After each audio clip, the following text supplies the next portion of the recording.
Good morning, everyone. It's May 22nd, and we're starting our planning board meeting.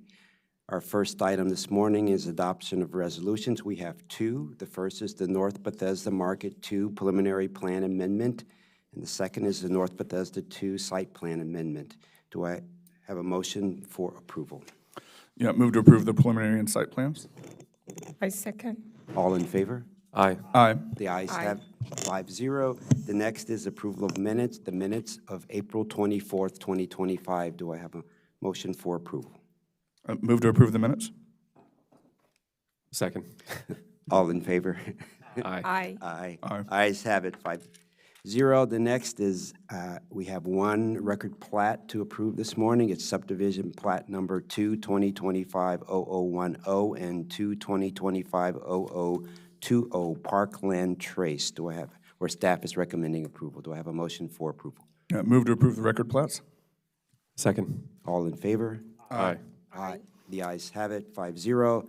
The next is regulatory extension requests. We have one Primrose at 16550 Georgia Avenue, preliminary plan number 1, 2025-0090, where staff is recommending approval of the extension request. Do I have a motion for approval? Yeah, move to approve the extension request. Second. All in favor? Aye. Aye.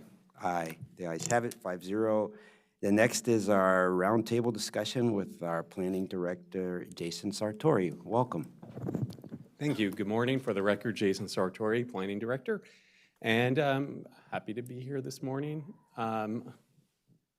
Hopefully the rain has stopped and we'll have a better outlook for this weekend, but it's always great to be here with you guys.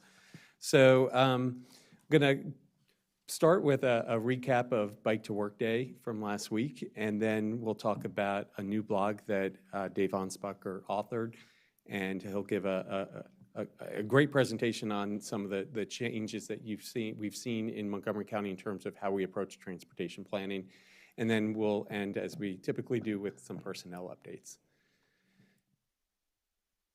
So as you know, Bike to Work Day in the DC region was last Thursday, and Montgomery Planning continues to be an active partner both as an agency and through the participation of many of our employees in the event. Many of our staff rode to work that day, and many others hosted information sharing tables at 4 of the pit stops across the county.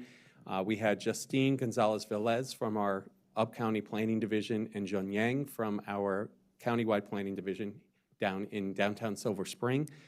Dave Ansbacher and Nathan Koifman, both from our Countywide Planning and Policy Division, were in downtown Bethesda. Carl Morgan from Management Services and John Ryder from Countywide Planning were both right here across the street in downtown Wheaton. And Atara Margulies from our Down County Planning team, who is leading our Friendship Heights Sector Plan update, was in Friendship Heights. So we try to connect with our communities that we're serving and that we're master planning for in multiple ways, and so that was a good opportunity for Atara to do that too. The annual event is one of my favorite, Bike to Work Day, as it unites thousands of commuters and showcases our collective opportunity to champion sustainable transportation and active living. So a big shout out and kudos to all of our staff and planning board members, as you can see in this photo, or collage of photos, who rode bikes to work that day, not just talking the talk on multimodal and sustainable transportation, but I guess rolling the talk. Rolling the talk too.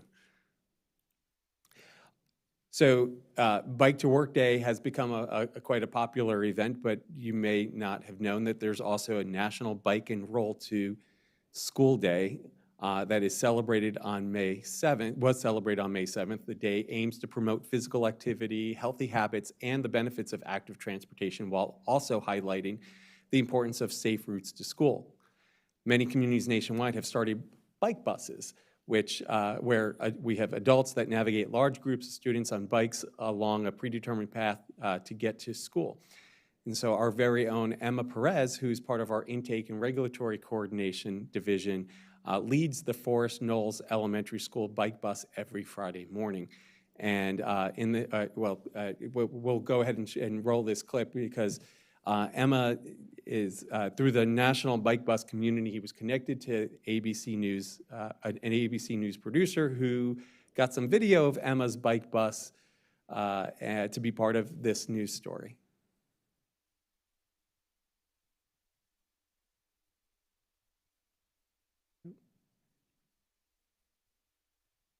When, About some communities around the country also gearing up for the National Bike and Roll to School Day. This Wednesday, students and parents across the country will opt to take their so-called bike bus to school to promote a healthier lifestyle. Our Will Gans has more on what's behind the trend and how you can get your community to participate.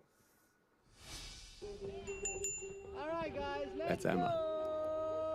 Pedals to the metal, people. join in. Let's have fun. It's the best day ever. The best day. That's right. No one here is too tired for a too tired morning commute. Sister gear, sister gear. Oh yeah, the bike bus is rolling out. A bike bus is an organized group ride on a designated route with meeting times. It has parents that lead the front and in the back. Bike buses run on good vibes, good music, and the idea that there's safety in numbers. Drivers are paying more attention. And so it creates this great environment by just showing up. You are making it safer for yourself and everyone else around you. All right, have a great day at school. Rock the day. And this week, bike buses rolling out in community streets across the country in honor of National Bike and Roll to School Day. More than half of these events lead to long-term changes. Good morning, bike bus. Improvements to city streets, increased cyclist and pedestrian safety, and some really good mental health benefits too. We hear all the time from parents how they see their children have so much more confidence and pride in being a part of the bike bus. What is on your bike bus playlist, Dan? There are so many great songs on the bike bus playlist. Music's a really critical part of it. I think it helps center everyone. We also had Justin Timberlake join our bike bus this year, so any Justin Timberlake song always reminds us of the joy that we had having him come and ride with us. But even if your bike bus doesn't have a Grammy winner along for the ride, It goes electric, baby, that's only one. you can still shift your own community into a happier, healthier gear this spring. A bike to school event does not have to be complicated. It can start with a family who decides to gather a couple of neighborhood kids and walk or bike to school. It doesn't have to be a big, huge event. Will Gans, ABC News, New York. Big thanks to Will for that story. So while we want to talk about Emma has invited me to join the Forest Knolls bike bus, and so I hope to do that one time in this coming fall. And if I would imagine if any of the board members were interested in joining, you probably won't get the same following and excitement over as Justin Timberlake, but you know, it just seems like such a great thing. It's kind of encouraging students to do something active in getting to school and doing it as part of a community and just building the love of biking early in these kids' lives is just great. And so it's part of a transition in how we think about planning and transportation all across the country, but especially here in Montgomery County. And so kind of keeping with the theme of National Bike Month and sustainable multimodal transportation, I am going to hand the mic over now to our Chief of Countywide Planning and Policy Division, Dave Ansbacher, to share material related to a recent blog post he authored highlighting the major shift in our approach to transportation planning in the county.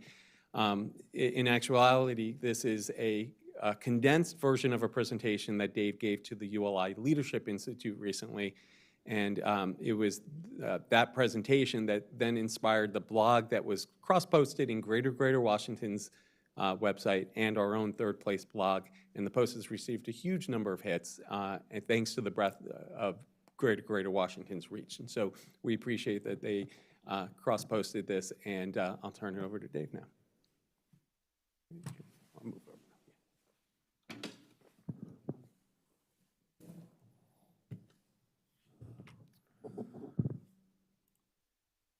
Good morning, Commissioners. My name is Dave Ansbacher. As Jason said, I am the Chief of the Countywide Planning and Policy Division at Montgomery Planning.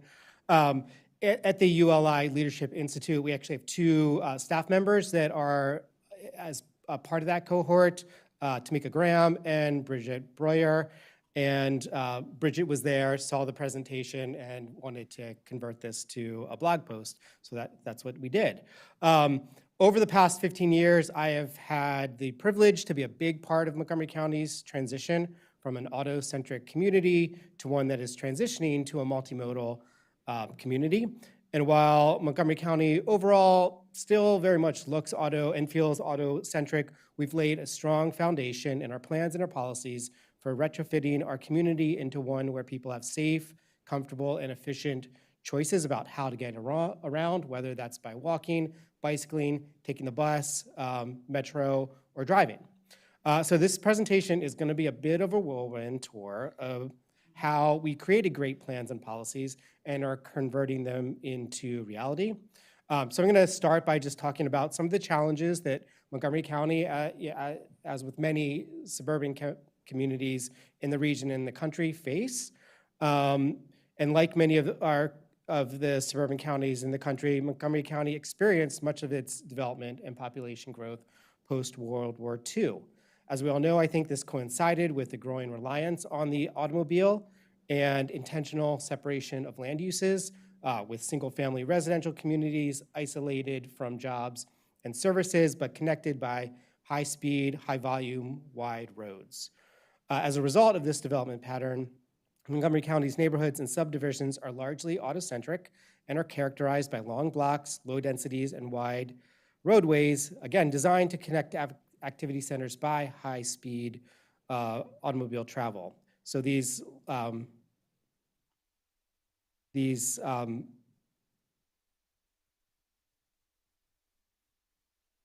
use patterns create a highly disconnected walking and bicycling environment, of course. So we've identified a few main challenges with our transportation network that planning can really help to address. First, suburban arterials have very fast speeds. The posted speed limits typically range from 35 to 50 miles per hour. That's the posted speed limit, but of course, we all know that in many locations, people are going a lot faster, and these speeds are deadly for pedestrians and bicyclists. Second, what we call protected crossings for pedestrians and bicyclists are spaced very infrequently on some roads, and so people are crossing these wide and fast roads that are at locations that are unsafe. Even though we have bus stops maybe spaced every 2 blocks, we have schools, we have libraries, we have rec centers spaced infrequently that aren't always aligned with safe crossings. So people need to cross the street. Third, we have underinvested in walking and bicycling infrastructure such that there is insufficient separation between traffic and pedestrians and bicyclists on many of our high-speed roads, and some of our roads still don't even have sidewalks at all. And then finally, land uses along these corridors have really not kept pace with the changing characteristics of many of our roads. Many of our suburban arterials were initially 2-lane roads with low traffic volumes lined by homes with driveways. But over time, the size of many of these roads has grown to 4 or even 6 lanes. But the low density development patterns with buildings set back from the roadway remains and encourages people to drive fast in what are still very much residential streets. But we have strong plans and policies in place, and this is the vision of tomorrow, where we can convert our commercial centers and suburban boulevards into thriving multimodal places. So this is where the whirlwind tour really starts. It's a tour of our programs, plans, and policies that we have put in place over the past 15 years to create a multimodal transportation system. So 2023's Countywide Transit Corridors Functional Plan recommended adding over 100 miles of new bus transitways. Implementation has included converting existing lanes into dedicated bus lanes on several of our main roadways, as looking outside our window almost to Georgia Avenue and University Boulevard, and then phase 1 of the US 29 BRT project, which opened in 2021. And the county is also working with the Federal Transit Administration to add bus rapid transit on Veers Mill Road and Maryland 355. 2014's Bicycle and Pedestrian Priority Areas program defined geographical areas for enhanced bicycle and pedestrian safety. This actually came initiated from a recommendation that the planning board made back in like 2014, I think, and the program has since funded more than $25 million worth of pedestrian and bicycle infrastructure around red line stations and future purple line stations, and around some of the bus rapid transit corridors. In 2016, we put forth our bicycle level of traffic stress map. This map assigns a bicycle comfort level to all streets, bikeways, and crossing in the county. It scores streets based on whether they are appropriate for most children, that's the light blue streets, appropriate for most adults, that's the dark blue, and inappropriate for children and most adults, and that's red. And what you see is lots of blue, light blue and dark blue, but most of the red is the main connections. And so you can bicycle within your community, but it's oftentimes hard to get out of your community. This is a great visualization tool, but it's also helpful in making recommendations, and we can evaluate how comfortable it is to bike to every transit station, school, any public facility, and within areas of the county. So we also use it to develop and evaluate capital projects and as a requirement for mitigation by developers. Video is a great way to convey the concepts of bicycle stress. So for example, this is Shady Grove Road. While bike lanes were previously considered to be an adequate way to improve bicycling on streets such as this video really shows that on high-speed arterial roads, really only the brake is possible. Consider bicycling in this environment. But bike lanes are also not always appropriate for most people on slow two-lane commercial streets due to the frequent turnover of parking on these roads, as well as deliveries, people coming in and out of their cars, car doors open, as you saw. Many people wouldn't feel comfortable bicycling in this environment either. So our bicycle level of traffic stress map became the foundation of our 2018 bicycle master plan, which recommends a network of 1,200 miles of bikeways in the county, as well as secure bicycle parking at our transit stations and a number of programs and policies to encourage and improve bicycling in the county. Since the plan was approved, over 30 miles of new bikeways have been constructed, or about 5 miles per year. So we've got a lot of progress still to make, but we are making substantial progress. 2016, Vision Zero commitment made Montgomery County among the first communities in the nation to pledge to eliminate fatalities and severe injuries among pedestrians and bicyclists. At the time, we had about 30 fatalities and over 300 severe injuries on our roadways every year, with a growing share among pedestrians and a disproportionate number of incidents involving our Black and Hispanic community members. We have identified suburban arterial roads, such as the major challenge to achieving Vision Zero in Montgomery County. This is because, as the data shows, these roads, which account for only 10% of our roadway miles, are responsible for well over 50% of our fatalities and severe injuries in the county. This, of course, is not surprising probably to any of us. These are the roads like Beers Mill Road, Georgia Avenue, University Boulevard around here that are the fastest and carry the most traffic, but they also have high transit ridership.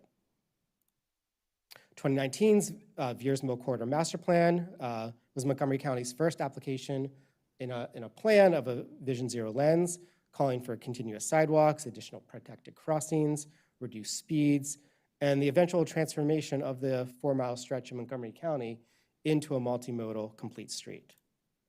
In 2020, on the heels of the bicycle level of traffic stress map, we finalized our pedestrian level of comfort map. It uses a similar approach, classifying streets, sidewalks, and crossings as very comfortable, shown in blue, somewhat comfortable, shown in light blue, uncomfortable in orange, and undesirable, shown in red. And as with the bicycle level of traffic stress, we are using pedestrian level of comfort to evaluate capital projects and to guide mitigation requirements for development projects. 2020's growth and infrastructure policy introduced requirements for development projects to comply with our county's targets for pedestrian and bicyclist comfort, the first time that Montgomery County actually did this. And the planning board has since approved, I think now, over 20 plans with more than $10 million in mitigation, and including over 8,000 feet of sidewalks, almost 4,000 feet of protected bike lanes, 30 curb ramps, and several traffic signals. So this is part of the transition. In 2021, we completed our first Complete Streets Design Guide. This guide identifies over 15 street types, which are organized based on the land use context, running across the top here, including downtowns, town centers, suburban areas, industrial areas, and country areas. And then the street function, shown on the left side, ranging from two-lane streets to connectors, boulevards, and highways. So for instance, in a downtown area, it's possible to have two types of streets, downtown streets and shared streets. This document has become the organizing framework for everything we do in Montgomery County related to street design, and includes the design parameters for each street type, including things like the target speed of the road, the width and lanes of lanes and sidewalks, intersection treatments, among other things. And it was prepared in close partnership with Montgomery County Department of Transportation. And we've categorized all of our areas in the county in one of the 5 different land use contexts as shown in this map. In 2022, the County Council approved our new general plan, Thrive Montgomery 2050. There's a lot in the plan, of course, but for transportation, these are the key policies: concentrating growth in centers of activity and along corridors, developing a safe, comfortable, and appealing network for walking, bicycling, and rolling, building a fast, frequent, convenient, reliable, safe, and accessible transit system, and adopting policies to reflect the economic and environmental costs of driving alone, recognizing that car-dependent residents and industries will remain. So again, whereas today Montgomery County looks like this, Thrive recommends transforming many of our suburban arterials into something more like this: multimodal corridors with a grid of streets, bus rapid transit, moderate scale buildings to help frame the street and slow down traffic, as well as really strong pedestrian and walking infrastructure. In 2023, our pedestrian master plan was approved.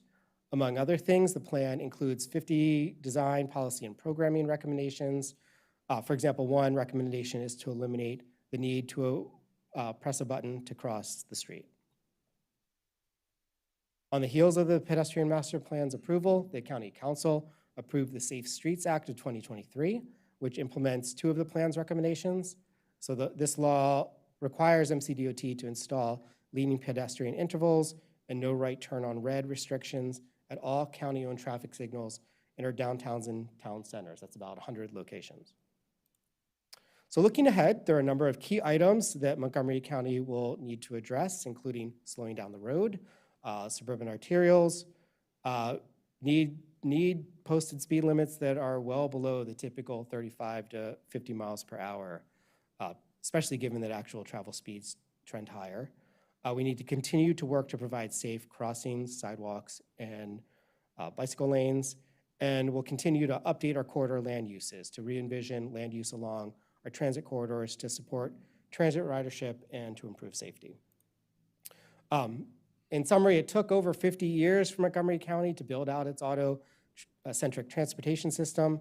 The county, our staff, others are working really hard to transition to a multimodal transportation community, and while we still have a ways to go, we have laid the foundation for our emerging pedestrian, bicycle, and transit system.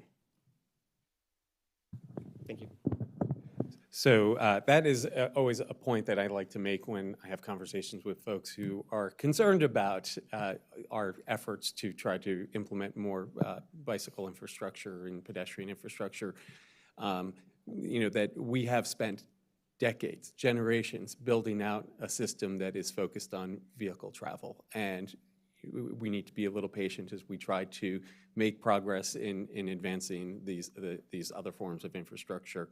And change doesn't happen overnight. Transformative change takes time, and we are grateful that we've had people like Dave and his team who have been helping us as a county advance this, and our partnership with MCDOT and their commitment to advancing a lot of this as well. So we can pause here before I do the personnel updates if there were any comments or questions that the board members had for Dave.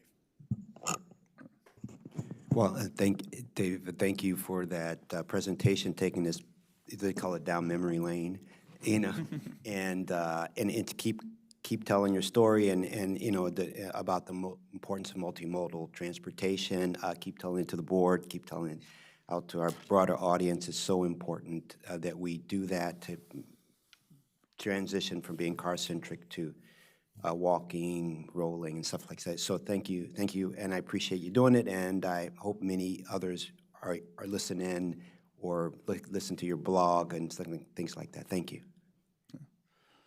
Yeah, I just wanted to sort of say thanks as well. This is really good. This is a really good presentation, and I wanted to say that last week I went to career day at one of my daughter's elementary schools, and in addition to passing out swag from the Planning and Parks Commission, which was very popular, the bicycle and pedestrian level of comfort, like links, was a big hit with the school kids, and these are 10 and 11-year-olds who are biking and walking and stuff around their neighborhoods a lot, and we had to cut it off after a while. So I can't go to 25 different addresses and check all of your bicycle levels of comfort. So that was a big hit, and it was a big help. And I think it's really good, not only for its sort of usefulness and sort of data and analysis and making, you know, seeing where we need to go, but also for showing the kids, and they got it. They're, you know, we were able to see their school, and like, yeah, we can all bike and walk around our school, but we can't cross Norbeck Road, you know, and that's not.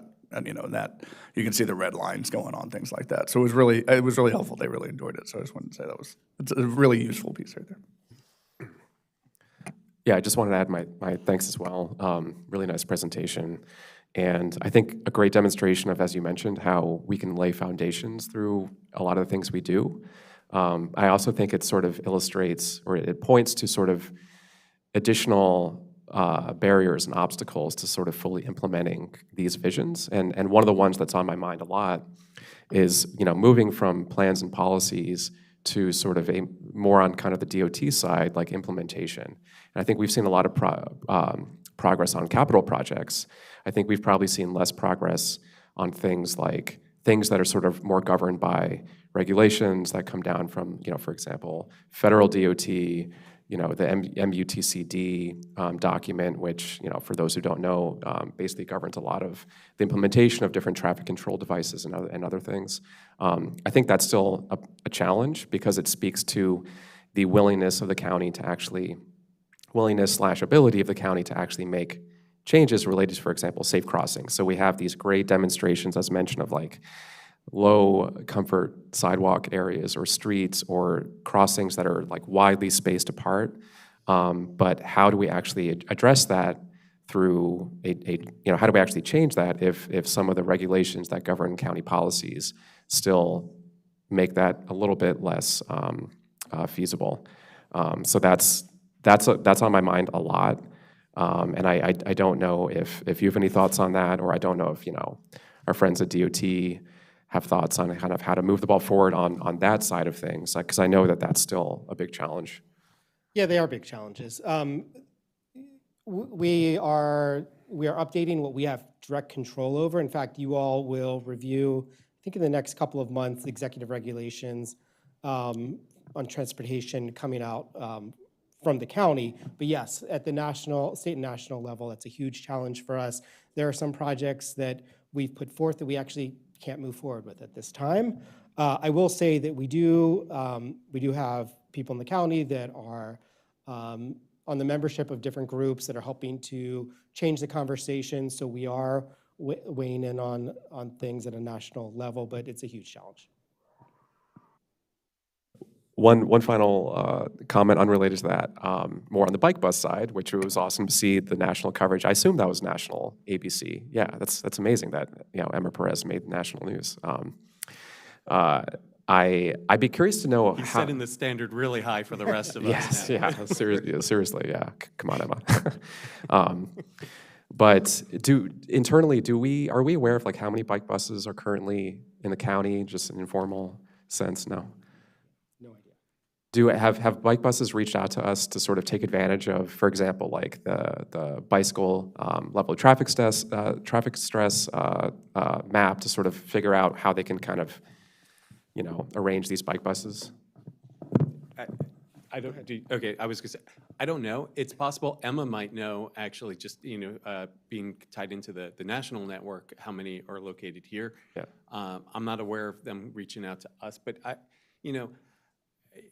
Commissioner Hedrick talked about what a great resource that bicycle level of traffic stress map is. I'm someone who, I love biking, and I will, but I don't feel comfortable riding on certain roads.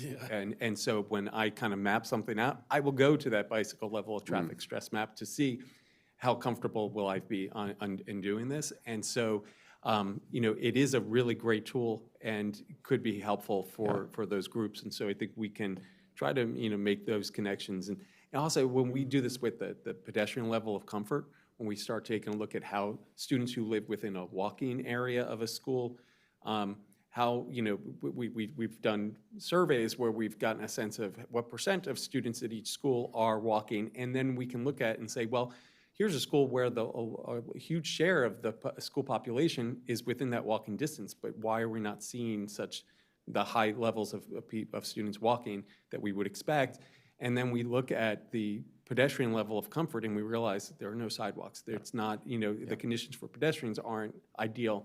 And so we're trying to draw those connections and working with anyone who's willing to listen, to try to make, those stronger connections. Yeah. I'm also wondering if the Safe Routes to School program, which I think is run by the county, I know it's outside of planning, but if they've taken advantage of that map, I'm sure that at least some of them are familiar with it. We have definitely shared all of our resources with them. Stuff turns over, so it's always probably good to reach out again. And frankly, we haven't done that probably in a couple years now, but yeah. Yeah. Okay. Cool. Yeah, that's great. The only other thought I have on the bike bus issue is it'd be great if on a county level there was more like actual investment in money. It takes so much time and effort for the volunteers, every morning or however often it happens, to get out there and organize these kids and make sure the streets are safe and do sort of the blocking of traffic when needed. And in some communities, I think they've been pushing for actual money, money to support this as a real transportation option, to pay parents or others to actually as an actual job. And it's an ongoing conversation, and I'm not sure a lot of communities have actually had a lot of success getting real investment in that. But potentially one way to sort of more, formalize this and make it a little bit more systematic and with, real investment and, another way to expand it around the county. So maybe that could be part of the conversation. Great questions.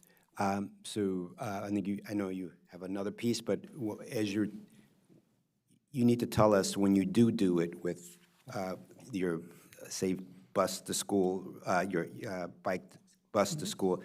What song are you going to make them? I don't know if they let me pick, but we'll see. Okay. I might let my daughters pick that one. Okay, so thank you, Dave. We did have a couple of new staff members join our team the last couple of weeks, and so I just wanted to highlight them. First, we have Jenny Burgos, who's here with us today. Jenny is with our Countywide Planning and Policy Division. She's our new administrative specialist there. Jenny started with us last Monday, May 12th, and brings over 8 years of human resources experience with a strong focus on recruitment. She earned her master's degree in business administration from the University of Maryland Global Campus, and Jenny grew up here in Montgomery County, and her family is originally from Columbia. We are so glad that you're here and part of our team now. So welcome, Jenny. Then I'd also like to welcome Olu Ojayinka. I don't know if, don't see him here. Okay. He's our new cybersecurity analyst contractor. Olu started this week on Monday, and he has over 17 years of experience in researching, deploying, supporting, securing, accessing, monitoring, and implementing security measures to support clients' needs. He is skilled in risk assessment, risk management framework, and provides a hands-on approach with analyzing vulnerabilities and compliance scans. Olu holds a PhD and has earned a plethora of IT-related certifications. We are really thrilled to have him in this role as cybersecurity threats continue to become more sophisticated and more prevalent. And so it's good for us to have someone who's focused on this. So we welcome Olu to the team as well. That's it. Thank you. Well, thank you for your presentations today. It's always great to hear what's going on in the planning department and focusing on specific things like you did today on transportation. So thank you, and we will take just a 1-minute break and start with our next item, item number 5, University Boulevard Corridor Work Session number 6. Thank you.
Good morning. We're on item number 5, University Boulevard Corridor Work Plan number 6, where staff is recommending to discuss the corridor plan with the board and for the board to provide recommendations to staff. So, good morning. We have Zubin Adrianvala leading this presentation this morning. Good morning, Commissioners. Thank you. I'm joined by several of my colleagues today and who will be doing the bulk of the heavy lifting here. Again, for the record, Zubin Adrianvala. So as we continue the planning process, I'd like to provide a brief recap of our previous work. So we had a few work sessions before, and I'll also sort of lay the roadmap for the next few work sessions. So in the first work session, we reviewed public testimony, which, as you have seen, has played a crucial role in shaping our discussions.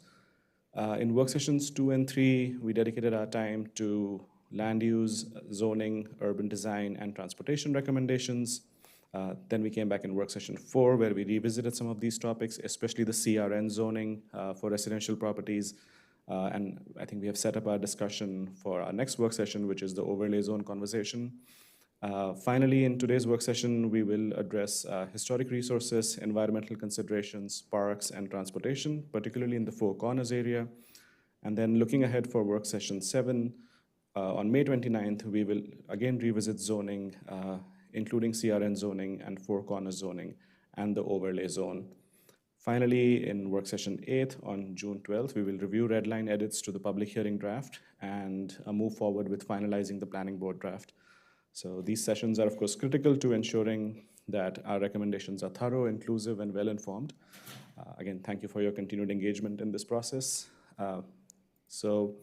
As mentioned, today's work session will cover several important topics. We'll be discussing historic resources, environmental sustainability, parks, trails, and open spaces, along with transportation recommendations and revisions. So today we'll start with historic resources. Our discussion will include designation in the master plan for historic preservation, both existing sites and proposed additions, future studies and evaluations, and an update to the burial sites inventory. For any recommended changes, you'll see 2 kinds of marking in text. Deletions will appear as a strike-through text, and revisions will be shown in red with an underline. As we have done in previous sessions, we'll pause after each discussion to hear your input and guidance. With that, I'll turn it over to John Lieberts to discuss historic resources.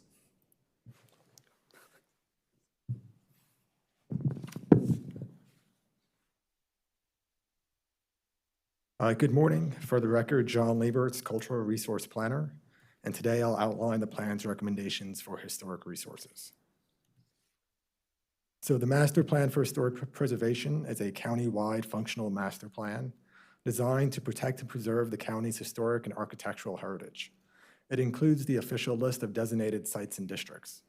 Within the University Boulevard Corridor Plan, 2 resources are currently listed as master plan historic sites: the WTOP Transmitter Building and Pinecrest Recreation Center. The plan reaffirms the county's commitment to preserving these sites. So the County Council designated the WTOP Transmitter Building as part of the Wheaton CBD Master Plan in 1990. Designed by E. Burton Corning, the station, completed in 1940, incorporates elements of the international and streamlined modern architectural styles. The designated 1.4-acre environmental setting, shown on the left, protects the resource's character-defining features while allowing for the potential redevelopment of most of the parcel in alignment with this plan's recommendations. Next, the County Council designated the Pinecrest Recreation Center in 2014 as part of an amendment to the Master Plan for Historic Preservation for MNC PPC Park Resources. Built between 1944 and 1946, the Recreation Center sits within Pinecrest Local Park, a 5-acre park in the Woodmore community. MNC PPC designed the center to serve the growing suburban population, and it became a model for the Commission's recreational facilities from the late 1940s to the 1950s. And in the Parks chapter of this plan, it recommends interpretive signage to share the history of the facility with its users. The plan recommends adding 1 new site to the Master Plan for Historic Preservation.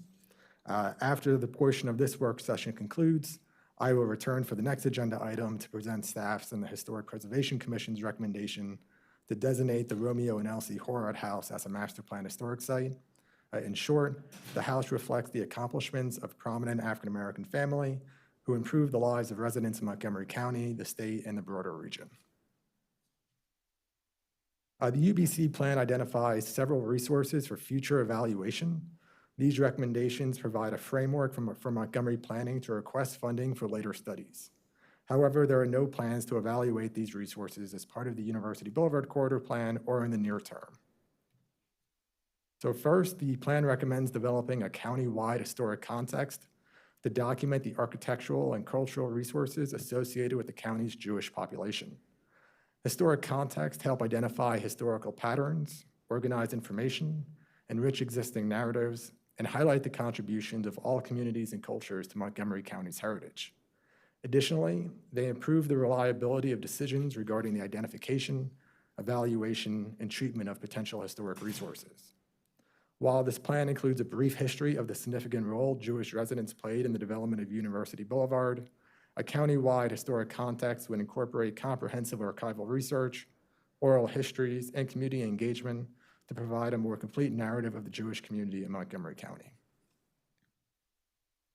Next, the plan recommends the future evaluation of the Nichiren Soshu Myosenji Temple for designation in the Master Plan for Historic Preservation. The resource was identified in the Asian American historical and cultural context of Montgomery County. Buddhists built this temple in 1980, and it's one of 6 in the United States, and likely the first purpose-built temple in the county. Lastly, the plan recommends the future evaluation of the Woodmore Shopping Center, a vital community resource, for listing in the Master Plan for Historic Preservation at a future date. After sporadic early development phases, the modern influence shopping center officially opened on November 6, 1948, featuring retail stores on the ground floor and professional offices on the second floor. Over the past 75 years, various additions have been made, but its architectural form and design remains largely intact. If warranted, historic preservation of this resource could take multiple forms, ranging from full building preservation to preserving specific sections or a facade, which would permit potential site redevelopment. The final historic preservation recommendation relates to an update to the burial sites inventory. In 2016, local resident Ken Hawkins documented the Adamson family burial grounds as part of his research into the area's history. While land records confirm its existence, there are no visible remains or historical records identifying the exact location of the burial ground. As a result, the plan recommends listing it as an approximate site in the burial sites inventory.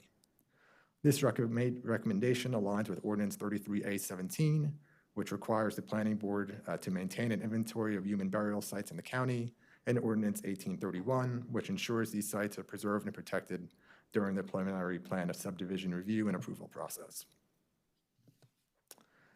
So the staff recommendation is to approve the historic resource recommendations in the draft plan, again, except for the Horrat House, which we will hear at the next agenda item in more detail. Thank you so much. It's so important, the work you do.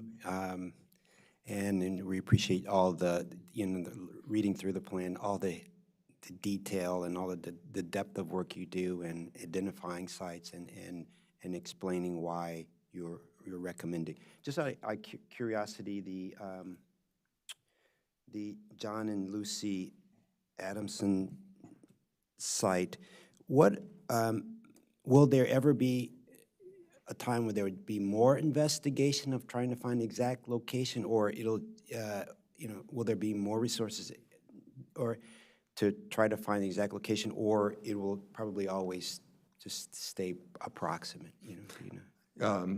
Dr. Brian Crane, who does a wonderful job with the burial sites inventory, explored if he could figure out exactly. We have a deed that references a certain boundary or size of a cemetery reservation, but not exactly where it is. And so in terms of archival research, we'll never be probably able to identify it, and in all likelihood, based on the subdivisions that developed around it, there could be explorations if there was to be redevelopment in that area to make sure that they're not disrupting or just any type of potential cemetery. But we do those investigations regularly to make sure that we are following the regulations. But in all likelihood, it would probably remain an approximate site. And just a quick one, the ones that you recommend looking further to in the future, that would be part of some work plan down the road, like, as part, when you set work plans for future years, there would be something for historic preservation work plan where they would look further into the history of the Jewish community settlements in the county, and then also Woodmore and things like that. Is that how, when you say you're going to look in the future, you have to set a work plan or something like that for that? Sure, that's how typically we try to align these, and so that we can set the future expectation that we may be asking for funding to look at the history of Jewish residents in Montgomery County. And also for historic preservation, it's never good to surprise people, and so we try to make sure that for these buildings that we know there's interest from the community, the historic preservation community, and from staff in terms of looking at them in the future, is at least that they're being, bookmarked as saying, like, this is a place that matters to people. We heard that in some of the community engagement we did, for example, for the Woodmore Shopping Center, and that if they were to have a redevelopment, there is an expectation that they may be looked at and explored at that time, and it's just kind of placing that marker as well. So yes, so your question. Okay, great. I support your recommendations, and any of my board members have any questions or comments? Regarding Woodmore Shopping Center, we know that North Fork Corner deserve hopefully a study in regard to transportation. And I don't know if designating as historic, then that means that any kind of impact to that would be very difficult.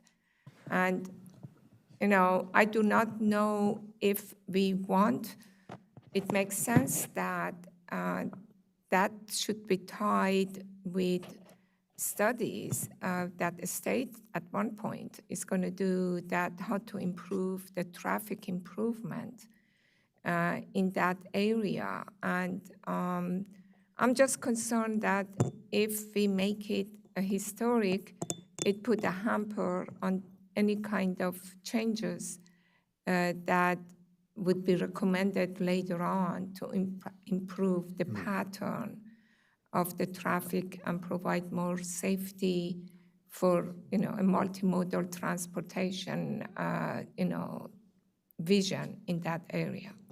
So the plan's not recommending, just to clarify, that it's be listed in the master plan for historic preservation. It's recommending that at a future date that it's evaluated for the master plan for historic preservation.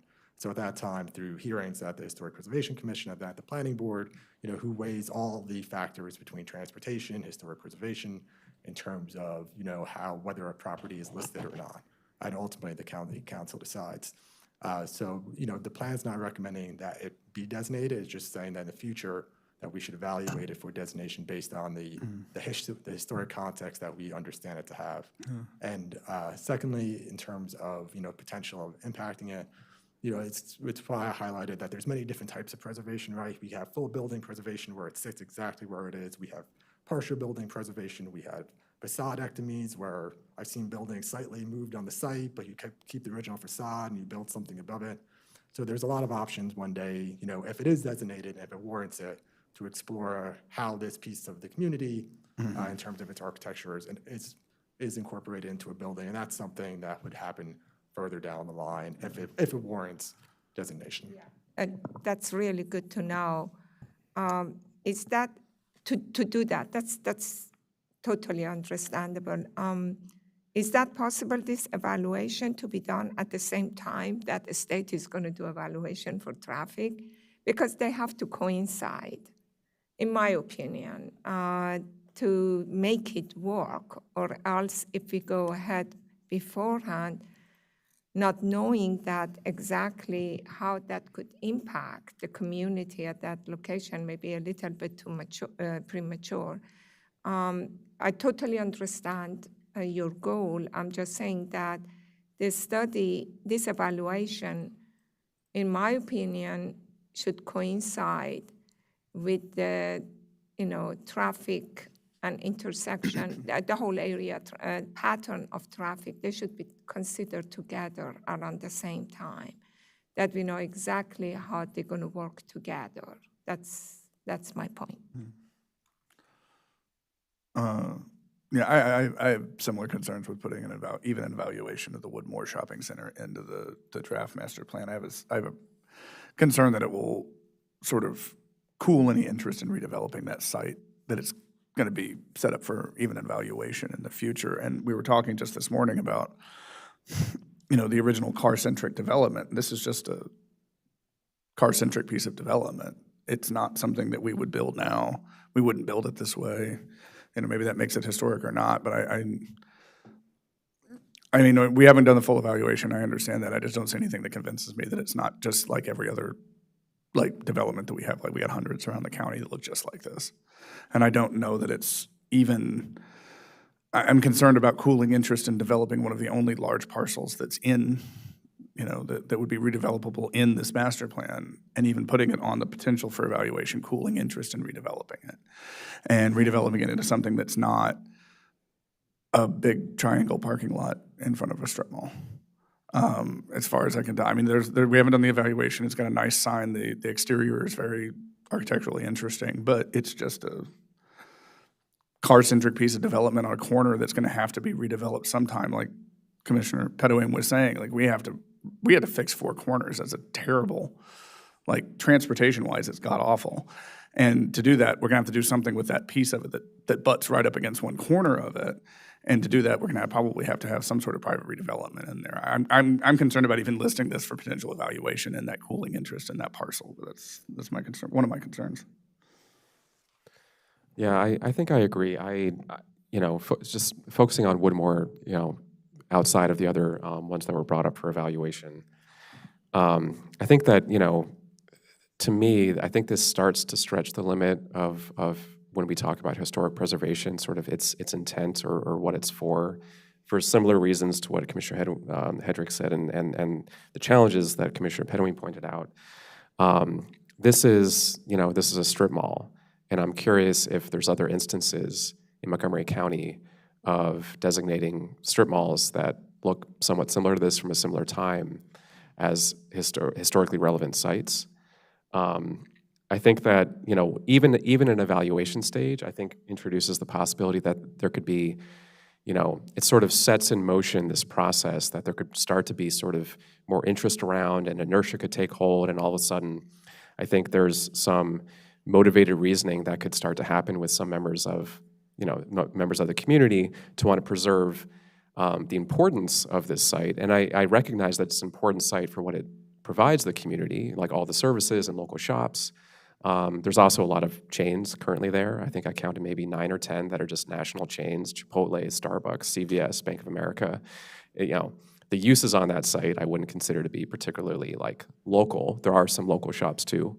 But this is an instance where I'm worried that it could start to snowball, and an evaluation introduces the idea of some organizing around it, and creates more momentum for it to actually happen. And similar to what was said, I'm not sure that in the end we want to designate this, just given sort of the challenge, the importance of the site, and the fact that it's a mid-century strip mall that I think we have to think carefully about what historic relevance means in this context. So that I have concerns about evaluating this particular site. I think the other ones are okay. That makes sense. The cultural resources in general and contributions to the area and the county, and the Buddhist temple, considering that there's relatively few around the country. It sounds like. I mean, that's interesting. There's not relatively few strip malls, and I think we have to be honest about that. I would like to echo the statements of prior commissioners with regards to the strip mall there at Four Corners. I think designating, yeah, it's on. Designating it historical would limit its redevelopment, and its redevelopment is essential. They have some, and just speaking from the business perspective and mind frame, they have a ingress egress problem. They have a parking problem, and the restaurant stores that are there now have a capacity problem in that they're having a difficult time allowing people who use cars to come in and out of their facility, use it, and then exit it. University Boulevard in the intersection of 29 is a high traffic incident area, a lot of automobile crashes there. And I'm tying this in with regards to the development of that place is because I think it is the source of people traveling to and from that location and entering and exiting that location. And I'm concerned that if it gets the historic preservation, that it won't be redeveloped so that we could strive towards Vision Zero and making that a safe area. And redevelopment of that shopping center would be in the interest of the owners of that shopping center, I believe, and in the interest of the businesses that lease space there. It's a very, very high traffic volume place, and the way it's constructed now does not suit the capacity that it is serving now. And I think redevelopment of that site is more important than it being historically preserved. If there was some type of way that we could give recognition to its existence, I would refer to the Canada Dry building in downtown Silver Spring, where they kept the edifice of the Canada Dry and the signage of the Canada Dry factory, but then redeveloped around it to show that this place once existed and that the genesis of the business there harkens back to yesteryear. But preserving it, in my opinion, frustrates commerce, and it also frustrates the goals we have for the community. Thanks. I want to just add one more thing. I totally respect if there are historic value in the shopping center, it needs to be looked at. One example is like Silver Diner, okay, in Silver Spring, that they just saved and incorporated. It did not stop redevelopment. I have no problem in looking at the historic value because it deserves to do that. We cannot just ignore our history and the value of historic resources that we may have. But it is important that it be done in the context of redevelopment on that area, especially with the traffic issues that we have. So at least from my part, I was not going to tell you not to do the evaluation. I think it should be done, but considers and incorporate the importance of the development and changes that, especially in regard to transportation, needs to happen there. So it needs to be done together. And if there is some historic value in those buildings or whatever, as you said, those pieces need to be identified and incorporated into the development. That's what I like to happen. Okay, why don't we do this? So what I hear from the board members in general is that they don't. Yeah, okay, so what I hear from the board members is that what I hear is that they're fine in general, the general consensus around the religious future study of the religious history context, but I also hear from the board members that they don't want sometimes things that put in there to suggest that give others the opportunity to stop something, right? But I want to know from you, Mr. Liebert, what is the process anyway for if someone were redevelopment of a piece of property? What are the boxes that have to be checked anyway? So just I'm just not whether we say you're supposed to look at it now or you're not supposed to. Just can you just take us through Absolutely. the process? And that was going to be my follow-up to these comments is that while, I can understand you're all concerned about the transportation and redevelopment of the site, is that an individual or a group of individuals or the Historic Preservation Commission themselves could push forward the potential designation of this property through the process by submitting a Maryland Inventory of Historic Properties form to staff, and that starts the process regardless whether it's in the plan or not. So the benefit of having it in the plan is that there's almost, I'd say, for redevelopment to occur, there's a very good expectation that somebody from the community or the historic preservation community will request that we evaluate this in the future, just because of the longevity of it in the community and its architectural character and its historic significance to Woodmore. And some examples of, I think, in Montgomery County, to answer your question, Commissioner Linden, would be the best one is the Silver Spring Shopping Center, right? Another 1930s shopping center. There's some in DC that have been preserved, and they're well documented in terms of historic resources. So this process, whether we identify it in the plan or not, could move forward based on just submissions from the community and other historic preservation groups as well. But if it weren't in the, like, when a developer goes to develop a site, is there a checklist during a design process to say, could this building be, I'm just trying to think of what is, even if it weren't in our plan, what is the normal process when looking at? So just to seek a little clarity in the question, and then John can answer, are you for a site that is designated on the master plan or not designated?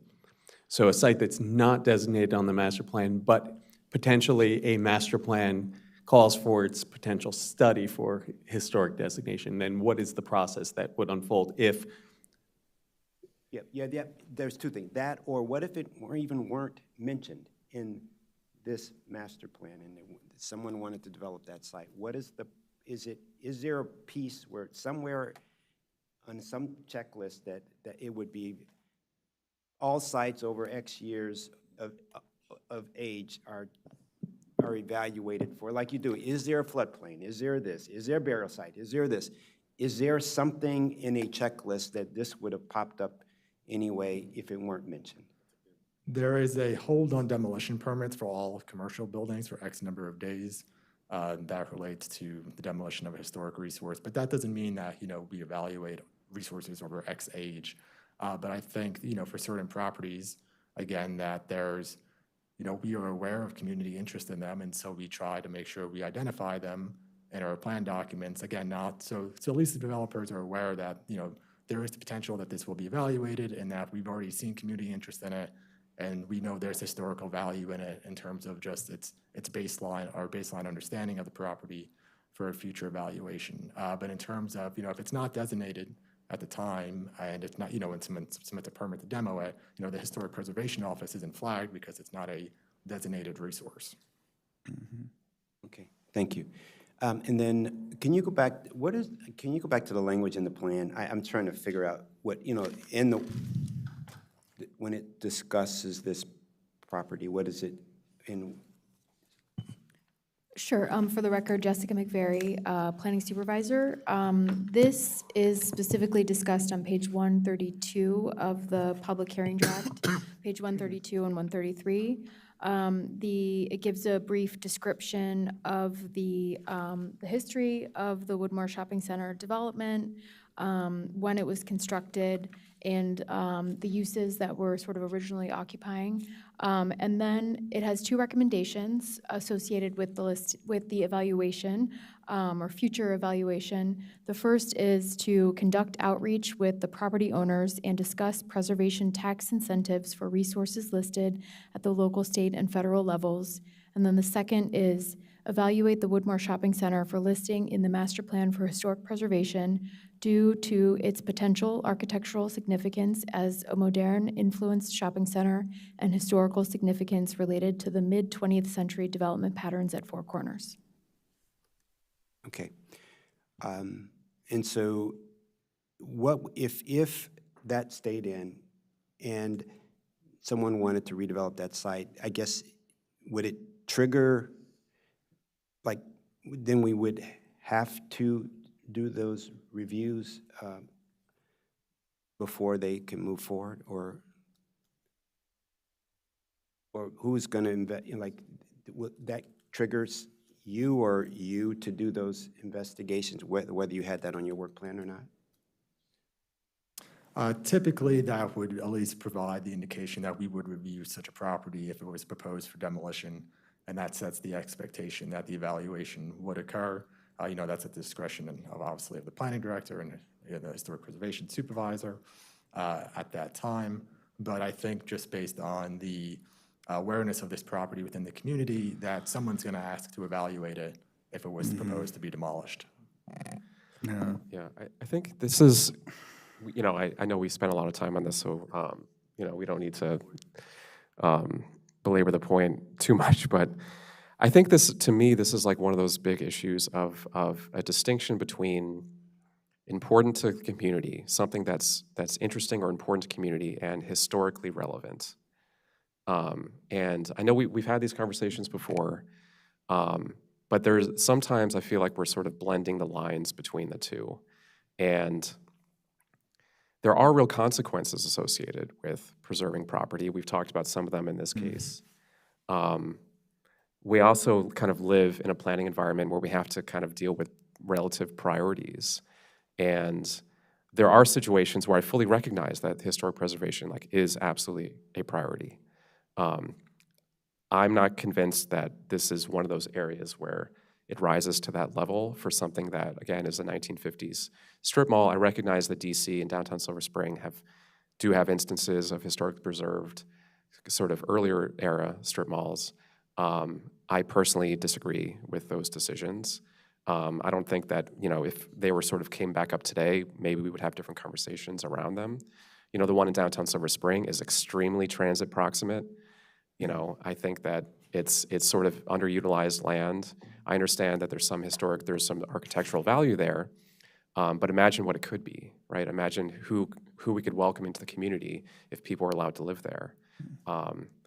So I just say that to point out that, looking at historic value is good. I'm worried in this instance of even doing an evaluation. I fully get that people can file on their own, and if they want to file, they can file. But for our planning purposes here, I think it's important that we send a signal that we have priorities for this corridor, and we don't view this as rising to the level of potentially even sort of complicating this already very complicated. Okay, so can you put up can you put up that page that you had? I'm just trying to think, how can we? Yeah, can you what page? What is it? 112? What did you say? Carrie Sanders for the record. So it is pages 132 and 133 of the plan, and we'll see if we can pull that up in a moment here. But I think this has been a helpful discussion for the staff, and we're hearing from the board very clearly, with the majority of the board members asking that we please strike this language on 132 and 133 that Ms. Jessica McVeary read earlier, that calls for us to do It's right. essentially, well, give us a moment as we pull this up, but the plan does recommend conducting outreach with property owners and discussing preservation tax incentives for resources listed at the local and state and federal levels as it relates to the Woodmore Shopping Center. And also the plan recommends to evaluate the Woodmore Shopping Center for listing in the Master Plan of Historic Preservation and so on. And we have the language pulled up here. Thank you for pulling that up. Yeah. So what we're proposing, based on the feedback that we're hearing from the majority of the board members, is to strike the language under the Woodmore Shopping Center paragraph, and we would bring that back to you in June timeframe, where we bring back all the changes to the plan for you to adopt. Yeah, and maybe, because you did the work, you can't not acknowledge that you did that, but it's more of is that you can say, if the owner wanted to redevelop, they could, if the owner, there may be tax credits for, you can, but you don't have to say, we will contact the owner in this, evaluate the Woodmore Shopping Center for listing, and you don't have to put that in there. So because it's going to happen. Because it's going to happen on its own if correct. If it's going to. Yeah. So we can add a general statement at the outset of the historic section that explains that property owners are able to go after tax incentives as a general statement for any property owner. But yes, we hear loud and clear the desire to remove this language from 132 and 133 as it relates to the Woodmore Shopping Center, and we'll go ahead and bring that back to you as a red line. I know we have a lot of other items to cover, so I feel like that's what I'm hearing. Yep. And then board members, is that, because it's going to happen. I'm not clear what we are doing, because what I'm concerned, and I say it again, I don't want, if there is something that really worth, I don't want to decide on the dais if something is valuable in regard to historic We're or not. We're not. I don't want to do that. So, but I want to leave it to the expert to see if something worth in the history that need preservation. I don't want to decide it here and say that I don't want to have it because it takes makes the developer not to do anything. If they hear, they maybe, I don't think that's a true statement from my point of view. I don't want to be unrespectful to anybody else. Yeah. But if there is something there that I read all of this and has value for history, it needs to be looked at and see how it could be saved. Yeah, So I don't know what but we're doing. right, but I don't think we're not deciding on the dais anything. It's just, they acknowledge that there's a shopping center, the age, blah, blah, what is, and then that's great. It's acknowledged. And then if there was ever to redeveloped, it would go through a process and looked at with all this other things. So, but we don't want to send the signal that a trip up someone, or like another box or another things that could prevent this property from being redeveloped, right? Exactly. No. That's true, but I think that they need to know. I do not know what we are taking away from here. I'm okay to take away the first bullet that it is, but if regardless of anything, if the owner of the shopping center wants to develop, they have to do this evaluation. You're saying that. They don't have to. They don't have to do it. They don't have to do it. So, but you believe that it needs some evaluation, needs to be done because of the sense of history that we have there. Is that what you're saying? I think I understand the planning board's recommendation in terms of removing it from this section. And, just as a reference, it's also in the history section. So in the appendix, we have a history section, and the Woodmore Shopping Center is identified in terms of the history and development of the community. And if at a later time, if a community member, wants or the historic preservation community wants to explore the designation of this property, staff will evaluate that and bring it before the Historic Preservation Commission and Planning Board. So the decision today wouldn't prohibit that process, but it's just setting, it sounds like it's just setting priorities that the Planning Board wants to explore other things at this site and not highlight it in terms of evaluating it for the master plan for historic preservation, but not exclude it at the same time. So I think, I think we have enough direction where we can tweak this language and bring it back to you and have it all make sense. Okay, I'm good with that. All right. All the other sections, I mean, just, we're fine, okay? Thank you.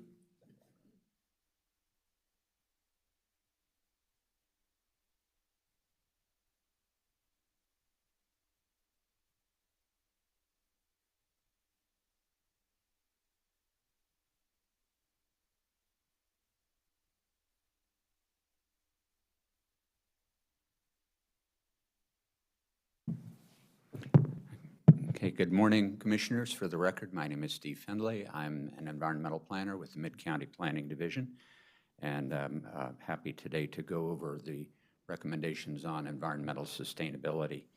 Want to begin by acknowledging some of the testimony that we received about the environmental recommendations and the plan itself.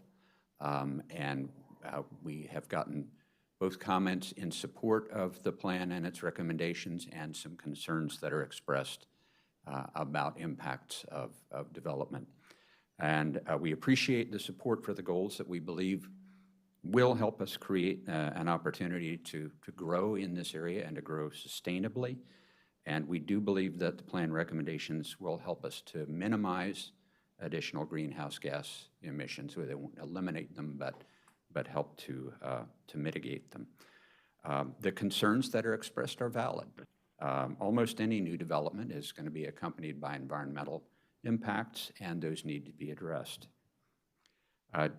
Overall, our response starts by looking at the overall context and the guidance that we have for development in the county, beginning with Thrive Montgomery 2050, where we have identified that we want to focus development and new growth along our transportation corridors, and where existing infrastructure is already in place to minimize the impacts and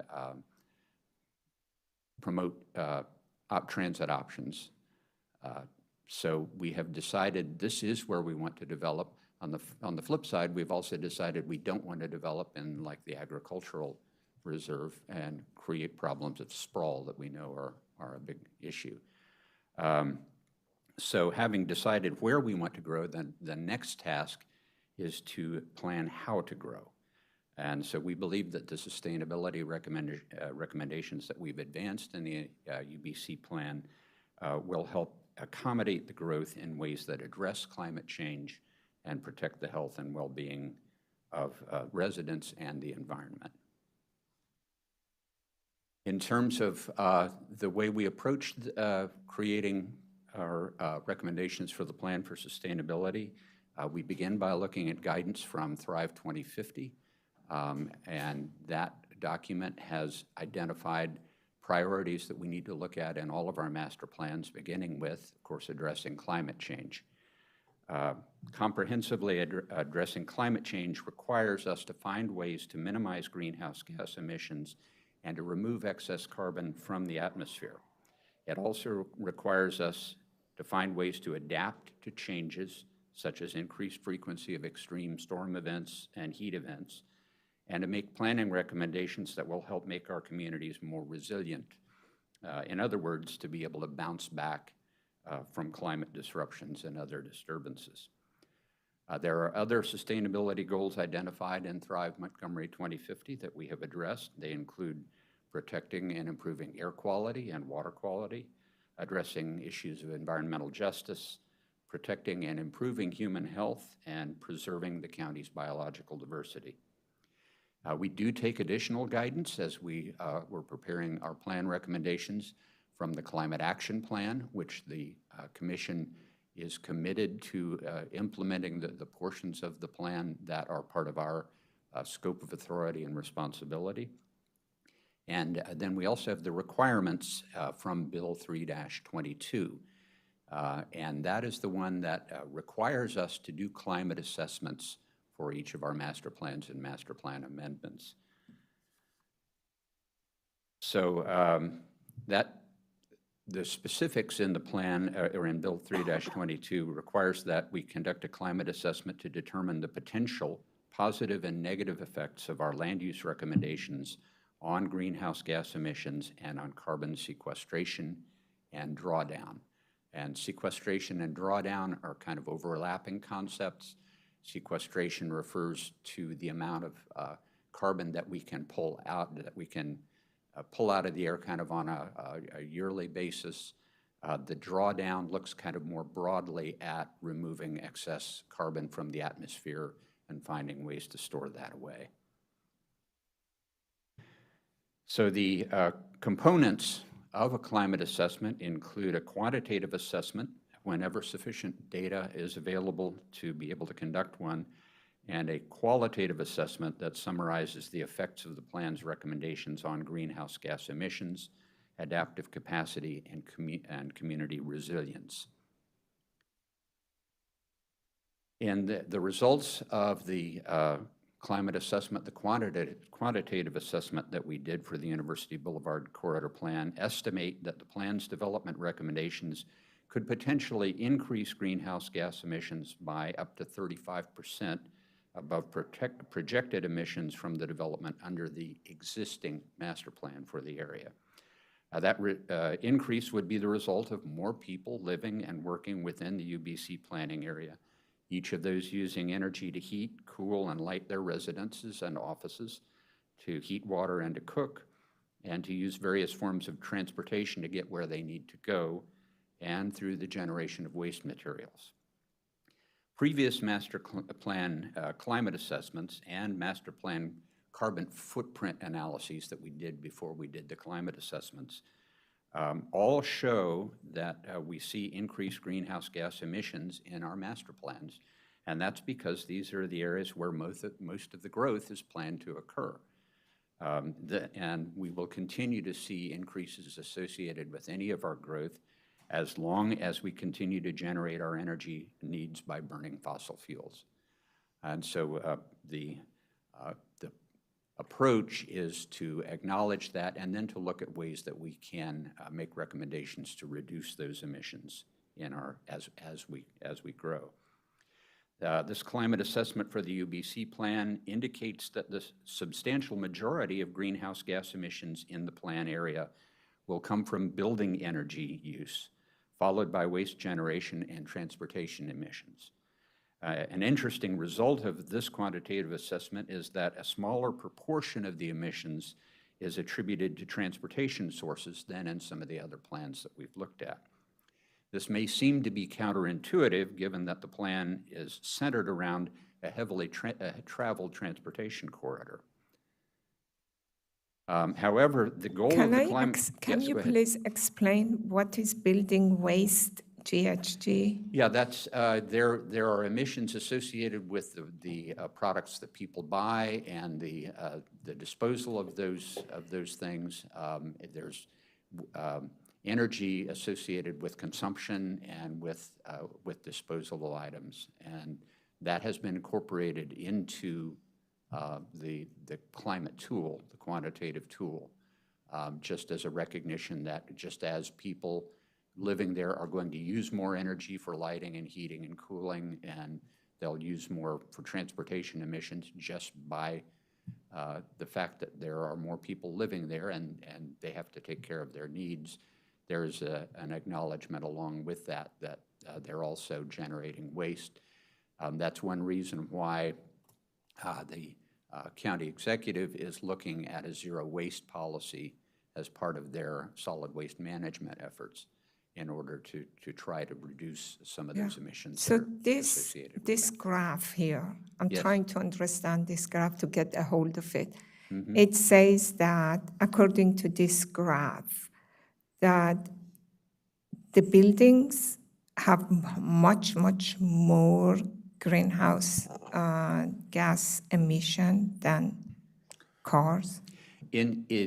What basically the interpretation here is that, you know, there's a total amount of greenhouse gas emissions that are being estimated to be generated as a result of the increases in the people living there, the growth that's occurring. This is looking at the This relative... is the increase. Yes. So the increase is mostly due to adding more people than adding more cars. That's what there's, because both green and orange and gray are building related. Yes, and the green, just to touch on that briefly, is embodied emissions, and that recognizes that there is energy associated with the obtaining the raw materials for construction, processing them, shipping them to the site, clearing the site, building and the structures. That all involves an expenditure of energy and a resultant greenhouse gas emission associated with that expenditure of energy. It's an important piece just to keep in mind because it helps us think through things like potential building reuse, repurposing of buildings. And when we have an opportunity to do that, then we are able to save some of these embodied emissions that are represented by the standing structures. Mm-hmm. So it's a good piece just to kind of to have in our minds. As you can see from the graph, the orange bar is the amount of emissions associated with the building energy use itself, the daily. So if they make it all electrification of building, all of this orange is going to disappear? If we could generate all of the energy that we need by clean renewable methods, if we could shift from fossil fuel-based energy generation to renewable energy generation, clean renewable, then that bar would disappear. Okay.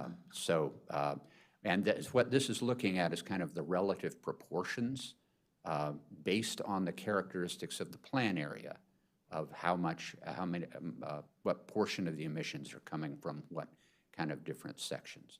Okay, And thank you. I did want to highlight that it does seem counterintuitive that the transportation emissions might be a smaller portion, again, because the plan centers around a very heavily traveled transportation corridor.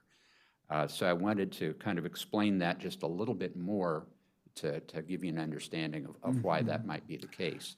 Yeah. And yes, go ahead. Oh, yeah, and I do want to make, can we go back to that real quick? Yes. Because I do want to make, I mean, I think the quantitative approach here is good, and I do think it's useful to look at the per residential unit and per capita reduction in emissions. But I think that's really the most important and by far the most relevant lines within this data. The building waste, GHG emission, like, greenhouse gas emissions and things like that, we're not baselining that against what would happen to those people if we don't build here. Like that, those emissions are not inherent to the build and they're there. They're there because people need places to live. And if they build here, if you look at the per capita and per residential unit emissions, their emissions are considerably lower if they live here than if they live in Frederick, for example. Like, I don't want this to come across as that we're increasing greenhouse gas emissions or that this is not environmentally sustainable to have infill development. I think that line under total lifetime building waste and even the building energy GHG emissions, because building, greenhouse gas emissions for buildings today are much better than they were in Woodmore was what, 1938? And I got to assume that double pane windows weren't a thing in 1938. So I do want to make sure that as we're going across this, and this is interesting to look at, that what we're ultimately seeing is a bigger bar for this plan than the baseline. So you might immediately think the baseline is better for the environment, and I don't think that's actually accurate in any real way, shape, or form, because that reduction in the per capita emissions of individuals and by residential unit is the key factor here, because those people don't go away if we don't build anything. If we don't build anything, they go somewhere else, and they spend a whole lot of time on 270. And that's much worse overall for everybody than to have them living in Four Corners much closer in and taking the Purple Line and taking the, bus rapid transit and things like that.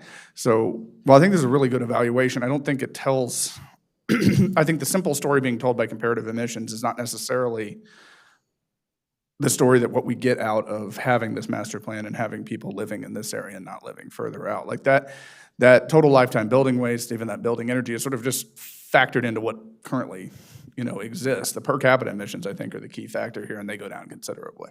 And so I think it's something these to pull figures, yes, and these figures do include what's already on the ground. And Yeah. so there are, there's housing already on the ground. There is transportation, traffic, and so forth already occurring, and that's already, factored into these pieces as well.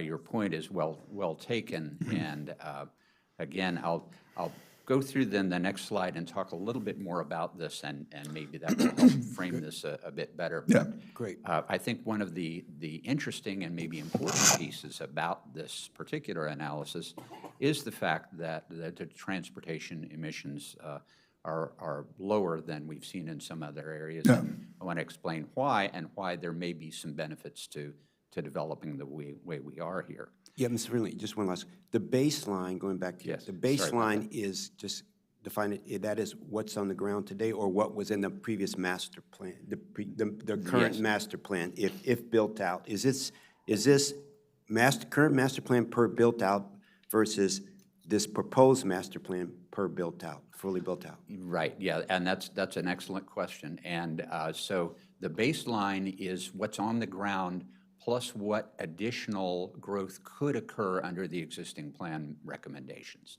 And then the master plan, the comparison is looking at what could happen potentially under if a full build-out assumed of the new master plan recommendations. Because we basically want to know if we didn't do anything, then we would still have the first bar there, the top bar, because that potentially could build out to that, to those levels under the existing plan. So again, the goal of the climate assessment is to identify the impacts of the master plan recommendations on greenhouse gas emissions.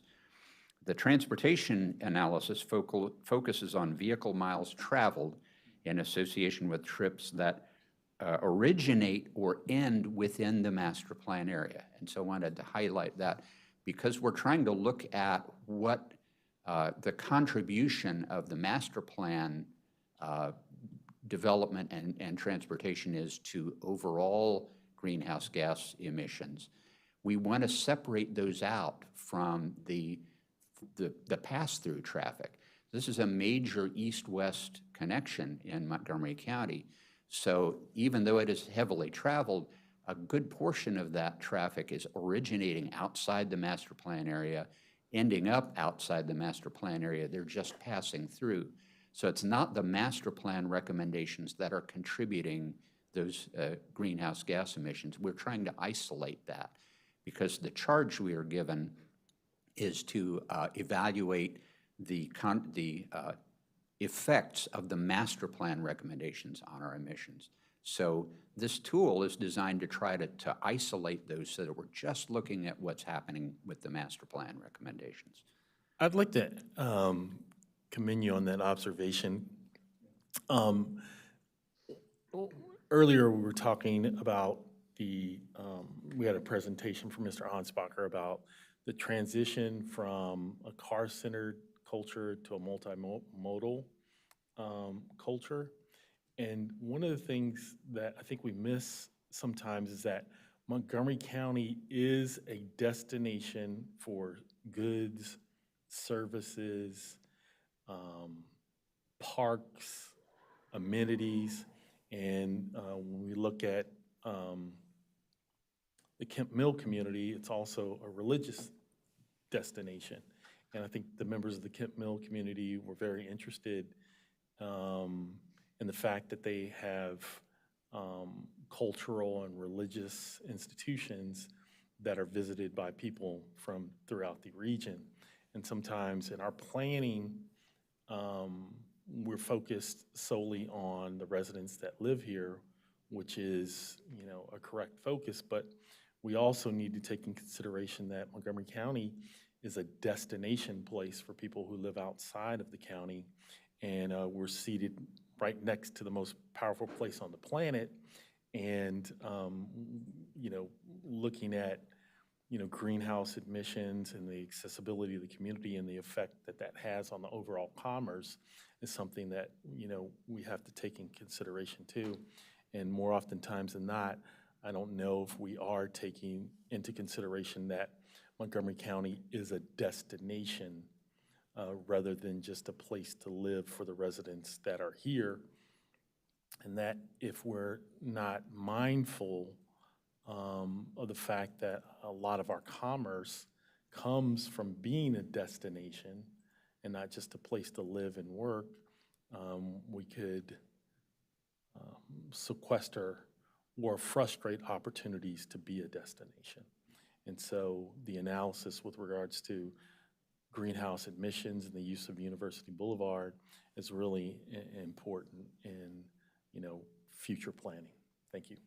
That's a good observation. And I'll just briefly note that there are other processes in the county and in the region that look at greenhouse gas emissions at other scales. And particularly, the Metropolitan Washington Council of Governments does regional assessments of greenhouse gas emissions, but they use a different process. It's an inventory rather than a modeled projection. And that's because they're looking at different sectors and they're using other measurements to determine what emissions are actually occurring from those sectors. And they're looking at the whole area. So, for Montgomery, and then each jurisdiction can look at their own piece of that. And so at a overall level for the county, the COG inventories indicate that typically about 36 to 42% of the total emissions come from transportation for the whole area. But since our charge here is different, which is to look at what's happening with the master plan. This tool gives us the ability to cut that piece out, isolate it, and to look at the reasons why that might be the case and help us focus on then making recommendations that might help reduce those. So I'll just to kind of finish up and kind of looking at this, the plan area itself and the characteristics of it, which I think are really interesting here. That, again, the plan area itself is relatively small. And another thing is that, as you can see from this image here, the predominant land use is single-family houses. And single-family housing is typically a less energy-efficient use than multifamily and many commercial land uses. So that will tend to skew the emissions profile in our analysis higher for building energy use because so much of the area is single-family housing. The UBC plan also includes a number of commercial uses that help provide some of the community's most basic needs within the plan area nearby. There are at least 2 grocery stores within the plan area and another one nearby in Wheaton. There are shopping malls nearby in Wheaton, and then there's also, the area has good bus service, and it's a short distance from the Wheaton Metro Station. It's helping to reduce dependence on cars for transportation from within the plan area. So in some ways, this is demonstrating some of the characteristics of a complete community that provides basic needs without having to get in your car and drive very far to meet those needs. That's one of the things we're striving for. And so, hopefully this is indicating what the advantages are, what we get by having good transit options, having complete communities, and being able to create those situations where you don't have to drive as far. I just wanted to say quickly that that's also just a great sales pitch for corridor planning in general, just to throw that out there. I know this is sort of our first effort at that post-Thrive, and with regard to environmentalism, environmental sustainability, and climate emissions, I mean, that speaks directly to the high potential of corridor planning for climate action, greenhouse gas emission reduction, and so on, and environmental sustainability. So, yeah, thanks for that description. I think it's. Great, thank you. But having said that, we do acknowledge that there are greenhouse gas emissions that come from our developed areas and our developing areas. And so we then further want to take the next steps and include recommendations in our plans to address those things. So the UBC plan includes a number of recommendations designed to minimize greenhouse gas emissions and to sequester and store carbon. These recommendations fall into several broad categories, including promoting energy conservation, which means we'll be using less energy, and energy typically that's what we translate into emissions. There are formulas that we use to do that. So promoting energy conservation, promoting clean renewable energy generation, providing non-auto transportation alternatives, and increasing carbon sequestration and drawing down atmospheric carbon using nature-based solutions, which tend to be the most cost-effective and have additional benefits as well. We're also supposed to make recommendations for creating adaptive capacity to be able to deal with the climate impacts that are already here and that we know are getting worse, and to build community resilience, the ability to bounce back better. So building adaptive capacity involves plan recommendations that mitigate current and anticipated climate impacts. That's the beginning, is trying to minimize the impacts by minimizing the emissions at the start. Heat island effect and extreme heat events can be mitigated by expanding healthy tree canopy, by minimizing paved areas and using treatments like cool roofs and pavements and green roofs. Flooding from severe storms can be reduced by increasing tree canopy and green areas, minimizing pavement, and promoting landscaping designs that help to reduce runoff. Energy conservation and on-site renewable energy generation reduces strain on an aging power grid and provides power when the centralized power grid fails. Part of adapting and creating resilience is becoming more self-sufficient for some of the basic needs, including energy. If we can generate more energy locally using clean, renewable methods, then we have buildings that can continue to operate when the larger grid goes down, and it is done in a more sustainable way.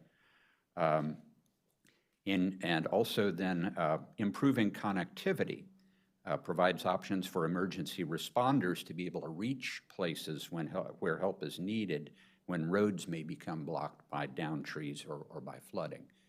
So that creating abilities to get to and through the area helps those pieces as well.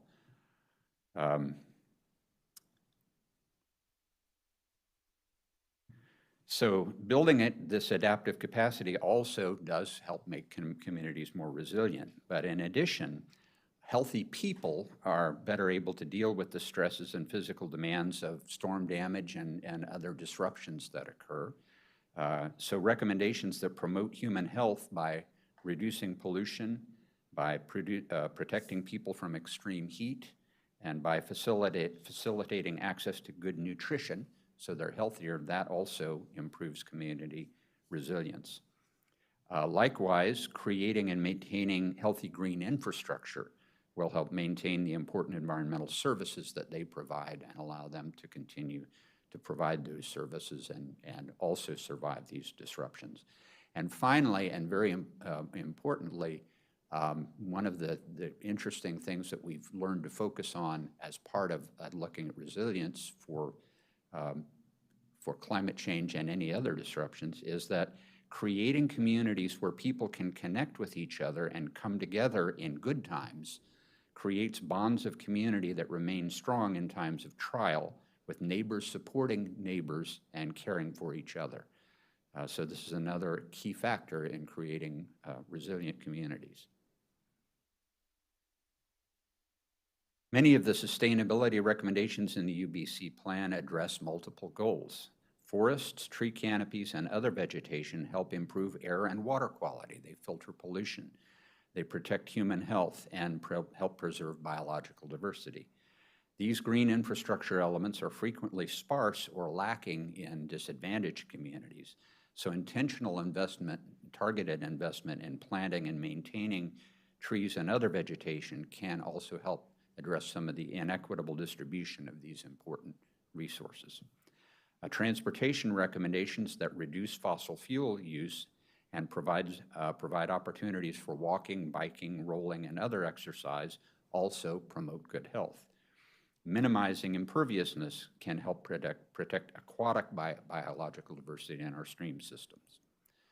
I'd like to finish with this slide that's actually, it's busy, and I apologize for that, but not really. It is taken straight out of the community's, or the county's climate action plan. And it shows the extent to which various climate actions benefit multiple county goals.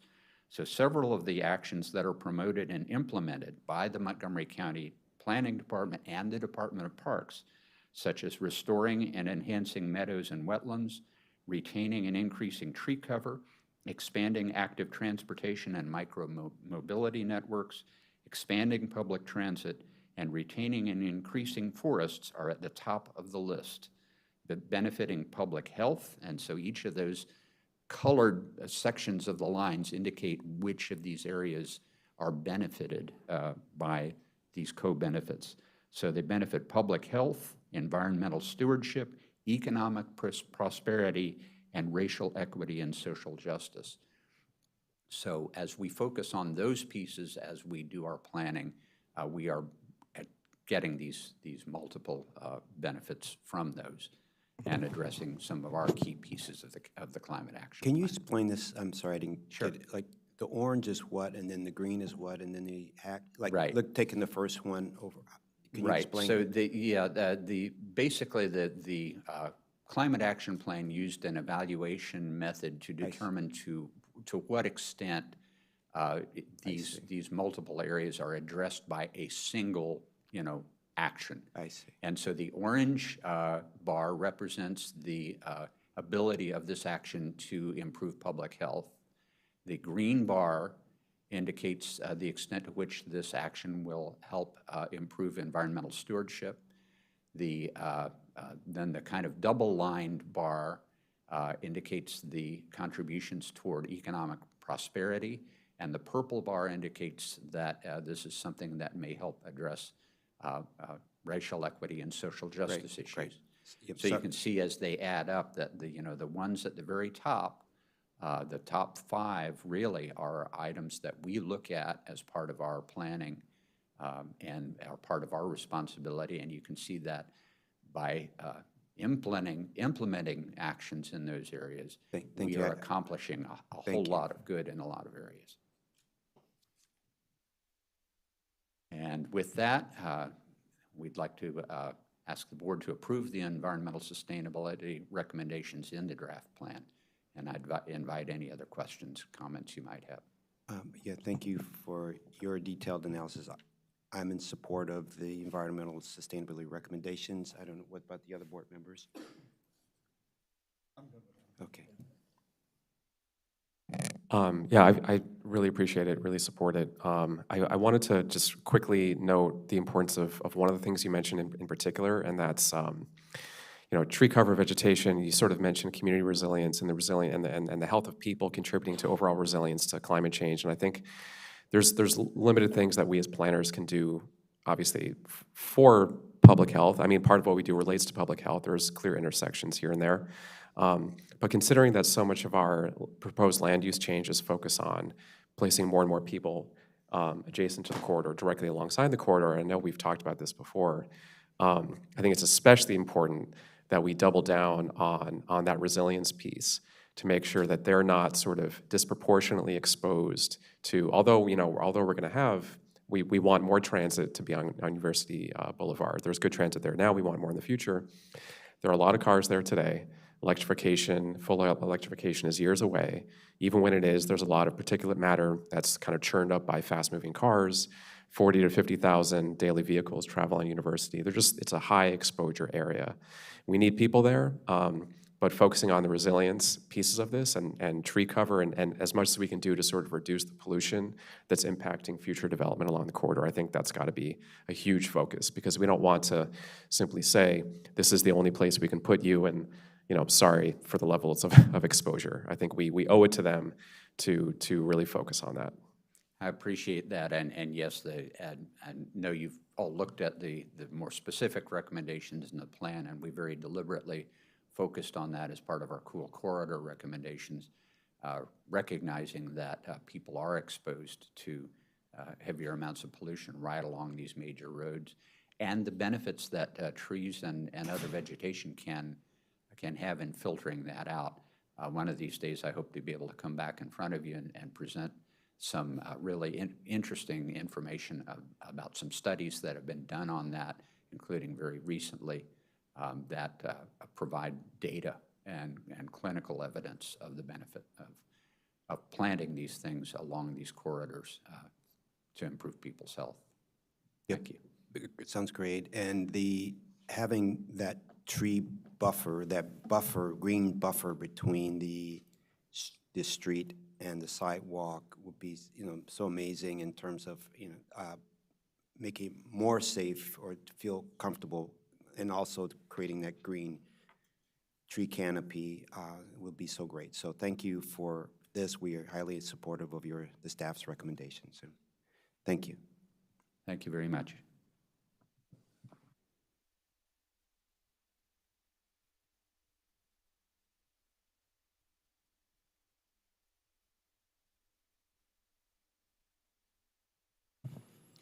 Good morning. For the record, Chuck Hines with Montgomery Parks, Park Planning and Stewardship. I'm going to be presenting information about parks, trails, and open space. My presentation is going to be talking about why parks, what is the case for parks, and how University Boulevard fits into the bigger picture of countywide park planning. I'm going to talk about some of the public testimony that we heard related to parks, trails, and open space, and our responses to those. The Planning Board requested at a previous work session that we discuss a little bit about how we approach park planning and use data as part of our analysis, which I'll cover. And then the board also asked for a little bit more information about what we're doing in Sligo Creek, Stream Valley Park, and our natural resources recommendation.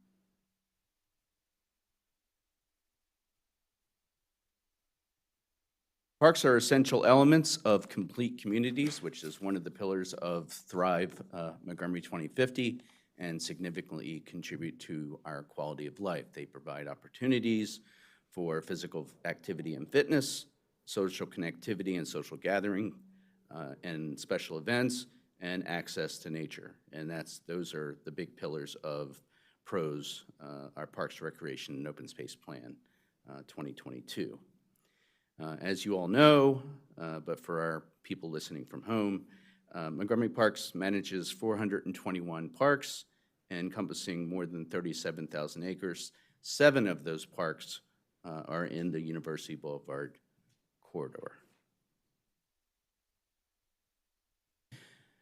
The public testimony that we heard related to parks, trails, and open space revealed that residents are generally satisfied with the recommendations, and they generally support the plan recommendations.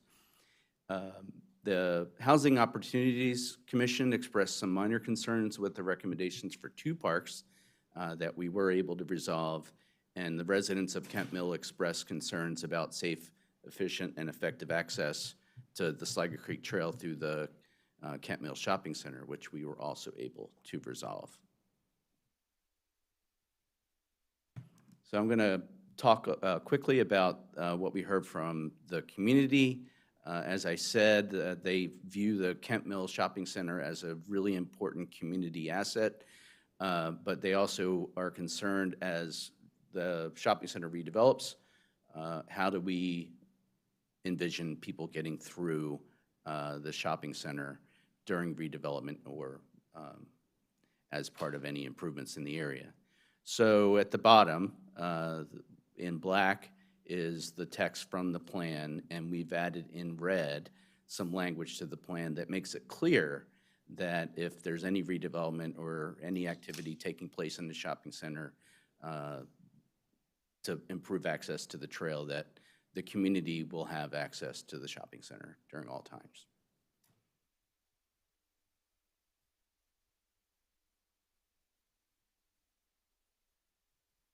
Along the way, I'm fine with that language. Oh, that's good. Yeah, okay. Okay. The Housing Opportunities Commission, the owners of the Oaks at Four Corners, which is adjacent to North Four Corners Local Park, they submitted testimony expressing their support for the recommendations, but they were also concerned about their level of financial contribution to park improvements. They wanted us to account for any affordable housing that they might be providing on the site, which is also a public benefit, and wanted us to clarify that the relationship between park improvement payments and affordable housing. So we added some language. We met with them, and we've come up with some new language in the plan, additional language in the plan, which you see here in red, which talks about how if they provide a pedestrian connection to the park, that could be factored into the financial contribution to parks. And then also at the bottom, consistent with how we approach redevelopment of properties adjacent to parks elsewhere in the county, in lieu of providing open space on site, we would be asking for a certain contribution that accounts for the amount of affordable housing that they're providing on the site as well, and that it's proportional. Okay.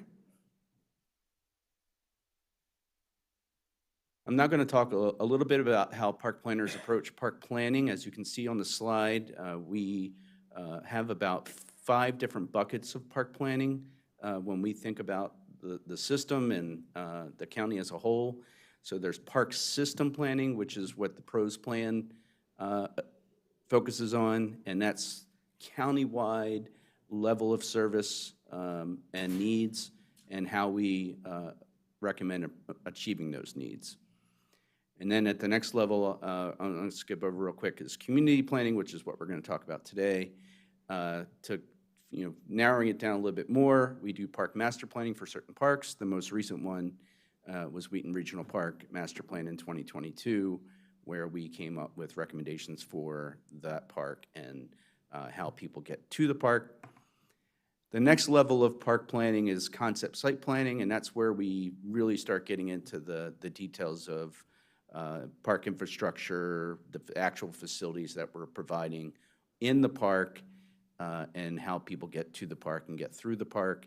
And then finally, the last level is facility planning, and that's when you get down to, similar to site planning during regulatory review, down to the inch, what does the park actually look like? So getting back to community planning, so as Steve mentioned during his environmental planning, it's really hard to look at just the University Boulevard corridor for community planning and park planning. And the reason for that is because the facilities that we're providing in the parks in the corridor serve more than just the University Boulevard corridor.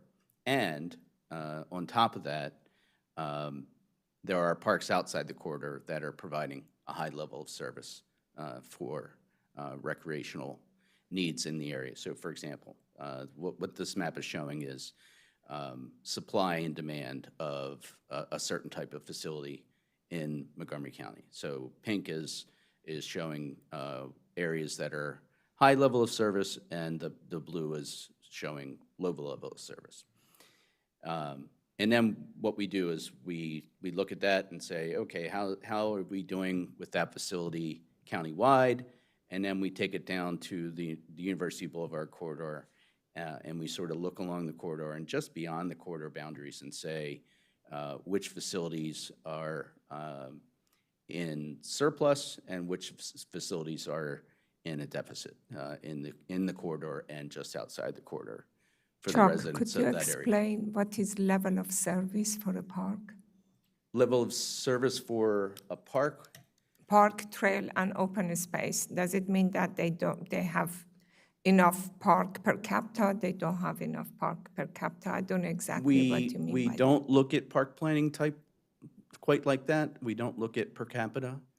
And if the board would be so willing, we could come back and provide more detail about how we approach all types of park planning at a future Parks Director's Report or a roundtable. But we don't do a per capita. That is not an equitable way of looking at. So could you just explain how the red and gray boxes are defined in this here? You say that the red are the high level of, I'm assuming, open space and park. Right. And the gray are the low. How, in general, this was decided? Right. So there are many maps like this, and this is just one of the maps that we can share. I don't remember exactly what facility type this was a map from, but let's say, for example, that it's basketball courts. The areas in red would say that the people who live in the areas of red are well served by basketball courts. The areas in blue would say the people who live in those areas do not have good access and service for basketball courts. So this plan in general is for what? Is for the whole park system in the county, or is it just for a specific amenity? We look at the county-wide first, and then we drill down to the corridor. So I don't have a map here showing just the University Boulevard corridor, but we would be able to prepare a map similar to this that targets the University Boulevard corridor and says which areas of the corridor are well served by basketball courts, which areas of the corridor are not served so well by basketball courts. Does that help? Okay, yeah, so why don't I'm not sure you answered, but why don't you come back at another, maybe and talk about how you analyze if an area has enough park amenities, okay? That'd be great. Okay. You can keep going. Okay. Thank you. Thank you. And then once we do that, we also look at the Community Equity Index to determine the relationship between areas of equity concern with the deficits or surpluses that we have for certain types of facilities. And again, when we come back, we can provide a little bit more detail about that. So in terms of the natural resources recommendations in the plan, so one of the things I wanted to hit on is stormwater management and stream and water quality. So what this slide is showing is before and after on the right of stream restoration project where we removed a channelized stream and created a more natural stream to restore the ecological functions of the stream and also improve the water quality that is discharged into the stream.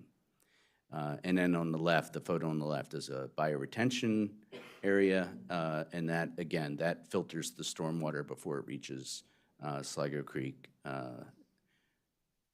and associated tributaries. And the goal of all this is to improve water quality and habitat. So last week at the Parks Director's report, you all were given a overview of a recent project related to the Purple Line in Long Branch. If and when the University Boulevard is ever renovated or rebuilt at a large scale, we would also be looking for something like that here for the Sligo Creek Trail, for the Sligo Creek connecting under University Boulevard. So it would be similar. And that's all I have. So the staff recommendation is to improve the recommendations in the draft plan with the revisions that we presented. Any questions or comments from the board members?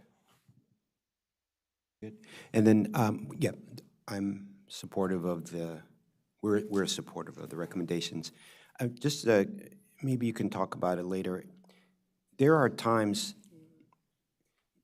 today, it's very uncomfortable biking on University, and I think at some point they were talking about, can there be like an interim solution, like can you have wayfinding through the community until this, better buffer and everything on University? Maybe that's already going on. Are they to guide people, on parallel streets? But sometimes you can't do that either. But I'm just thinking, right now in the plan, are there, not this, but in general, are there ways, are there wayfinding for people, bicyclers, or to get through the community without having to go on University, or people just maybe through maps or something, bike map, they figure out how to do it on their own? Okay. Yeah, thank you.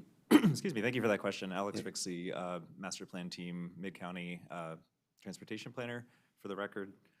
Yes, and thank you for, I'll start with the challenges because you identified a lot of the challenges that some of those neighborhood streets don't fully connect well as they're configured today. But yes, the bicycle master plan, and then that's incorporated in the transportation recommendations of the UBC plan, includes some recommendations for on-street bikeways, and those would come along with wayfinding signage to direct people through those routes. And then I'd also highlight again the recommendation for neighborhood street connections with redevelopment that we've spoken about previously along the south side of University Boulevard, that over time would make more of those through connections that would also include street connections for people biking as well. Okay. But as you mentioned, there's not a single continuous route parallel to University Boulevard that goes all the way along parallel to the corridor. So that's something that would have to be developed over time.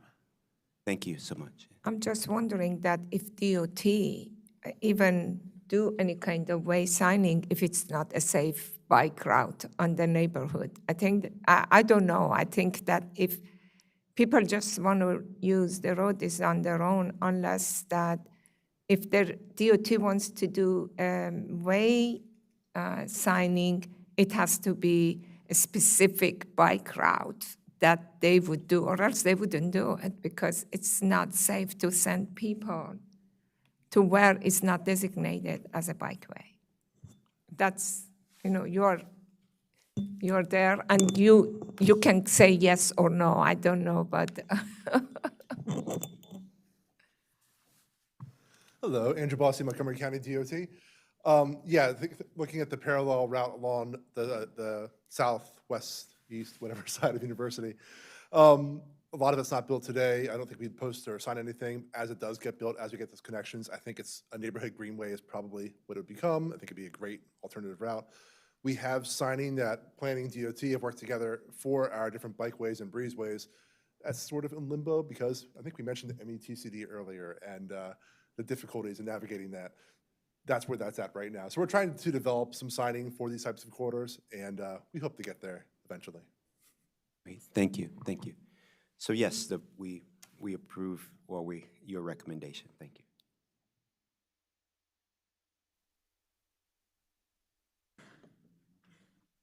thank you, Andrew.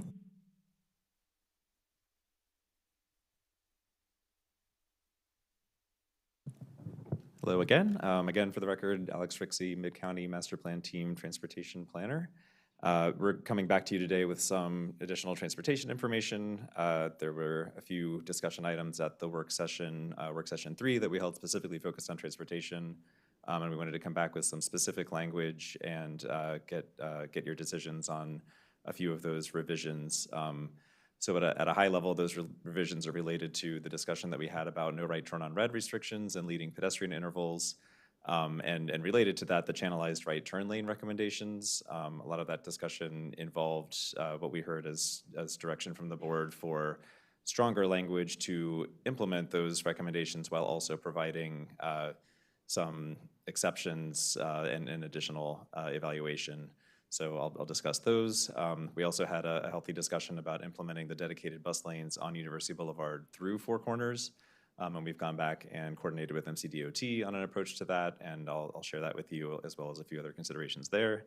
And then just some more informational items that we will include as updates to the appendices. So related to the first items about the safety improvements, no right turn on red, leading pedestrian intervals, and channelized right turn lanes, we reviewed the Safe Streets Act of 2023, Bill 1123, and I just wanted to share some excerpts from that with you. This is the bill that requires the right turn on red and leading pedestrian interval implementation in specific areas. And so our approach to that exemption language was to go back and look at this act and align our exemption language with the exemption language that's in this act. So this does require no right turn on red at county-owned signalized intersections in downtowns and town centers. It also prohibits drivers from turning right on red in those locations, and it requires leading pedestrian intervals also in downtowns and town centers, as well as at the closest intersection within 1,300 feet in each direction of an access point of a school, park, rail, library, bus rapid transit station, or community center frontage. So those are the requirements that are already in the act. The exemptions that are part of that, the requirements of those subsections C and E that relate to the no right turn on red and leading pedestrian intervals do not apply at a signalized intersection if the director determines that installing a no right turn on red restriction or leading pedestrian interval would significantly impair public safety. And I'm just including that language below that director means director of transportation or director's designee, because that language will appear in the draft plan recommended language. And this act would be effective July 1st. So with that information, the recommended plan revision is to add that additional language unless the director of transportation or the director's designee determines that installing a no right turn on red restriction would significantly impair public safety as the caveat to the language, and then applying that to leading pedestrian intervals as well. So I assume that there's no definition of what impairing public safety means associated with the act as passed? I don't believe there is. Okay, so just up to the discretion of, in this case, director or the designee? Okay. Okay. I'm just wondering that this provision, it's going to be a sign at the intersection that prohibits the right turn, or how is it being implemented? How people know that this is restricted? Correct, yeah, there would be signage at the intersection that indicates no right turn on red.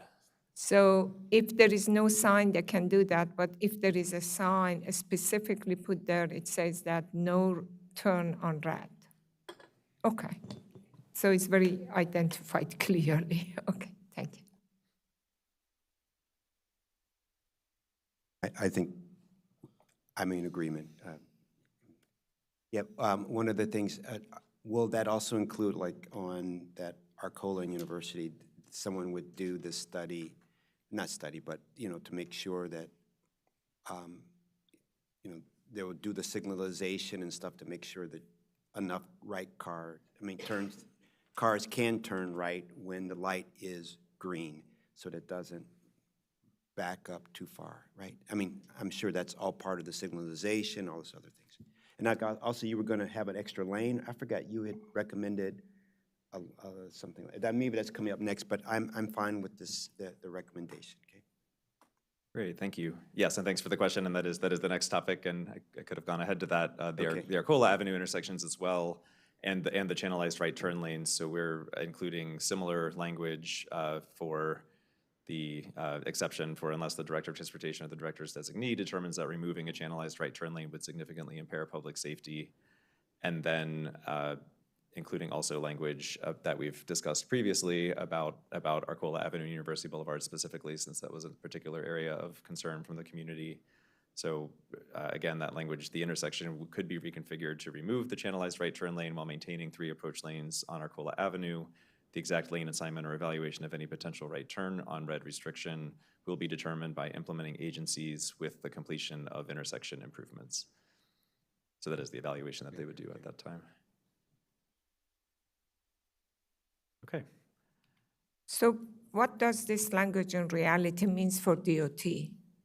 When, you know, you will put it in there, and then how is it being implemented? It's not, because this is a construction and it needs money. And this is from Arcola to University Boulevard, correct? The intersection shown on the screen, yes, is for Arcola to University. For the other recommendations about channelized right turn lanes, generally the right turn on red and the leading pedestrian intervals, that applies along University Boulevard. Along University Boulevard. So that's a good CIP project, I assume. Something that we don't know, or you don't know how it's going to be done. It's not going to be anytime soon. Yeah, I don't know if there's anything programmed for this at this point. This is, of course, will be a state project, not county DOT, but it's probably the similar process for both of us. There'd be a traffic study that goes along with it. Like, we know this is sort of the goal, and we want to make sure that we can do this without having any other issues. If there are other issues, what else could be done to still try and achieve what is shown here? But you know, there's always kind of that precaution of, like, if we do this, we want to make sure we don't cause absolute chaos by doing that. So you are going to do an evaluation, traffic evaluation at that time, whenever that it is, and see that what are the remedies and how it could be done to make sure that doesn't create the back. Yeah, I'd like to be the state, but yeah. Yeah, well, Arcola is not a state. That's our road, but where it intersects with university, intersections like that, the state has jurisdiction. Oh, even when it comes to Arcola, a state would do it? Along Arcola would be us, but the approach lanes and how it interacts How with it university, interacts, that so be the it state. would be a study done by state. Okay, got it, thank you. Just quickly building off that question, does that mean that the state also has decision-making authority over, like, leading pedestrian intervals at that intersection? Or is that just county approval? Gets more complicated. So the state owns the signals, and they do have authority. They can, how do I describe this? They own the signals, we operate the signals. They have the authority to tell us, do it this way, but generally we'll determine the timing, how long things go. They sort of have authority over the phasing, like what order the signals come in, but we have a little bit more authority in that stuff. Okay, gotcha, thanks. Good, while we're here, I just wanted to offer one suggested edit to the edit, and that is where we say in the second bullet, the intersection could be reconfigured to remove the channelized right turn. I would suggest maybe the board might want to consider should instead of could. And while, we try to refrain from dictating in our master plans exactly how the implementing agency should do their job. In this case, we're still maintaining that it's DOT's authority to determine exactly how it gets configured. But rather than could, we are saying we do want to remove these channelized right turns. But if you read the rest of it, it's sort of telling you that you could decide if it could be done or not. I think that's why it is could there. If you read it, it says that it could be reconfigured to remove the channelizing right turn while maintaining 3 approach lanes. And then it said the exact lane assignment or evaluation of any potential right turn on red restriction will be determined by implementing agencies with the completion of the intersection improvement. So Yeah, I agree. I think that having that language there adds that flexibility, but by replacing could with should, it does express the board's desire and ultimately the county council's desire to try to remove the channelized right turns whenever we can. I'm in agreement with should. Okay. Thank you, Director Sartori. Okay, thank you. Moving on then to the dedicated transit lanes in Four Corners. So we went back and discussed the cross sections for the dedicated transit lanes in Four Corners. I'll share the high-level approach that we took to this and discuss that and invite board discussion about that. We do have those detailed cross sections if it's helpful to get into those details, but I thought presenting it at a higher level conceptually might help to focus the conversation first, and then at the board's pleasure, we can go into more detail. The approach that we took here was informed by the messaging that we've been pretty consistent with throughout the plan process to the community that we're not intending to expand the right-of-way, ultimately to fit both the dedicated transit lanes and the safe facilities for people walking and biking and rolling that we're recommending. We would need additional right-of-way to incorporate all of that. And so the recommendations include a phased approach where phase 1 allows for some of those improvements within the existing right-of-way without moving it, and then with redevelopment or a major capital project and a bit of additional right-of-way, we could expand the facilities further. So for phase 1, within the existing right-of-way, the recommendations repurpose 1 through vehicle travel lane per direction for a dedicated transit lane through Four Corners. That also reduces the vehicle travel lane widths to 10 feet each, which is a positive from a safety perspective. And that frees up a little bit of additional space once the transit lane is put in, 3 to 6 feet for wider sidewalks and buffers. Those wider sidewalks and buffers would still be narrower than the Complete Streets Design Guide minimums, but they would be slightly improved compared to what they are today. And they would include 1 10-foot side path along the southernmost leg, the eastbound direction of University Boulevard, that connects to the existing 10-foot side path in front of the high school there. The phase 2 recommendation then aligns well with that phase 1 recommendation. So the phase 1 recommendation moves the curbs inward. The phase 2 recommendation would keep those changes in place, and then working outward from there could expand the sidewalks and the buffers, depending on the location, between 0 feet, not at all expanding the right-of-way, or up to 4 feet on each frontage. And that would allow us to achieve the Complete Streets Design Guide minimum sidewalks and buffers. Sounds great. Anyone have any other questions? But it would be nice to, do you have that picture? Just kind of. I have an aerial also, as the board requested, just as that a might help quick to show it. I I did want to raise one other concern that MCDOT has shared with us, that this reconfiguration would include 11-foot dedicated transit lanes, which are narrower than the 12-foot transit lane width in the Complete Streets Design Guide. MCDOT has requested that we widen those to 12 feet, and I wanted to make sure to convey that that would require, in the phase 1 version, narrower sidewalks and side paths until we could get additional right-of-way. And then in the phase 2 that requires additional right-of-way, that would be 1 more additional foot of right-of-way per direction. And I just wanted to note that MCDOT is interested in this change. That is, 12 feet is consistent with the Complete Streets Design Guide. The vehicles, the bus rapid transit vehicles that MCDOT, I believe, intends to use are pretty close to that 12-foot width, including the mirrors. I'm not sure the width of the vehicle itself, but could cause some operational challenges. But I did want to share also and remind the board that MCDOT has shared options that include an 11-foot travel lane previously, so possibly that's still a possibility. And note that the NACTO Transit Street Design Guide recommends 11 to 12-foot curbside transit lanes and even narrower 10-foot lanes in constrained conditions. All of this can be addressed at the time of implementation, but our recommendation is to go ahead with the 11 feet that we have here, to be clear that we're trying to minimize those as much as possible, but I wanted to open that to the board to discuss. I think it sounds like a good compromise, and as you mentioned, it's like the fine details will come later on when these are actually implemented. So, I personally, I'm okay with it.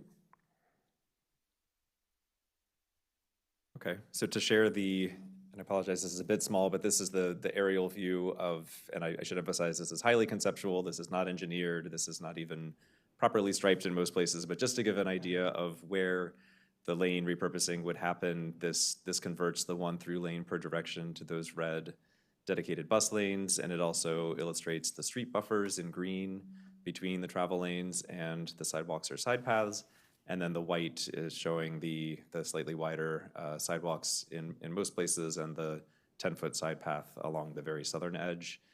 And then the annotations in blue show the approximate locations of the frontages where we would need additional right-of-way for those Phase 2 recommendations. So starting from the southeast, where there's no additional right-of-way needed in front of the high school or the church that's in the center island, those frontages would not likely need to be expanded.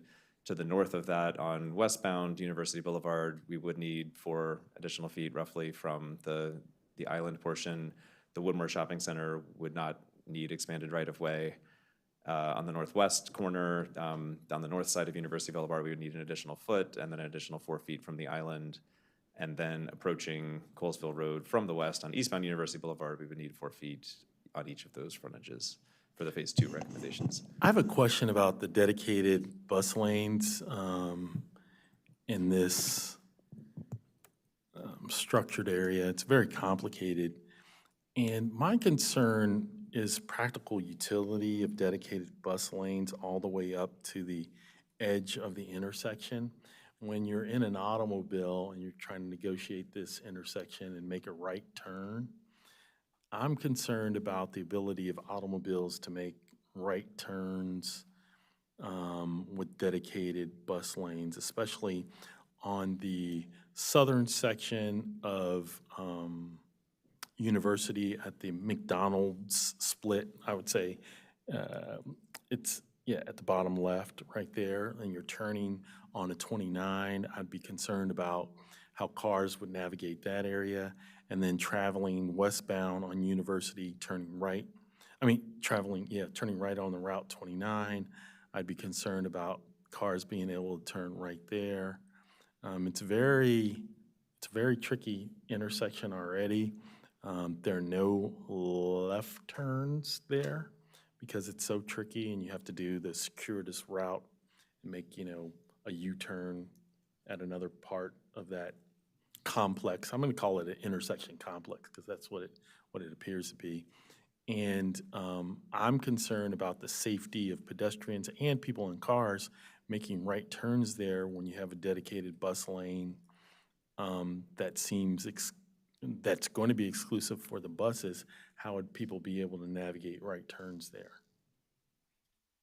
Yes, thank you for that question. And maybe I'll preface all of this with the idea that, again, this is very conceptual and the actual configuration of the lanes would be worked out by MCDOT at the time that they implement those. But to your concerns, we're not intending to remove any of the turning movements that are already there today. So on the approach eastbound on University Boulevard, and this skip striping could be longer or could start earlier or could wait until later. That's a question for MCDOT, but eastbound right turning traffic could cross the dedicated bus lane into the right turn pocket, and so buses would be continuing straight through the intersection while the vehicles are turning right, already having crossed that lane. The risk of getting into the weeds, that does introduce problems for the bus stop that's currently on the southwest corner. That would likely be relocated to the far side in front of the high school, which might be a positive thing since a lot of the passengers on that bus are using the high school. But I do think a lot of these details would have to be worked out at the time of implementation, but I do appreciate the concern and want to emphasize that we are recommending maintaining that right turn lane. There is an existing left turn lane onto northbound Colesville also. So you can make lefts today from University onto Colesville. You're right, you cannot make lefts from Colesville onto University, which necessitates that complex turning jug handle movement. But the same thing applies for the westbound direction, that will still have the left turn lane and the dedicated right turn lane, that vehicles could cross the dedicated bus lane, enter that right turn lane, and then make the right turn. The reason why I'm asking is I travel on Georgia Avenue over Randolph Road, and there's dedicated bus lanes there, especially heading northbound on Georgia Avenue when you get to Randolph Road. It's very complicated in how to negotiate that when there is a bus there, and then when there's not a bus there, I think there's some discomfort and anxiety in driving the car and whether or not you could utilize that lane to turn right or to enter the McDonald's once you get past the intersection, or to enter the shopping center and then eventually turn right on the Lay Hill Road. I know that's not what we're dealing with today, but the quagmire that is there, I would want to try to avoid it here, because I think it could lead to traffic accidents because of the confusion that the dedicated lanes create. And I know from the McDonald's on Georgia Avenue in Randolph, there used to be a bus stop installation there, but that thing's been wiped out like about 2 or 3 times because of, I think, the traffic incidents and the negotiation of the bus lanes and speed there. And so I'd want to try to avoid the same situation here. I do like the dedicated bus lanes. I just think at intersections, it becomes very complex.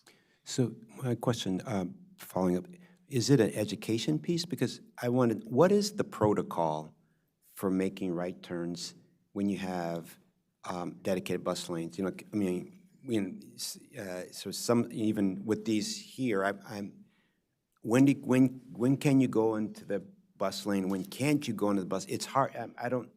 It's not really, maybe it's just an education thing so that people know they don't have to, you know. So maybe it's the dash lines means you can enter the bus lane? Yeah. Okay. Yeah, that's right. The dash striping is where the vehicles would merge into and across that lane, just like any other merge, yielding to the traffic that's already in that lane and then merging in when it's safe to do so. The dash means you can go into, so from that, like going eastbound where the island is, I mean, you can get into the bus lane, even in the solid, you can stay in the bus lane to make the right turn on to Colesville?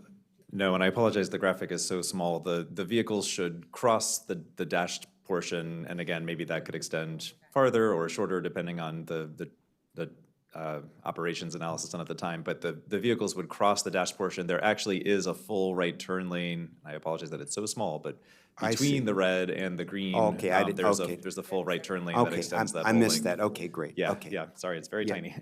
And for those that may be listening to this, Carrie Sanders for the record, this is all very like high-level conceptual. I think what we're trying to show to the board and the community is that we're looking to have the dedicated bus lane through Four Corners, and previously we didn't have that. But how it's designed and how the intersection functions will have to be looked at more carefully with the detailed design.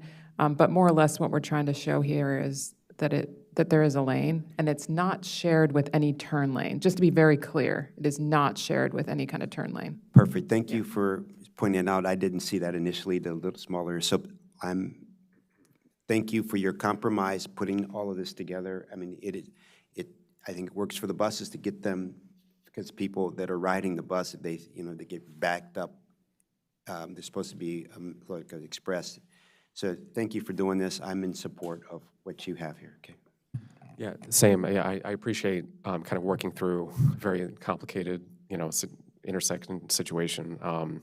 I think this is a good near-term solution. I just wanted to confirm that the recommendation would be to implement this sort of as soon as possible, as soon as, I guess, funding available for MCDOT. It's not a recommendation that this like needs to wait for any future BRT service or anything like that. Yes, and yes, that's the idea behind the two phases, is that the phase one could be implemented without additional right-of-way. Okay. Phase two could also be implemented if that right-of-way were available. Okay, great, thanks. Okay, thank you. Okay, thank you. And then another bit of flexibility on this, as we were discussing with MCDOT, is that if through that facility planning process, there are a variety of ways that transit performance could be improved through Four Corners, and that might entail full dedicated transit lanes through the whole length. It could also be things like queue jump lanes or transit signal priority or other treatments. And so as the implementing partners get into the detailed design, it might be the case that those dedicated transit lanes are not necessary all the way through all of the directions of University Boulevard to achieve the goals of improving transit performance at that time. So this recommendation gives some guidance on what we should do with the right-of-way if those are not necessary. And so the language is, if through facility planning, implementing partners determine that dedicated bus lanes through Four Corners are not necessary, right-of-way width shown for the dedicated bus lanes should be reallocated to provide safer and more comfortable facilities for people walking, biking, and rolling, prioritizing a breezeway bicycle facility along the south side of eastbound University Boulevard. Any remaining right-of-way width from dedicated bus lanes determined to be not necessary should be reallocated to reduce the overall cross-section width. I think I'm generally okay with this. I just want to be a little bit more specific or clear around how we characterize necessary.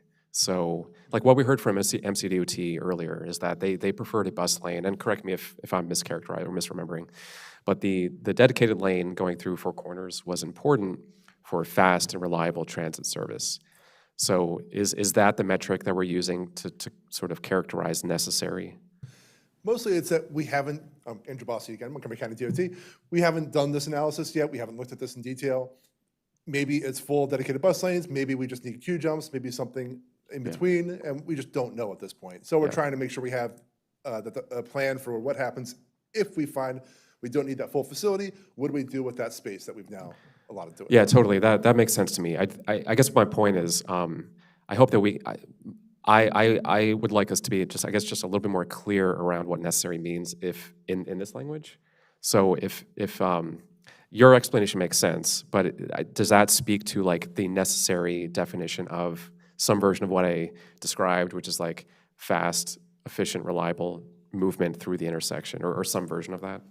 I think what necessary means will depend on who is making those decisions in the executive branch, here at the planning board, when that time comes around, at council, it will vary. Okay, so in that sense, I think that sort of further reinforces the point that it's incumbent upon us to make that definition in this language. And Jessica McVeary, for the record, are you suggesting something like are not necessary to improve transit performance, reliability, et cetera, that we sort of add that language to clarify what the necessary piece is that we're trying to achieve? I think so, because the conversations we had, we were weighing the relative pros and cons, and we landed in a place where we sacrificed a little bit of maybe comfort for pedestrians in service of, I think, more reliable, faster transit moving through the intersection. And so if I'm remembering correctly, then I think, some version of that language I think would be helpful here, just to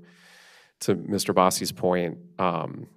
Whoever's making this decision in the future, they may have their own preferences, but at least we're clear about what our preferences were for what necessary means. Can you add some language and come back to us or you can do it now? So I think we understand the intent, replacing the word necessary with performance of transit and others features related to transit performance. So we'll do that. We're going to come to you with all of the red lines at once. That's going to be our final work session. So we will ask that you review that in advance of that work session to let us know if you have any concerns at the work session itself. But we're not going to have another transportation work session on this topic. We'll come back with the red lines. Great, thank you. This change is a consequence of the changes we just discussed, but I did want to emphasize again that before the recommendation had been to generally occur within the existing dedicated public right-of-way, this would change that to say minimize the need for additional dedicated public right-of-way, acknowledging for the phase 2 recommendations we just discussed, we need that additional right-of-way. Okay. And then this language, although it's all in red, has been shared previously. The idea of this recommended change is to, previously there had been one recommendation for a long-term vision for Four Corners, and there was a separate recommendation for study of transit through Four Corners.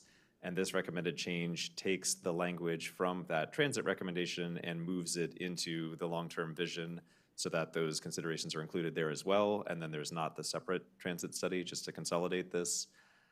The other edit to that change is clarifying, we had some discussions with MCDOT about the improving multimodal safety and what the priorities are, and to remove the potentially confusing language about not increasing capacity or vehicular travel speeds through Four Corners. So it just states improving multimodal safety should remain the top priority of the study. And I'm happy to read the full language if it's helpful, but that's been shared before. Okay. That is the end of the recommendations. So the staff's recommendation is to approve the transportation recommendations in the draft plan with the revisions, and we'll bring that revision that we just discussed back as part of the red lines.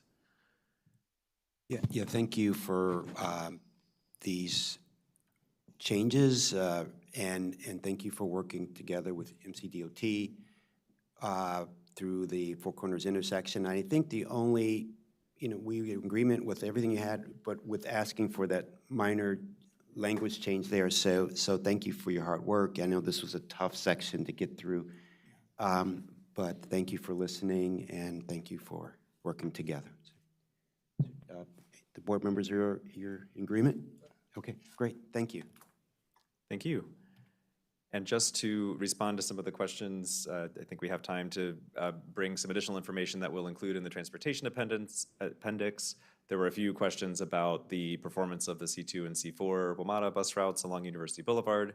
So I wanted to share some information. The WMATA's line performance report is prepared annually and provides a lot of really interesting information about those bus routes on a line-by-line basis.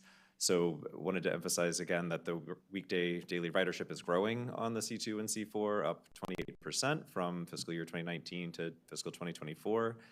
That 11,000 number has grown even since then. I don't know exactly when WMATA's fiscal year ends, but in late 2024, that was up to 12,000 per day, so growth continues. The ridership survey that's conducted on board reflected that 89% of the respondents were people of color and 67% were from low-income households. So just emphasizing the populations that are served by these routes.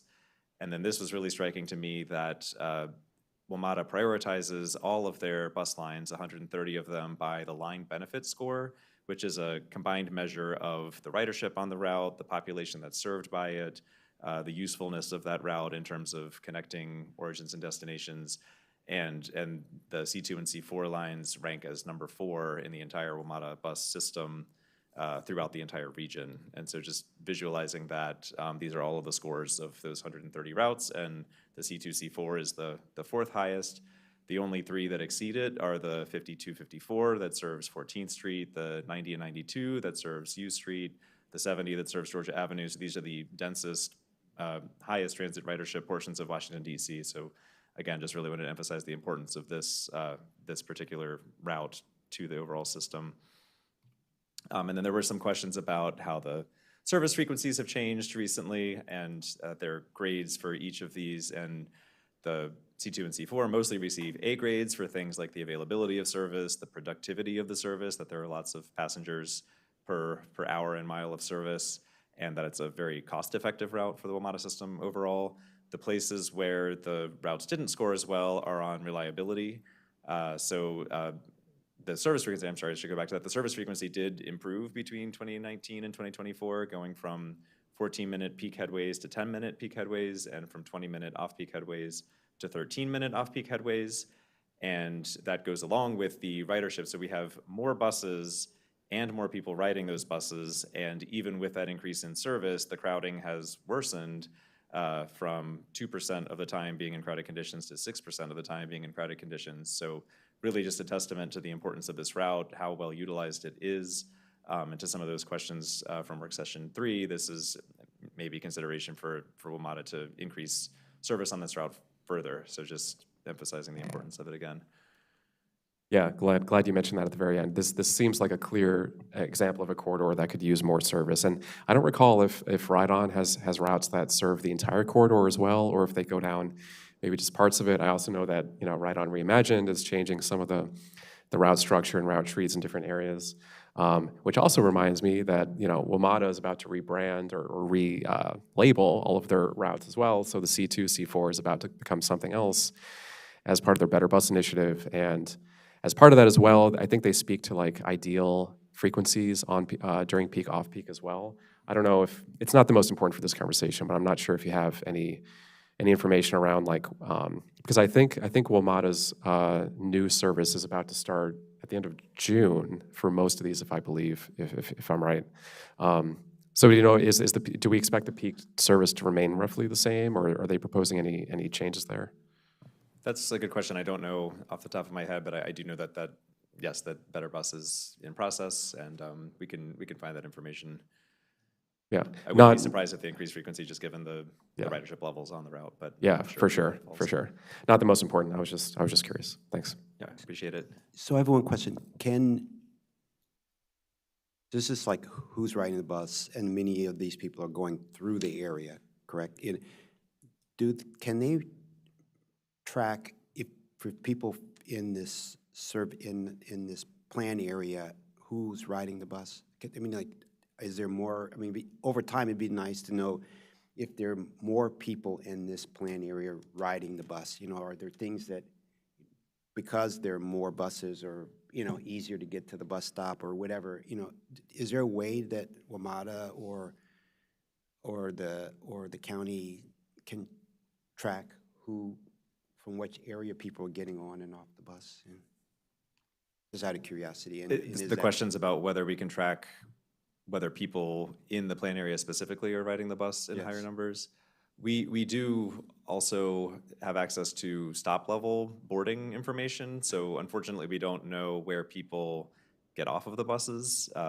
There's no connection between the boarding and the alighting of the bus, but we do have the number of people getting on and off at each stop. And so that could be an indication for the plan area specifically of the changes in ridership within the plan area itself. Yeah, maybe, you know, 5 years or 4 years from now, we know who's riding, you know, like, there's some data now, who's riding the bus, or, you know, from the plan area, and sort of you can, are the things we're doing or something creating more ridership, you know, over time, I don't know, from the plan area. Because the goal is to also get more people in the plan area to ride the bus, right? Use or roll or ride the bus or things like that. So I don't know how that you monitor that, but you know, so we'll see. Okay. Yep. Thank you. Yeah, I would say usually the transit agencies, to answer your question, Chair Harris, the transit agencies, particularly when they put in these new improvements, are going to be looking at that pretty closely. So that's something that we can, you know, as the planning department, can keep our eye on as well. But there's usually, like, when the capital improvement project goes into place, there's usually a period where folks are trying to understand what's the impact of that. So I think absolutely that's something that we're going to want to continue to track as the project or as the plan that is implemented over time. Great, thank you. Right, thanks. And then just the last update about the traffic analysis that we did, the vehicles per hour per lane, and requests for a bit more context and understanding of what those numbers mean. There's a new column added to this table that we discussed during work session 3, that the new column shows the 2023 existing vehicles per hour per lane. And so just wanted to share that the existing volumes throughout the corridor are pretty consistent also with the future volumes. There are some locations where the volumes shift or increase, particularly on University Boulevard, east of, at the very edge of the plan area, east of the outer loop off-ramps. But that, even once those vehicles per hour per lane increase today, it's flowing pretty freely, even during the peak AM and PM peak periods.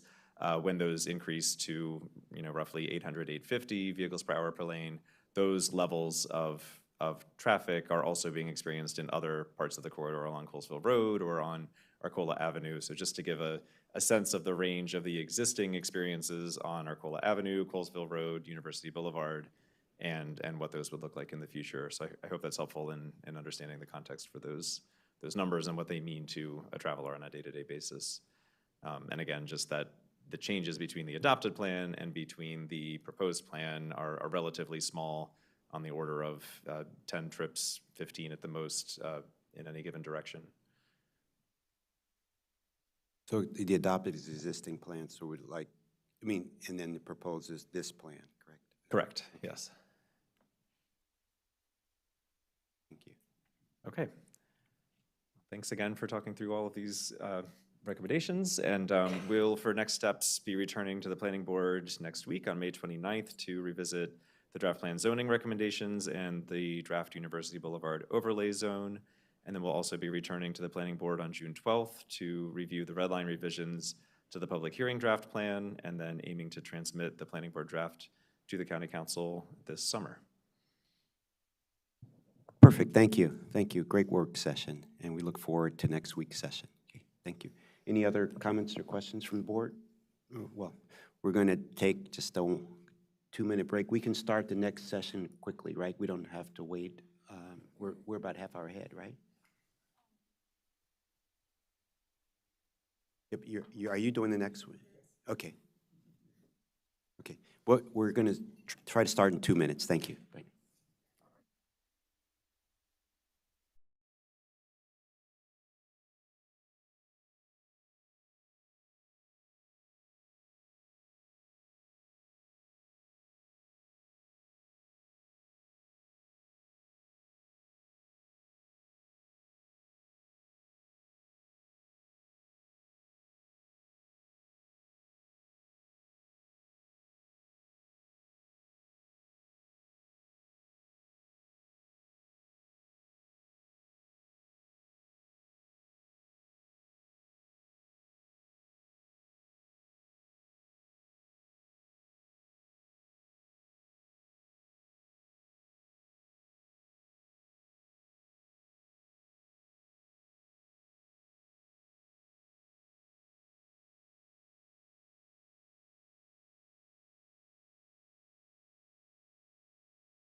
Good morning.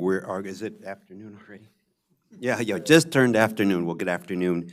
We're on item number 6, the Romeo and Elsie Horad House, M 331-87, an amendment to the Master Plan of Historic Preservation where staff is recommending to list the Romeo and Elsie Horad House in the locational atlas and index of historic sites and recommend that the county council designate the property in the master plan of historic preservation. So this morning we have John Lieberts and Rebecca Ballo presenting this, and we also have Karen Burdett, Historic Preservation Commission Chair. Thank you. Welcome. Good afternoon. For the record, John Lieberts, Cultural Resource Planner.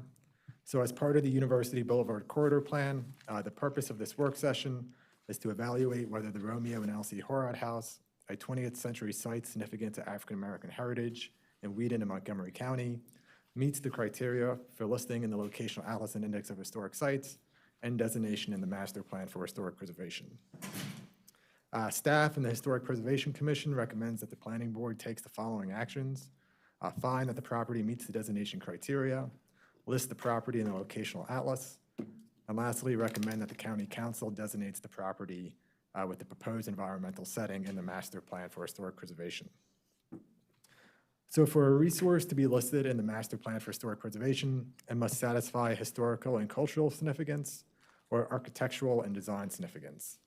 The designation process includes hearings before the Historic Preservation Commission, Planning Board, and the county council. The council makes the final determination on whether a resource is listed. So regarding the public process and outreach, Dr. David Rodenstein brought attention to the property and conducted a series of interviews with the family's descendants in 2017. In 2022, the planning department identified the property for potential designation as part of this plan.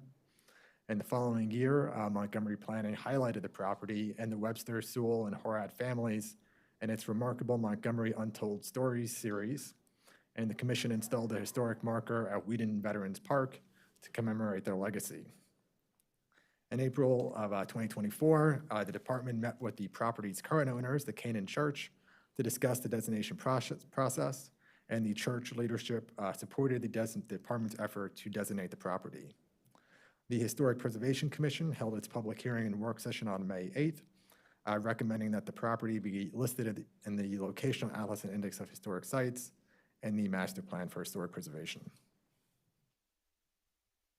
So next, I'll discuss the Horad House and the proposed environmental setting. The Romeo and Elsie Horad House is located at 2118 University Boulevard West, about a quarter mile east of downtown Wheaton. In 1938, Romeo and Elsie Horad built the colonial revival Georgian-style house, creating an architecturally impressive dwelling that reflected the success of a prominent African-American family. The hipped roof, symmetrically balanced facade, brick veneer, and central doorway with the decorative surround exemplify the defining characteristics of the architectural style. And the design highlights the wealth and status of the Horad and Sewell families. Staff recommends an environmental setting that includes the entire 0.77 acre parcel conveyed to Romeo and Elsie Horad in 1938, which is outlined in red on the map.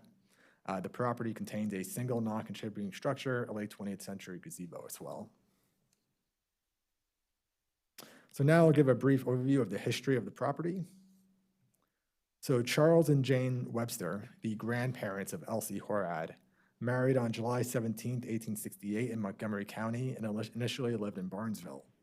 In 1894, they purchased their first 1 acre property from George and Kate Sissel, where they built their family home. And this parcel is outlined in red on the map. The Websters had at least 13 children, including Martha, Elsie Horad's mother, and the family used the property and the adjacent leased land as a market garden. The Websters became part of Wheaton's growing African-American community. In 1873, African-American residents Henry Gaither, Jerry Gaither, and Henry Walker acquired a 1 acre property for the Allen Chapel African Methodist Episcopal Church and Cemetery, which also served as the first school for African-American children of the community. By the late 19th century, several African-American families acquired property along Wheaton Lane at Chestnut Ridge near the present-day intersection of University Boulevard and Inwood Avenue. As the community grew, residents lobbied for the construction of a dedicated elementary school, and in 1900, the Board of School Commissioners purchased a 1-acre lot from George and Kate Sissel for $200 and built a one-room segregated elementary school for African-American students in Wheaton. By 1940, the United States Census counted that the African-American community at Chestnut Ridge, recording approximately 21 owners and 11 renters with a population of 147 persons. So if you look at this map, this 1931 map, the green star on the map is the location of the church and cemetery. The orange star is the location of the Wheaton Lane community. The yellow star is the location of the segregated African-American elementary school that they built at the turn of the 20th century. And the red arrow points to the future location of the Horide House that would be built later in the 1930s. Can I ask a clarifying question real Sure. quick? The current plot that the house sits on is kind of long and narrow. Is that yellow star the back of where that house, the current plot would have been? Is that where the school was? That's where the school was. Where the And it yellow was on the star plot was. that currently exists, that's that long? It's right behind it. So I think when we move forward, a couple more slides, I'll have the plat up that shows Okay. the division, and you can see that lot behind it. Was the road called University Boulevard back then, or is it called something else? The roads had many names over a period of time, from Old Bladensburg Road to University Boulevard to Four Corners Road, depending So on it's the now, section you're in in. that map, it's Wheaton Four Corners Yep. Road. And so at that point, people refer to it as Wheaton Four Corners, and the MNC PPC, actually, the planning board in like the 1950s decided they were going to standardize the name of the entire roadway to make it less complex for everybody, because it had so many names over its history of a road, as a road.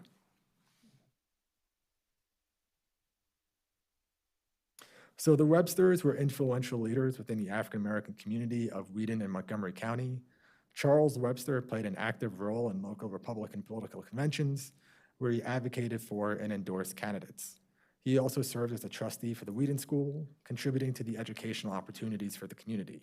And here is a photograph of the Websters and their house, which has since been demolished. That site is now occupied by Canaan Church next to the Horide House. So Martha Webster, the daughter of Charles and Jane Webster, married Edward Benjamin Sewell in 1897. The couple lived in Washington, D.C., where they raised their 3 children, Elsie, Glendora, Webster, and Bernard. In 1912, Martha and Edward Sewell acquired their first parcel in Wheaton. This land, outlined in blue, was situated between the 1-acre property her parents acquired in 1894, which is outlined in red, and the 1-acre property conveyed to the Board of Education in 1900. The lot had no direct frontage on University Boulevard, so access to the near 1-acre parcel and the Wheaton School was provided by an unnamed drive. So Charles Webster died in 1927, leaving his property to his daughter Martha. And according to family tradition, the Sewells moved to Wheaton to help Martha's elderly mother Jane with management and upkeep of the property. So Martha and Edward Sewell now own the entirety of the Wheaton property that would later become the site of the Romeo and Elsie Horide House, encompassing the western halves of the parcels acquired in 1894 and in 1912. So the future lot given to the Horides is represented by the dashed red outline and overlaid on the 1931 map that shows the original division of the land on the left side. So you can see how it was divided and what the lot is given to the Horides. In 1938, the Sewells re-subdivided these stacked lots into 2 distinct parcels, both fronting University Boulevard as shown on the right. And they conveyed the western lot to their daughter and son-in-law, Elsie and Romeo Horide. So next, I'll focus on the lives of Romeo and Elsie Horide. Romeo William Horide was the son of William Fenton Horide and Belle Horide. The couple primarily resided in the District of Columbia, where they raised their large family, including their son Romeo. He attended Lucretia Mott Elementary School, M Street High, Western Case University, and Howard University Law School. It is likely that Romeo met Elsie at M Street High as they graduated in the same year. Elsie continued her education at the Minor Normal School, later renamed the DC Teachers College, and she dedicated 37 years of her career to public education in Washington, D.C. And there's photographs of Romeo and Elsie on the slide. So Romeo served overseas during World War I and later worked at the Navy's Interdepartmental Social Hygiene Board. After graduating from law school, he joined the District of Columbia's Office of the Recorder of Deeds in 1926. Horad led the modernization of the Land Record Index for the District of Columbia, where he successfully implemented a system at a cost of over $200,000, which was reported in newspapers as well, as shown on the slide. In 1939, the Horads moved their family, Romeo Jr., Sewell, and Martha, from Washington, D.C. to their new home in Wheaton. Romeo shifted his career focus from the government to the real estate industry. Racial segregation, particularly racial restrictive covenants, severely limited opportunities for African-American homeownership in Montgomery County and the Washington, D.C. region. As a result, many African-American families in Montgomery County had to subdivide their existing properties to create additional housing opportunities. In 1938, Martha and Edward Sewell divided their Wheaton property into 2 lots, giving Lot 1 to the Horads. The Horads became active members of the Montgomery County African-American Republicans and served in leadership roles when they came to the county. Romeo later ran unsuccessfully to be a delegate to the state Republican convention. And displayed here is a newspaper profile of Horad, a Republican voter guide from the 1944 election, and a real estate advertisement from his office. After transitioning to a career in real estate, Romeo Horad quickly found success and became a member of the Washington Real Estate Brokers Association. The association consisted of African-American real estate brokers who purchased, sold, financed, and managed properties in Washington, D.C. In 1944, Horad represented the organization before the United States Senate, where he testified on the root causes of housing inequities, including racial restrictive covenants. He emphasized the vital role of homeownership in achieving the American dream and highlighted challenges African Americans face in securing housing opportunities. Horad's actions went beyond written and oral testimony to legislative bodies. He partnered with Italian-American real estate brokers, Raphael and Joseph Orciolo, and later Charles Hamilton Houston, to purchase houses with racial restrictive covenants on Adams and Bryan Streets in Bloomingdale, Washington, D.C., and resell those properties to African Americans. These actions led to a series of court cases that challenged the legality of racial restrictive covenants, and ultimately, Shelley v. Kramer and Hurd v. Hodge found racial restrictive covenants to be unenforceable in 1948. In Montgomery County, Horad focused his political and social activism to improve facilities and infrastructure for African-American communities. As the leader of the Citizens Council for Mutual Improvement for Montgomery County, he represented more than 2,000 community members and advocated for critical changes. Horad specifically focused on the poor condition of schools for African-American students. Through persistent efforts by the Horads and community organizations, Montgomery County constructed 4 equalization schools that offered better facilities and expanded opportunities for African-American children prior to desegregation. The newspaper, the Washington Afro-American, recognized Horad on its honor roll, awarding him with a merit plaque for his outstanding contributions. The paper stated, and I quote, Romeo W. Horad has been selected for organizing and leading the fight in nearby Montgomery County, Maryland, for better schools, roads, living conditions, and the end of Jim Crow and discriminatory practices. And Romeo Horad is the first person sitting on the right in the photograph.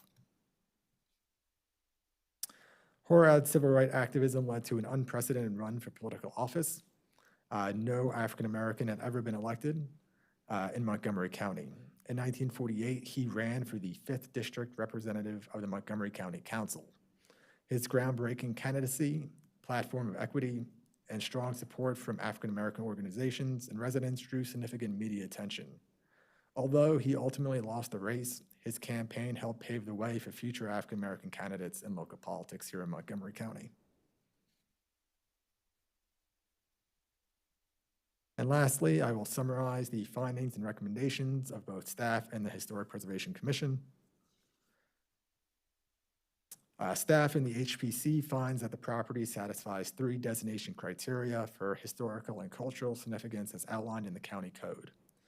Criterion 1A, the historic resource has character, interest, or value as part of the development, heritage, or cultural characteristics of the county, state, or nation. The Romeo and Elsie Horad House serves as an important representation of the development of Whedon's African-American community. Many turn of the 20th century resources, such as the homes at Chestnut Ridge, the segregated African-American elementary school, and the Allen Chapel AME Church, are either no longer standing or have been significantly altered. Therefore, the Horad House is a critical resource that represents African-American heritage in this part of the county. Criterion 1C, the historic resource is identified with a person or a group of persons who influence society. The Romeo and Elsie Horad House is significant for its ties to the Webster Sewell family, and more notably, for its association with the Horads and their lasting impact. Charles Webster, Romeo Horad, and Elsie Horad, along with other members of the family, tirelessly worked to improve the lives of African Americans in Montgomery County. And lastly, Criterion 1D, the historic resource exemplifies the cultural, economic, social, political, or historical heritage of the county and its communities. The Romeo and Elsie Horad House serves as a reminder of segregated life in Montgomery County in the 20th century. Like many other African-American homebuyers and renters, Romeo and Elsie Horad navigated widespread discriminatory housing practices by relying on the subdivision of ancestral land to secure property. The Horad family championed the importance of homeownership and deemed it critical that their new colonial revival house reflect the boundless abilities of African Americans when provided opportunities. And just to put staff recommendations on the screen again, the staff and the HPC recommends that the planning board take the following actions. Find that the property meets the designation criteria, list the property in the locational atlas, and lastly, recommend that the county council designates the property with the proposed environmental setting in the master plan for historic preservation. Thank you. Thank you so much. This is so informative. I appreciate all your hard work and digging and to find this major cultural resource, these untold stories that you were able to find. And I'm very supportive of your recommendations, and I'd like to hear what some of the other board members'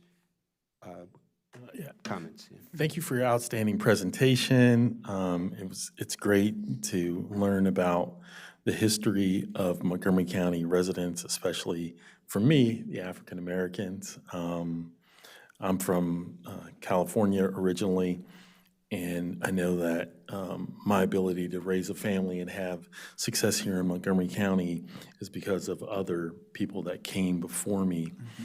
And I'm really appreciative of those efforts and the sacrifices and the risks that they took so that I might be successful. And looking at the history of the Horde family and the tremendous strides they made, it's quite inspiring for me, and I hope it's inspiring for the other residents of Montgomery County. And I'm in full support of the designation of their home as a historical site. Just for my own research purposes, when I asked about the road and the map, it's curious that the road used to be called Old Bladensburg Road, and then in your slide presentation, it shows that one of Mr. Horad's greatest accomplishments was his construction of that home prior to him running for office. And I know that in Thrive 2050, one of the goals is to create housing opportunities for people that don't traditionally have those opportunities. And I think stories such as the Horads are an inspiration for people that would aspire to eventually own a home. I'll tell you, I took it for granted what home ownership was, and I didn't buy my first home until I was 38 years old. And you know, I thought it would just be fait accompli upon graduating from college, but that's not how it works. But in seeing the Horad's journey to home ownership and then my journey to home ownership, it's interesting how my story and his story parallel one another. So thank you for your detailed research and the objectivity that you displayed in communicating the story to the Horads to us today. Thank you. Any other questions? Yeah, just to second everything that Commissioner Bartley was saying. I really enjoyed the story when I sort of first heard about it when we did the Untold Stories over at the park, which I think was really great, and I think it's great to be able to designate this place. I think it's interesting. I had some questions about the environmental setting with the whole lot, but I kind of find it interesting to sort of have the environmental setting, yeah, particularly when it splits right, when they split it, subdivided it, and then dedicated it over to their family, to their son and daughter, which I think is interesting, and I think really actually speaks to some of the idea which you were talking about with how you're going about producing these sites that are necessary to create the home ownership. So I think it's actually interesting to maintain that whole piece of property, which is really interesting for that. So I mean, this is really great. This is a great story to have found and a great story, or piece to sort of preserve. I think is really interesting. And I think that whole piece sort of contributes to the whole story about how, you know, they were acquired, built. There's a lot in there to just get one house built for one very prominent family, and then how that has to sort of take on a longer tail. And I think that's very interesting. I did want to ask one question about one of the footnotes said the papers of Edward Sewell, and it said Montgomery County Planning Department. Do we have a lot of historical documents like that, and how did we get them? This is absolutely just a personal question that we can talk about later. Sure. Thank you, Commissioner Hedrick. Okay. And this is Rebecca Ballo, HP Supervisor for the record. In this case, our office worked with the Sewell family. That was the direct. So Okay. they had very graciously shared their photographs with us and gave us the permission. We put them on the historic marker that is in Wheaton Veterans Park, and then used them as part of this report. So that's kind of just the indexing terminology for papers. We're not a library or a research repository, so that's just what we chose to call that particular file of photos. I was wondering if we had developed sort of archive. I mean, you know, we have, you know, records of properties and things like that. I can assume we had some archives, but I just thought that was interesting to have that archive, and it's great that the family provided those and like allowed us and trusted us to have that. I think that's fantastic. We were very fortunate. Yeah, I thank love you. the pictures. The pictures are great, fantastic. Others? Yeah. Yeah, I just want to second everything. The history was really rich and interesting for all those reasons, and I think it speaks to sort of one of my favorite forms of like learning history, which is understanding the connections between then and issues we're still dealing with today. I mean, the fact that he testified to Congress in 1944 about racial covenants in 1944, and obviously they were still enforceable at the time. They're no longer. They're still, as we talked about, there was, you know, we had a project recently looking at the ongoing existence of racial covenants in certain part of the county today, and they're no longer enforceable, but you know, they are in areas that are still a little bit more exclusionary. There's still sort of patterns associated with that today. And so I thought that was, you know, just pretty remarkable that he was involved in, you know, early day conversations and critiques over the existence of these racial covenants in Montgomery County and elsewhere, obviously.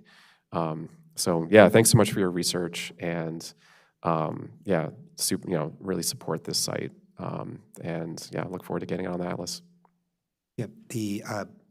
And also, thanks for everyone, the board members' comments. And as an African American, it's always more uplifting when the more and more stories get told, right? You know that because, and even regardless of where you came from, it's like you're standing always on the shoulders of other people, even though you think you did it all on your, you know, no, people.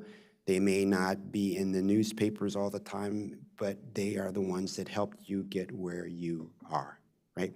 And then also the talking about how you put it all together in the, you know, it's the school that they started. It's, you know, it's the, you know, it's the advocating for removing racial covenants, and it's all of these improving economic conditions of African Americans. It's so important here, so important to document, and also just to see all the areas in Montgomery County that had African American communities, right? You know, and so I didn't know the Wheaton piece as much as maybe some of the others. So all that you do to bring out the history is so important. And you know, I don't know if you, maybe because now it's all online, people can reference your pieces, or I don't know, do you give it to certain libraries and say, I've collected all this information, you know, to just share it with other libraries or things like that?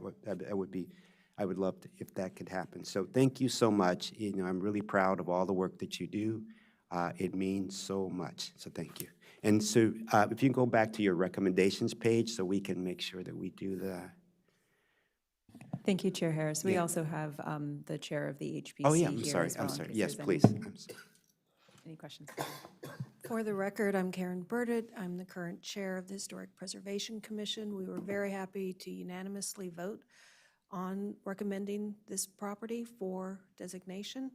I found it, I've really enjoyed this particular case because it really speaks to, you never know when you'll find some history that's worth telling everyone about. And in this case, it came from an oral history that was then built upon. And the Horads and the Sewells both were instrumental in creating generational wealth for their families, but also Romeo working to help other people create generational wealth for their families. And that is very significant in a period when all of Montgomery County was rapidly developing in the post-war era. And those racial covenants, even though they couldn't be enforced after 48, were still there, and they were still channeling people to certain neighborhoods. What Romeo Horad did was significant for the African American community to develop generational wealth. And that's I'm glad that it was found, and I'm glad we can vote to make it part of the Montgomery County history that everybody will be able to see and learn about. Thank you. Yeah, thank you so much. That's really, really important to know about, building generational wealth and how he was such a factor in that. So thank you so much. Yeah, we have a Question. Sort of what Chair Harris said a minute or two ago made me think of this, but these documents and the storytelling piece of this is so interesting. Do we ever kind of find a place online to keep this, like links associated with, cases that we've heard, just, publicly accessible stuff? Yes, absolutely, Commissioner Linden. So as part of the master plan outreach work as well, like for individual master plan amendments, those go to the regional service centers, those go to the libraries. When everything is finally all said and done, all of the documents and appendices go to those repositories as well.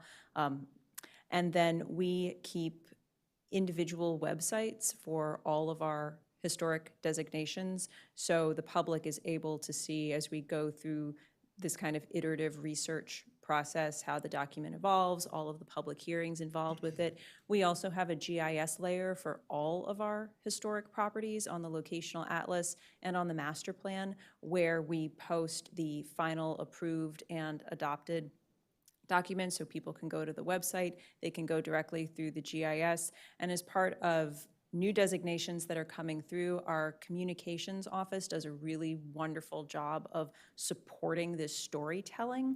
So we had, our office had written a blog post about the Horad House, about this designation, and also about the African American resources in Clarksburg as part of Black History Month.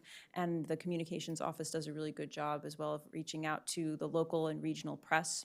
So these stories do get picked up by the news in Bethesda and in Washington, D.C., so there's a lot of articles that then appear online. So there's press, there's kind of our digital repository, and then the physical repository at the libraries. And I would like to add that once the Horad House was put out by the County Information Services, people have come up to me and asked me about the Horad House and where can they find it. And that was a real moment for me to understand how far this information can get out fairly quickly, because that's just been since February. And I've been, tapped on the back a couple of times and said, hey, where is this house? How far is it from downtown Wheaton? Can I walk there? And where's the plaque? So the information does get out. Well, great. Thank you so much, and thank you, Ms. Burdett, for coming. It's really important to have you here, and it's also good to hear your story and what's going on in the Historic Preservation Commission, so thank you. So hearing no other questions or comments, do I have a motion to designate the property, to request that the County Council designate the property in the Master Plan of Historic Preservation because of these three, or should I read these three findings here, or I just say that in accordance with these three recommendations here? What would you like? I will defer to staff if they have a preference, but I think the board could make one motion in which it references each of the 3 action items. Yes, exactly. Because then the next steps will, if the board votes to list the property in the locational atlas, we can go ahead and do so. And then your recommendation for the county council to list the property in the master plan for historic preservation will travel forward with the larger University Boulevard corridor master plan. Okay, so do I have a motion to recommend, first, to find that the subject property satisfies the designation criteria listed in 24A-3 of the county code, and 2, list the Romeo and Elsie Horad House with the proposed environmental setting in the locational atlas and index of historic sites, and recommend that the county council designate the property with the proposed environmental setting in the master plan of historic preservation. I will so move all of those things. I second. All in favor? Aye. Aye. Aye. Ayes have it, 5-0. Thank you so much. It just makes me smile to know that we're moving this forward. Thank you. Thank you so much. And we're going to come back at 2 o'clock for our next item, which is item 7, Paramount Self-Storage LLC. Local map amendment, forest conservation plan, and conditional use plan, where staff is recommending approval with conditions. Thank you.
Good afternoon and welcome back. We're on item number 7, Paramount Self-Storage LLC Local Map Amendment, where staff is recommending approval with binding conditions and transmitting comments to hearing examiner for hearing on June 12th, 2025, a forest conservation plan and a conditional use plan, both where staff is recommending approval with conditions. This afternoon, we have Tony Lefwitz presenting this item. Welcome. For the record, Troy Lefwitz presenting Paramount Self-Storage. Again, this is for the local map amendment H157, Forest Conservation Plan number F2024071, and then conditional use CU202501.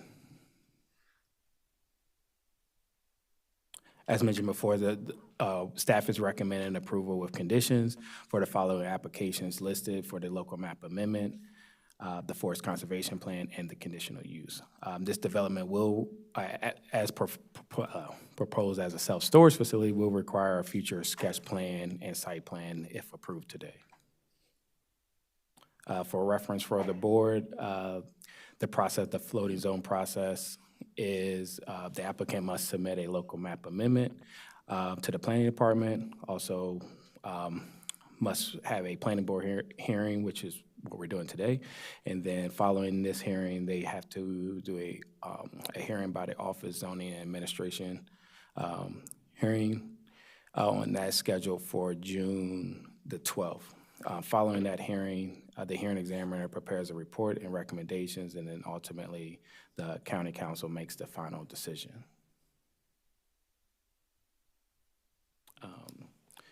Self-storage is a limited, the request for the LMA is because self-storage is a limited use within the CR zone. It is a standard method development within the CR zone for self-storage. 3 major points within the CR, which requires the limitation for self-storage, is location, access, and design. The main point is that the location of the self-storage must be located in the basement or cellar of a mixed-use building. The access is required to be on-site loading or unloading facilities. The design must be interior access only for the individual storage unit, and then there's a sign limitation for roughly max of 40 square feet. Within the current zone on the site, the self-storage is actually limited to a little bit over 56,000 square feet of commercial development based on the existing CR zone on the site. The LMA, if approved, is requesting a CRT floating zone, which allows for a larger development through a conditional use process. The star on this map represents the location of this property in reference to the county, located roughly within the middle of the county. The property is located within the 2021 Shady Grove Sector Plan Minor Master Plan Amendment area. The area is defined in the sector plan as the Metro South neighborhood, which is outlined in yellow on the exhibit, is south of the Shady Grove Metro Station and the northern boundary of the Metro South neighborhood is bounded by the CSX rail. To the south of the site is the city limits of Rockville and also bounded by Frederick Road. It is currently, the Metro South neighborhood consists of a lot of auto, retail, commercial use, and industrial use. Along 355, you have a existing McDonald's, a Wendy's, 7-Eleven, to focus on those auto uses coming off of that corridor. The larger property to the north of Somerville Drive and between the CSX rail is operating as an auto junkyard. And then there's a series of ground floor commercial retail uses and auto shops roughly along Redland Road as well. The property, the site itself, identified in blue, is zone CR2, C.5, R1.5, and then a height of 120. The site itself is bounded by Somerville Drive and Paramount. Somerville Drive and Paramount Drive is roughly 2.10 acres. It has 2 access points, one on Somerville Drive and one on Paramount Drive. It currently exists as a 1-story with 11 separate exterior storage units with exterior access bays. It also has a outdoor storage vehicle surface lot, as you can see from this aerial.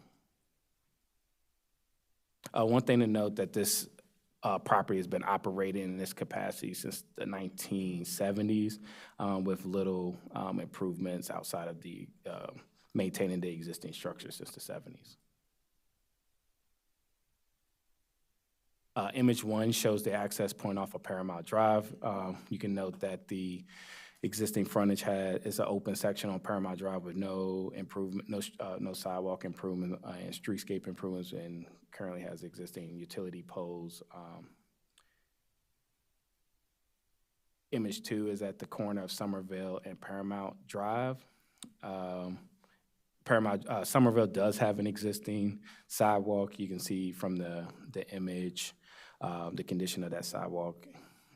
And then image 3 shows the entrance off of Somerville Drive, or the drive-out entrance off of Somerville Drive. And one thing to note within these images, you also see commercial vehicles parked on both Paramount Drive and Somerville Drive. The proposal itself is a rezoning from CR2 C.5 R 1.5 and a height of 120 to the CRTF floating zone of 2.75 C 2.75 R 1.5 and a height of 120. The major difference between these two zones is the C component of the FAR going from the 0.5 to the 2.75 FAR. This allows for the development to do roughly 282,040 square feet of self-storage use with retail being part of that component. It's a 2-phase project with 2 access points, one on Somerville Drive and one on Paramount Drive, which is existing today. They are proposing 17 parking spaces with 4 loading spaces and roughly 12.1% of public open space. The phases of the building, phase 1 is a 4-story building, phase 2 is a 6-story building.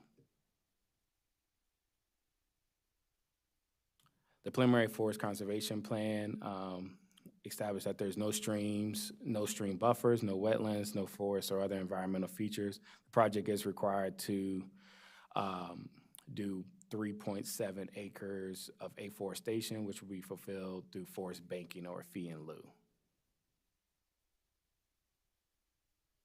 Within this application, the applicant is requesting an alternative compliance for site access.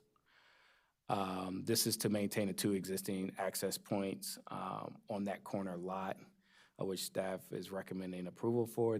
One thing that is changing with the access points is Paramount Drive is shifting the drive out a little bit to the north to align with the drive out adjacent to the adjacent property.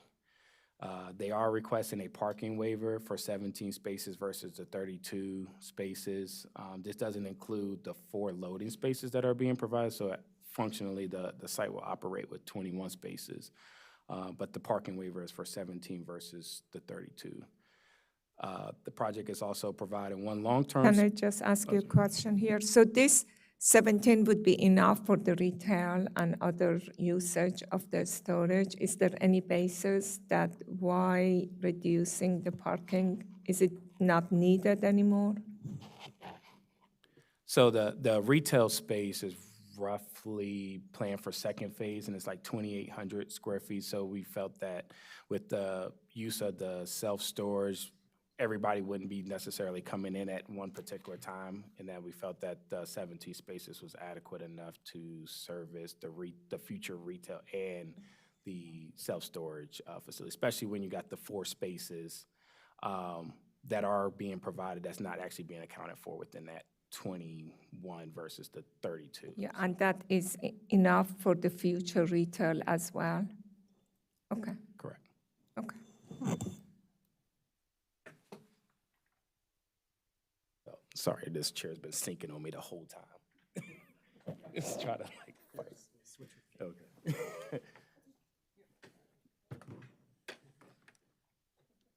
It's like I'm about to like go.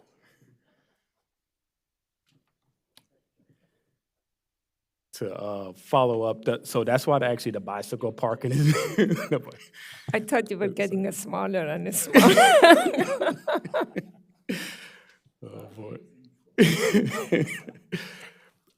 For the record, Chair Love, the bicycle park was being provided for the retail space, so that's why you have actually with the original self-storage component, you actually had no bike parking that was being required. The long-term space is associated with that retail, and following it with the short-term bicycle as well.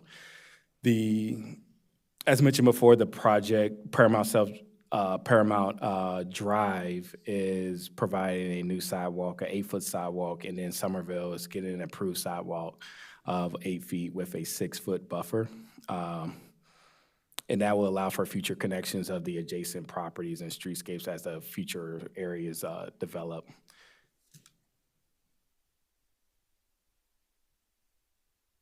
And in this rendering, you can see what the expectations are from the applicant in regards of what they intend to do for the overall design.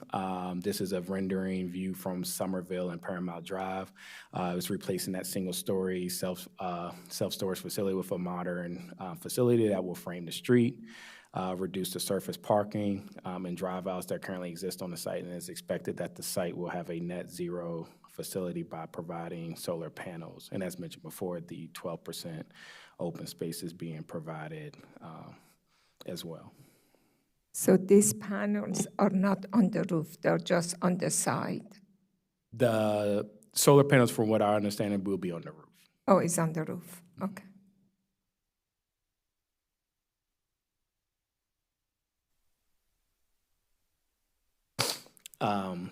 At this time, the applicants met all proper signage, noticing, and submittal requirements. They also held a meeting with the Shady Grove Implementation Advisory Committee on May the 5th. The major points from that meeting was the sector plan conformance, building height and massing, and then impacts on future mixed-use developments.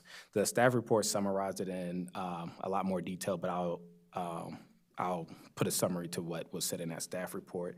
Originally, the project, there was initial concerns that the project wasn't in line with the sector plan. The applicant worked with staff to improve the building design, to have the building have more of a mixed-use feel at the ground floor and in the upper levels. That's what you can see in those renderings. And then they also proposed a future retail use to activate the street. So once those things were done through the review process, staff felt that it was aligned with the sector plan once that adjustment was made.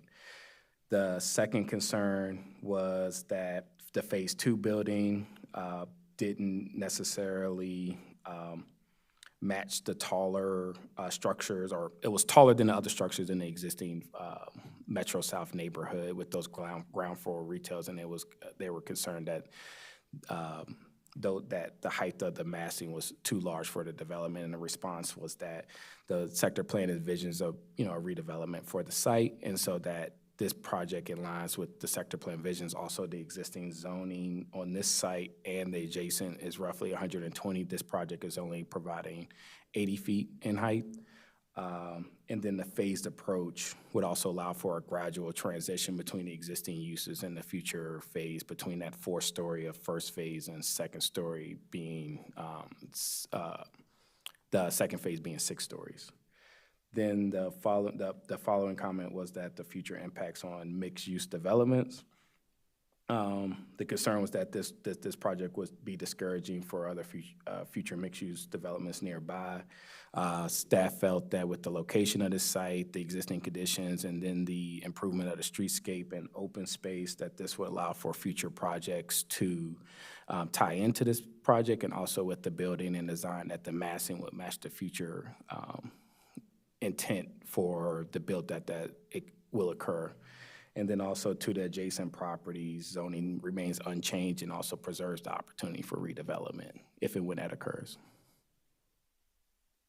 At this time, the applications meet all the requirements of Chapter 59, Forest Conservation Law, Chapter 22A. It meets the recommendations of the 2021 Shady Grove Sector Plan Minor Master Plan Amendment. Staff is recommending approval with binding elements and conditions of the local map amendment H157, preliminary forest conservation plan F202407110, and conditional use CU 202501 as enumerated in the staff report. Also, staff is recommending transmittal of comments to the hearing examiner. At this time, that concludes my presentation. Look forward to any questions or comments. I'm just wondering, why don't we require a preliminary plan for this project? I just couldn't figure it out. So at this time, the project is already have a recorded lot. So the applicant doesn't need to do any master plan dedications or improvements. And so at this point, they don't actually need to re-record. So a preliminary plan wasn't actually required. So preliminary plan is required to record a lot, and if the lot is recorded, you can just jump straight to the next phase. Correct.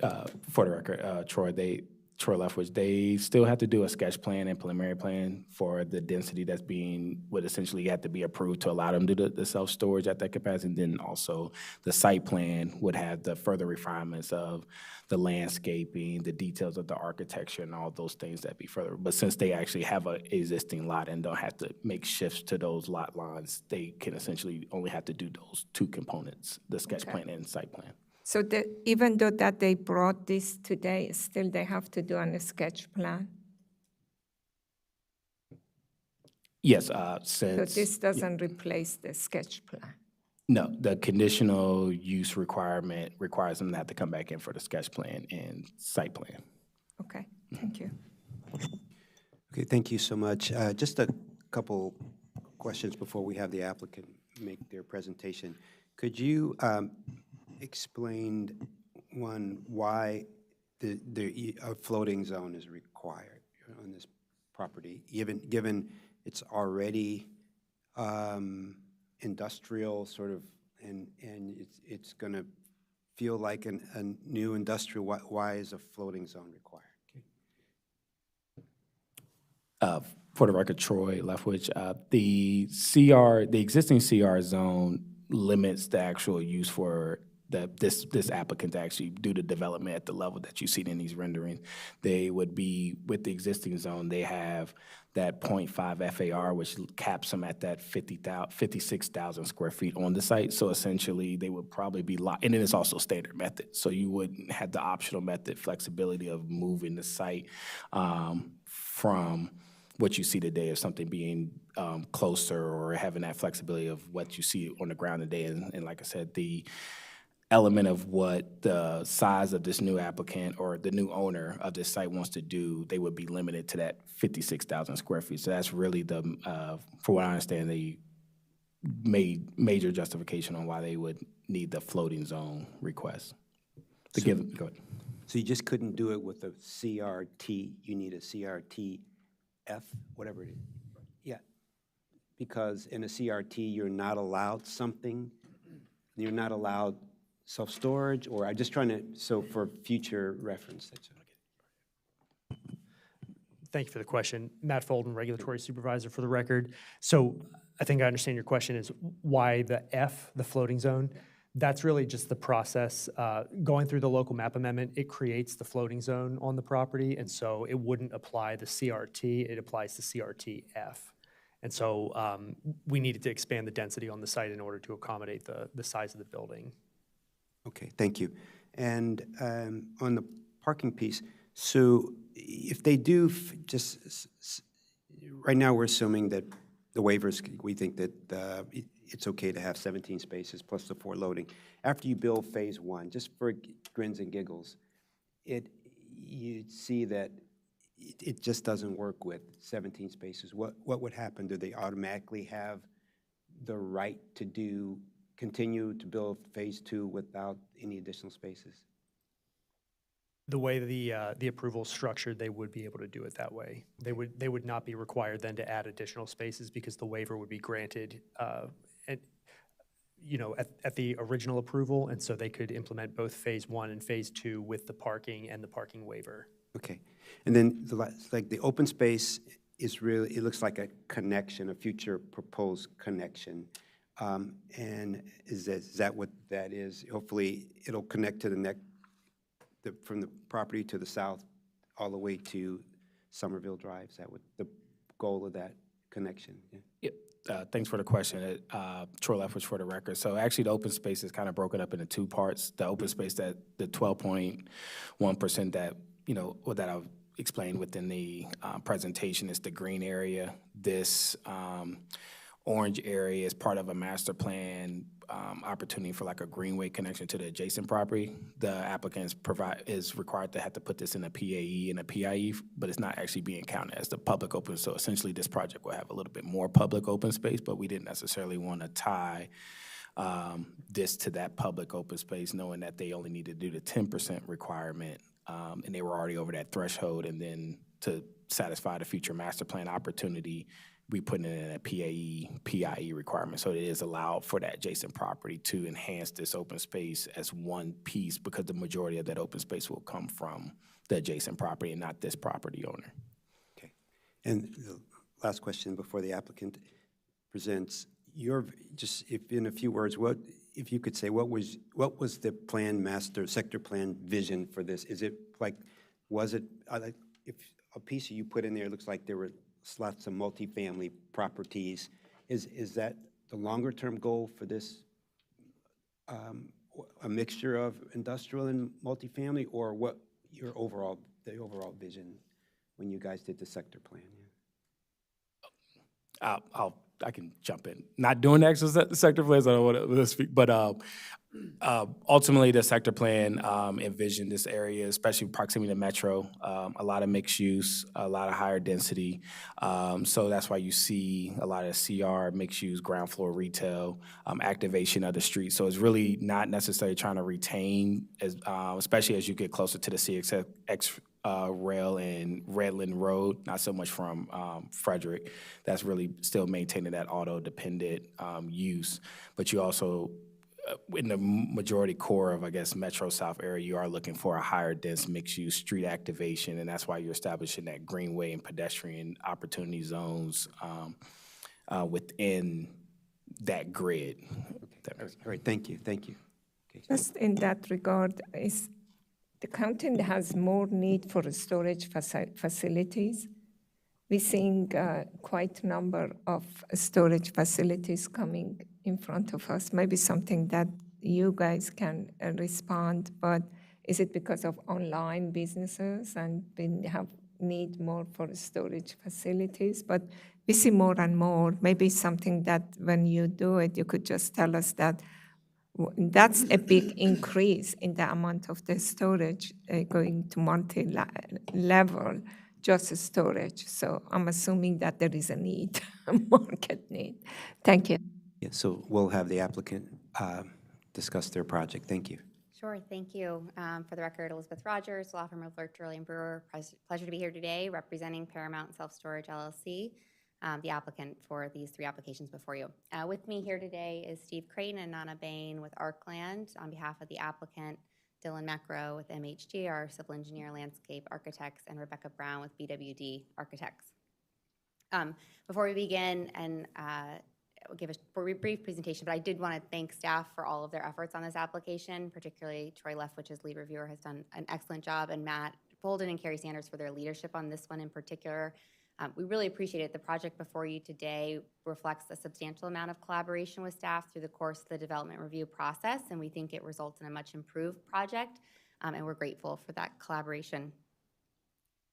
As staff mentioned, this is an aerial of the property. The property is currently zoned CR, as Troy was explaining, which really, this is an existing grandfathered use. And when Arkland purchased the property, they had two options. They could make capital improvements and keep this income-producing asset as it is today and has been for the last several decades, or they could choose to go through this process, which would allow them to reinvest in the existing property, not changing the use, but bringing the project into conformance with many of the goals and objectives of the sector plan, which we chose the latter, which is why we're here today.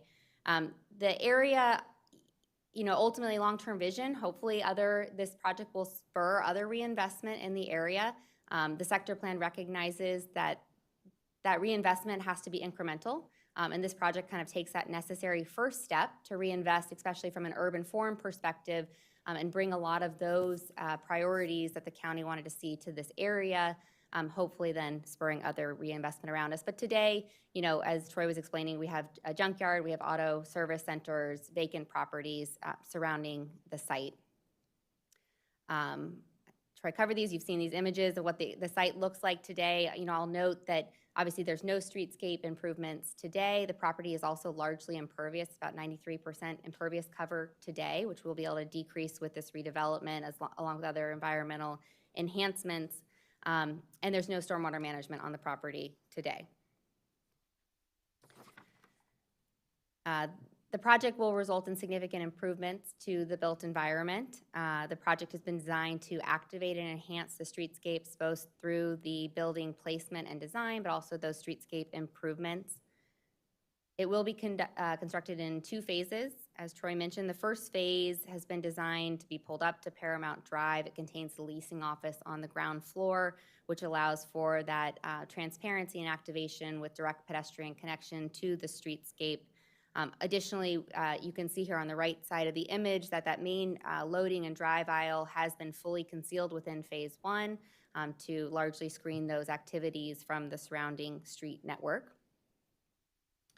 And phase 2 has been designed to allow for activation on the ground floor through storefront facade, storefront glass, which will either be retail space if the surrounding market supports it, or it would be self-storage use that would have visual amenities behind the storefront glass if there was not a market to support that use at the time. We were strategic in the phasing and siting of the phasing on this site. The thought with having phase 2 come at the corner of Paramount and Somerville is that allows time for hopefully the market to maybe catch up and maybe and change between the timing of construction of phase 1 and phase 2. So that was purposely located there to give time so that they could respond. And the building architecture in general, we worked with Natasha Fahim and other area staff to, while it is a self-storage use, kind of have a residential, a form that's reminiscent of multifamily residential so that it will be compatible with hopefully other redevelopment that we'll see around it. The project will result in significant environmental improvements. As Troy mentioned, we're planning to have rooftop solar, which would offset the energy consumed on site to make this a net zero facility. We're also providing cool roof, increased tree canopy, and then, as I mentioned, decreasing the impervious coverage on site from 93% down to 76%, and providing, if I didn't mention, stormwater management where none exists today. The project lays the groundwork for that urban form that the sector plan envisioned. I know the chair had a question about this. The open space is up along the streets, but we are providing that mid-block pedestrian connection that will be implemented if and when the surrounding properties redevelop to provide that grid network that was envisioned here. In terms of demand, I will let the applicant speak to that, but I know that they've done a significant demand study here, and I think one of the benefits we see for redeveloping this site is that we're able to meet that demand on a site that's already used for self-storage as opposed to addressing that demand on other properties that are either put to a different use or vacant today. And we're able to maximize that use here on a site that already has that. And I'll let the applicant also speak to the parking waiver, but we've sought parking waivers before on other self-storage. They've done significant, They operate numerous facilities around the region, and we feel confident that the parking on site will be more than sufficient. In addition to the parking we have on site, there is on-street parking both along Paramount and Somerville to also provide additional convenience parking for that retail use if and when the market is there for that. So I'll let you say a few words. Steve Creighton with Arkland, the applicant, current property owner and looking to redevelop the property that you've seen before you today. Regarding the demand study, I'd say Liz touched on it. We own over 50 properties solely focused on self-storage, and we do our demand studies. Although it may feel that there are a lot of self-storage properties coming before the board, our demand study actually shows this area to be quite undersupplied compared to national utilization rates. And it's just a matter of it's a land-constrained jurisdiction, you know, for industrial use, and it's we see that in our data and the strong rents that we're able to charge.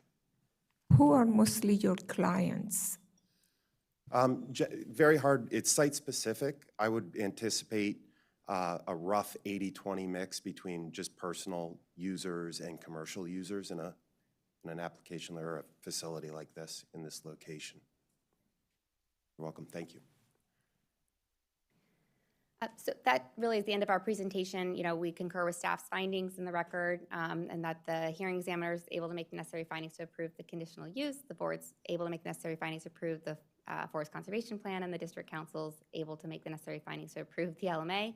And we would be happy to answer any questions the board may have. Okay, thank you for your presentation. Any of the board members have comments or questions? I do have a comment. This is an unusual project, and its design is pretty unusual, taking into consideration the existence of the existing storage facility and the location of it. And in a county where there's legacy commercial buildings and the legacy owners that are probably realizing tremendous profit because the property is not encumbered by a mortgage, I'm very encouraged and happy that this applicant has taken the initiative to improve upon what is already existent. And it's going to be unusual and unique because it's in a location where it seems the other adjacent property owners may not be as proactive as the applicant is. And it's encouraging to see an applicant apply to improve a site so it can better serve the community and improve the site so it can change the overall complexion of the commercial area in which it's located. So I'd like to commend you on taking that risk and improving the site. Thanks. Any other questions or comments? Yeah. I just have a quick one for probably staff, I guess. And I'm not as familiar with the sector plan in this area as many of the other ones we've been talking about. But I definitely take the point that, you know, maybe this is an area that perhaps is sort of underinvested in. It's proximate to Metro, and I'm guessing that the sector plan was imagining a future where there was much more mixed use in this area, but obviously there's sort of a long way between now and then. So I'm just curious, and similarly to what Commissioner Bartley was saying, it seems like this is a nice introduction of some investment that can change the streetscape, and maybe that's part of the puzzle that needs to get put together. But you know, considering that it is so close to Metro, like what do we think sort of need? And apologies, you'll have to just bear with me. This is more of a like a plan level question. I think the project is great. But like what else do we think needs to sort of happen to activate the area to encourage more, you know, mixed use development with maybe some housing? I know the market right now is not particularly strong for apartments in this area, but yeah, just any thoughts on that? Yeah.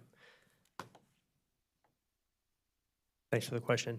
Again, Matt Folden for the record. I think this is a good first step toward that, and I think, you know, it seems to me that the area has really been underinvested for a long time, and The existing condition pictures, I think, really capture that. You've got a vacant lot, you've got a junkyard, you've got a taxi parking area, you've got, other industrial uses around. And I think, what we really focused on from a master plan standpoint was the form of this building and what it did to the streetscape. I think this investment and this new building will go a long way to really start to transform the area. One of the words that I had used when I was speaking with the applicant team was transformative. When you compare it to the existing condition to what is proposed, especially through phase 2, this cleans up the area, it shows some investment. I think that will really help. It is well sited for mixed use and residential uses, but not with the current kind of configuration of the vacant lots and the junkyards and everything today. It doesn't make it very desirable for a residential project. There has been some local residential development along Redland and Crabs Branch to the north side of that area. There is some coming in there, but I think you're absolutely right that I live near there, so through there quite frequently. It'll look a lot better when this is done. But yeah, there is some creeping away out from Shady Grove, but there's still a lot, and part of it's access. It's hard to get in there, and it's a difficult area. Yes, so all good questions. Yeah, I feel that I like that the architecture is residential-like. I mean, because, we need something that does not tip it the other way, right? So at least it leans forward. And if the actual design is like that, I mean, what's built is great. I mean, because you don't want something that'll tip it to make it all look industrial, right? So that's what then the other people want to do. I like that in phase 2, there is this retail plinth, in sort of leaning toward, trying to, then the next properties could be more mixed use type with some residential, and I'd like to get the sidewalks in. And as you said, from an environmental perspective, there's stormwater management in this piece and stuff like that. So I'm supportive of this project.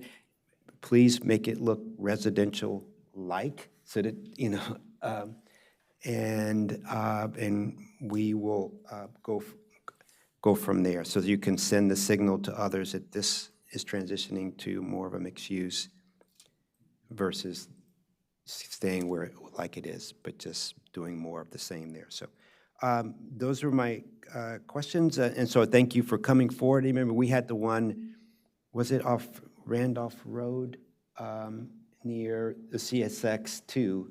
Remember and it was Parkland, yeah, and was sort of like this, but this is more residential-like. So just please make it residential-like. Okay, thank you.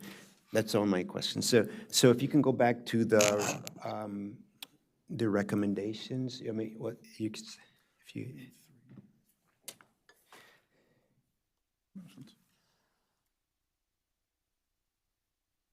Okay. So I have how many should we do, Ali? Should we do 3? Okay. Well, I have a motion to approve the local map amendment H157 and transmitting it to the hearing examiner for a hearing on June 12th. I'll move to approve with conditions and transmit comments to the hearing examiner. Second.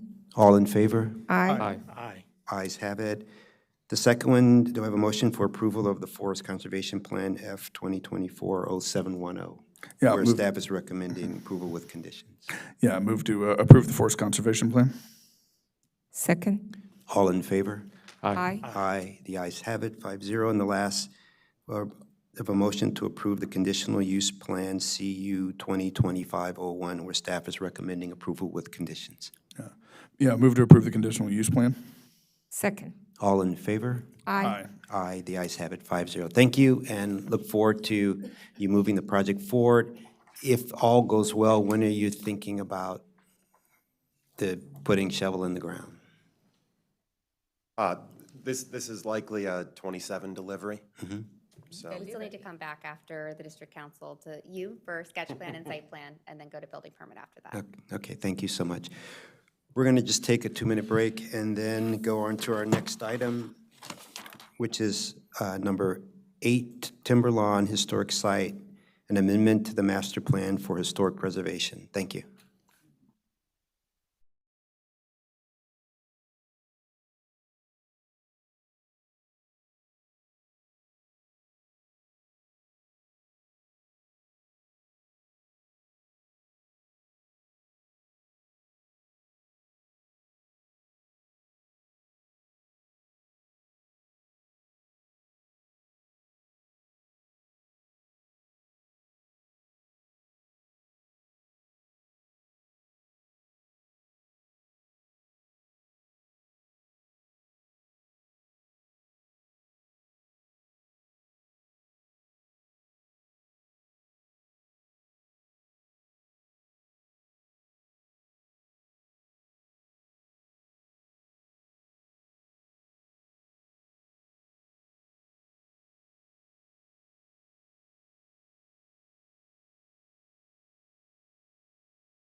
Good afternoon. We're on item number 8, Historic Site, an amendment to the Master Plan of Historic Preservation, where this afternoon we have Serena Bolliger presenting this item.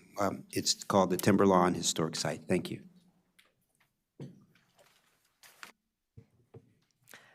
Good afternoon. Serena Bolliger, Cultural Resource Planner for the record. The purpose of today's public hearing and work session is to determine whether Timberlawn, near Rockville, meets designation criteria for listing in the Locational Atlas and Index of Historic Sites and Master Plan for Historic Preservation. Timberlawn, designed in 1900 by master architect Arthur Heaton, was the home of Eunice Kennedy Shriver and Sergeant Shriver, and the site of Camp Shriver, which inspired the foundation of the Special Olympics. Overall, staff found that the property meets the designation criteria and requests that the Planning Board takes the following actions.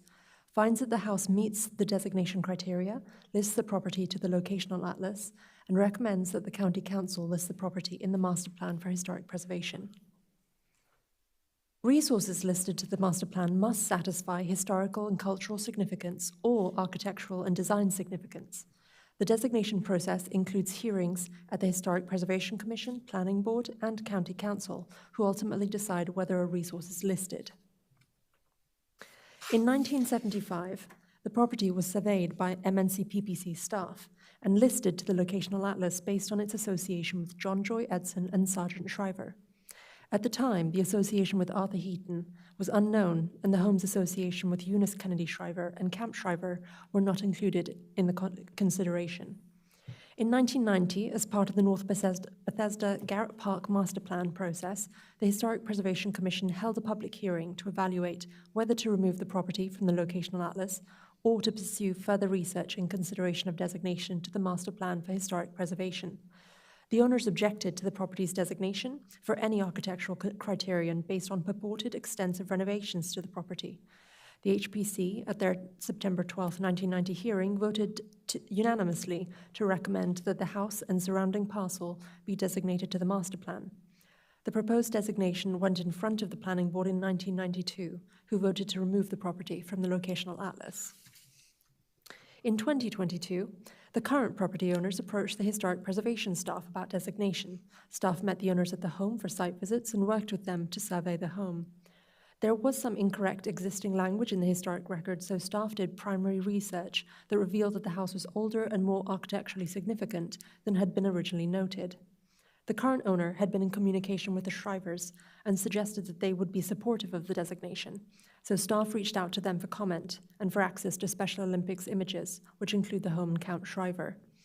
In October of 2024, the HPC held a public hearing and work session and found unanimously that Timberlawn satisfies 4 designation criteria listed in Chapter 24A3 of the County Code and recommended that the Planning Board list Timberlawn on the Locational Atlas and Index of Historic Sites and recommend that the County Council designate the property in the Master Plan for Historic Preservation.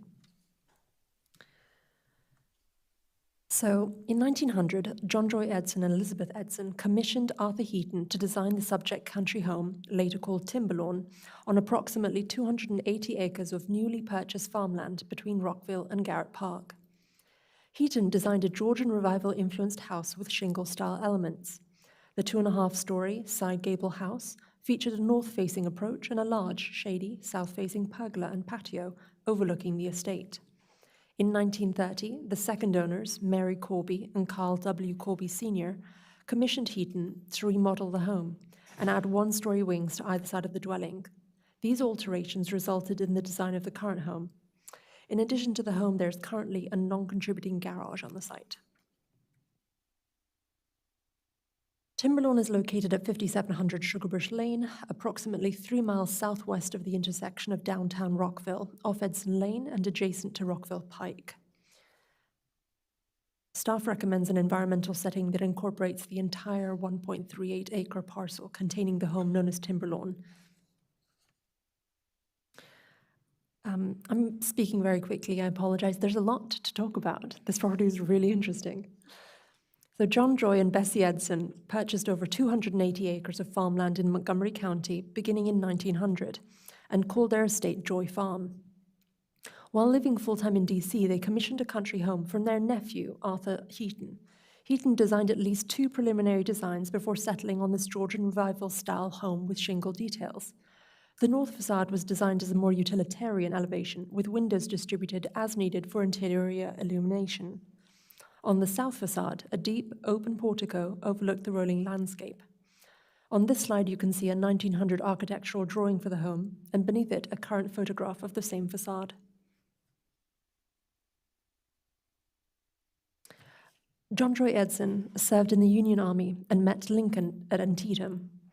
After the war, he attended then Columbia University, now GW, for law school. He founded the Equitable Building Cooperative Association to provide homebuyers of fewer means with opportunities to save money and access better loan rates. He also directed several other banks, including the Washington Loan and Trust Bank, later the Riggs National Bank, headquartered here in Wheaton, the Columbia National Bank, and the National Metropolitan Bank. I honestly could not enumerate how many jobs Edson had. A not insubstantial amount of my editing time was dedicated to deciding which of his roles I would include and which I wouldn't in this report. But some include the Treasurer of the National Geographic, Director and Treasurer of the U.S. Chamber of Commerce, Treasurer of the Welfare Board of the District of Columbia, and Treasurer of George Washington University. A civic leader recognized for his dedication to progressive causes, Edson held roles on the boards of countless organizations, including President of the District's Board of Charities, Treasurer of the American Red Cross, Treasurer of the Women's National Health Association of Ireland, and President of the John Dixon Home for the Aged. He sponsored the 1913 Women's Suffrage Parade in New York City. He visited over 70 prisons in his lifetime, advocating for prison reform, which I like to include because Eunice Shriver also visited many prisons during her career. And he also volunteered as the treasurer for the building campaign of the Washington, D.C. Rosenwald YMCA for Black Men, the first one in Washington, D.C. In the bottom photo on the slide, you will see a 1919 photo of Edson and a group of men posing under the pergola of the home. The social and charitable hosting of the home was regularly reported in the local newspaper. I spent some time trying to identify these men because I was hoping one of them would be president, because John Joy Edson met every president from Lincoln until his own death. However, disappointingly, I think this is the 1919 U.S. Chamber of Commerce. So. Arthur Heaton was born in D.C. in 1875. He apprenticed with Paul Peltz, best known for being the main architect for the Library of Congress. And interestingly, Heaton's collection is now housed at the Library of Congress. This house was designed at the beginning of his career, so this would have been probably within the first 5 properties that he designed. He designed estates for wealthy patrons such as the Corby family, Charles Ogilvie, and Gilbert Grosvenor, the president of National Geographic, but he also believed in making homes accessible and safe for all homeowners and worked with various developers to produce mid-cost suburban subdivisions, urban apartment buildings, and public housing complexes. Heaton founded and presided over the Washington Building Congress and was president of the Washington chapter of the American Institute of Architects. His reputation was widely respected, and several of Washington, D.C.'s prominent architects are known to have apprenticed or trained under him. Designs spanning his entire career have been listed to the National Register, and over 20 Washington, D.C. individual and multiple property designations listed to the National Register are listed for their association with him. Notable architectural elements on the 1901 structure include a pebble dash on the first story and shingle siding on the second story, the decorative trim, Georgian-style multi-light windows, bay and oriel windows, front gables, and the symmetrical south elevation and open south portico. After the death of Bessie Edson, Charles and Hattie Corby bought all of Edson's Montgomery County land holdings. The Corbys already owned about 200 acres adjacent to Edson's land, on which they had built their mansion Strathmore. Charles Corby had founded the Corby Brothers Baking Company with his brother William Corby, and they had revolutionized the bread-making industry. The recipe for yeast that you use today, the fact that they wrap bread, they were the first people to wrap bread. They invented the ovens that have different temperatures, so you can bake more than one kind of bread. It's really fascinating. Also, their families got in touch with me, and they're very supportive of the designation. Charles Corby transferred the Edson farm to his son, Carl Corby, a few weeks after the purchase. He'd taken over as president of the Corby Baking Company and remained director after the sale to the Continental Baking Company, who were the developers of Wonder Bread. He and his wife, Mary Graff Corby, commissioned Arthur Heaton to renovate the house. This included demolition of the existing porch and the construction of a new kitchen wing and the addition of a living room wing. In addition to the house, the Corbys commissioned Heaton to design a stable block, a guest house, and various signs and ornamental gates. Only the home is extant. The Corbys hosted charity events at Timberlawn beginning in 1933, and this news article features an image of the estate with the home in the background.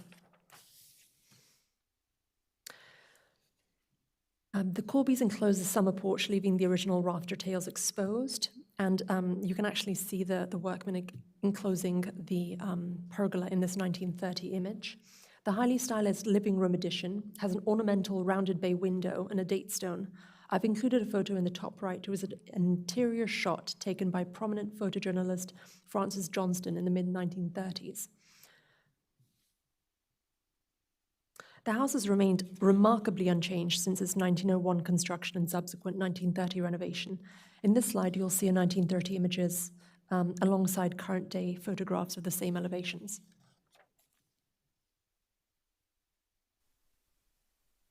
The Shrivers moved to Montgomery County soon after Eunice Kennedy Shriver's brother, John F. Kennedy, won the 1960 presidential election.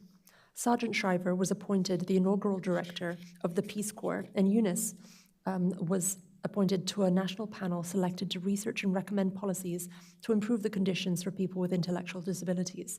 They rented the home from 1961 to 1979 and used the house as an extension of their offices as well as their home. Eunice Shriver, whose elder sister was born with intellectual disabilities, was a lifelong advocate for disability rights and revolutionized physical recreation for individuals with intellectual disabilities while living at Timberlawn. At her insistence, President Kennedy made intellectual disabilities a priority of his administration and established the 1961 President's Panel on Mental Retardation. Eunice Shriver assembled the panel of scientists, doctors, social workers, and parents and served as the sole consultant. She helped guide and craft the committee's recommendations regarding research, treatment and care, education and preparation for employment, legal protections, and the development of local, state, and federal programs for individuals with intellectual disabilities. These recommendations propelled the approval of federal legislation, including the 1963 Maternal and Child Health and Mental Retardation Planning Act and the Mental Retardation Facilities and Community Mental Health Construction Act of 1963. No similar acts had been passed before this time. On September 22, 1962, Shriver published Hope for Retarded Children in the Saturday Evening Post that publicly acknowledged for the first time her sister's intellectual disabilities and shared her family's experiences. Historians recognize this letter as a pivotal moment that lessened the stigma surrounding intellectual disability. In 1962, Eunice Shriver began hosting a week-long day camp at Timberlawn for children with intellectual disabilities after discovering that there were none available for them. She developed the camp so that children could try all sorts of activities on the Timberlawn grounds, including swimming, horse riding, running, long and high jump, and hiking. She wanted to make sure that the experience was as close to a traditional camp as possible. The experience impacted not only the children, but a generation of caregivers and educators, many of whom had never interacted with children with intellectual disabilities before. The structure of the camp and the experience of the counselors were combined to develop a program that could be replicated and shared. The Joseph P. Kennedy Foundation, of which Eunice Shriver was vice president, hosted a similar camp later in the year to build upon the success of the event and developed a framework to launch the camp nationwide. The foundation provided summer programs for nearly 800 young people by the end of 1963, and by 1969, the Kennedy Foundation was providing 32 camps for 10,000 children. Eunice Shriver hosted Camp Shriver at Timberlawn annually from 1962 to 1967. She routinely invited celebrities, politicians, and dignitaries to meet the children and spread the program to other communities. Visitors included President Kennedy and President Johnson, boxing champion Joey Giardello, Bobby Mitchell of the Washington Redskins, Jim Brown of the Cleveland Browns, the Danish ambassador, the First Lady of Honduras, among many others. After the launch of Special Olympics, the Shrivers hosted charity events at the home to raise money and awareness for the cause. Celebrities who attended the fundraisers at Timberlawn include Christopher Reeve, Pele, and Arnold Schwarzenegger. There are some great photos online, but we don't have the rights to use them, so if you want to look them up afterwards. In 1968, Anne McGlone Burke of the Chicago Park District received a Kennedy Foundation grant for a local athletic event for children with intellectual disabilities. Inspired by the success of Camp Shriver, Eunice Shriver saw this as an opportunity to springboard the event to a national level, so she instituted Kennedy Foundation co-sponsorship, opened the event to nationwide participants, and launched the first ever event she named the Special Olympics. On July 20th, 1968, almost 1,000 athletes from 23 states and Canada competed in over 200 events at Chicago's Soldier Field. This was the first time that children with intellectual disabilities had been provided with an event at this level of publicity. At the opening of the 1968 Games, Shriver pledged to have biennial games, and today the Special Olympics hosts international events every 2 years, alternating between winter and summer games. Special Olympics, which was envisioned in this Montgomery County home, has since been credited with improving the opportunities, conditions, and lives of millions of people with intellectual disabilities on a global scale. Sorry. In 1979, the U.S. Home Corporation purchased the home from Carl Colby Jr. and Mary Brewer and subdivided the land into single-family and multifamily communities, resulting in the home's current 1.38-acre parcel. So our evaluation finds that Timberlawn meets 4 designation criteria as listed in 24A of the Montgomery County Code and retains historic integrity to express its period of significance. Staff found that the property meets 4 designation criteria and requests that the Planning Board takes the following actions. Finds that the house meets the designation criteria, lists the property to the locational atlas, and recommends that the County Council list the property in the Master Plan for Historic Preservation. It's our tentative timeline, and if you have any questions, we're happy to answer them. Well, thank you so much, Ms. Bollinger. It's an amazing story, and you presented it so well, so thank you so much. So we have 2 speakers today. First, we have Luz Maria San Pedro, the property owner. Please come up. Thank you. And then you can also come up, Ms. Karen Burdett, who is the Montgomery County Historic Preservation Commission.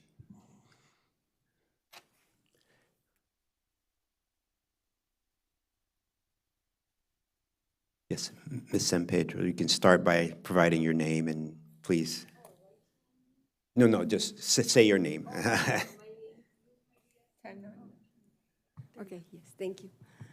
So my name is Luz Maria San Pedro, and my husband is Gonzalo Duran. In Colombia, we use our whole name and de Duran. So I'm Luz Maria San Pedro de Duran, so it's very long. Okay. But anyway, we've been living in the house since 2012. We restored it as faithfully as possible to the original house as we found it.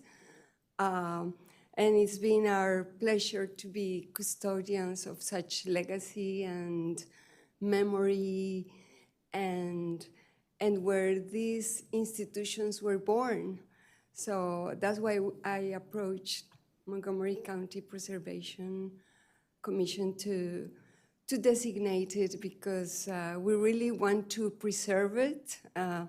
As on Sunday morning, CBS Sunday Morning said last week, if you love something, you want to preserve it. Yeah.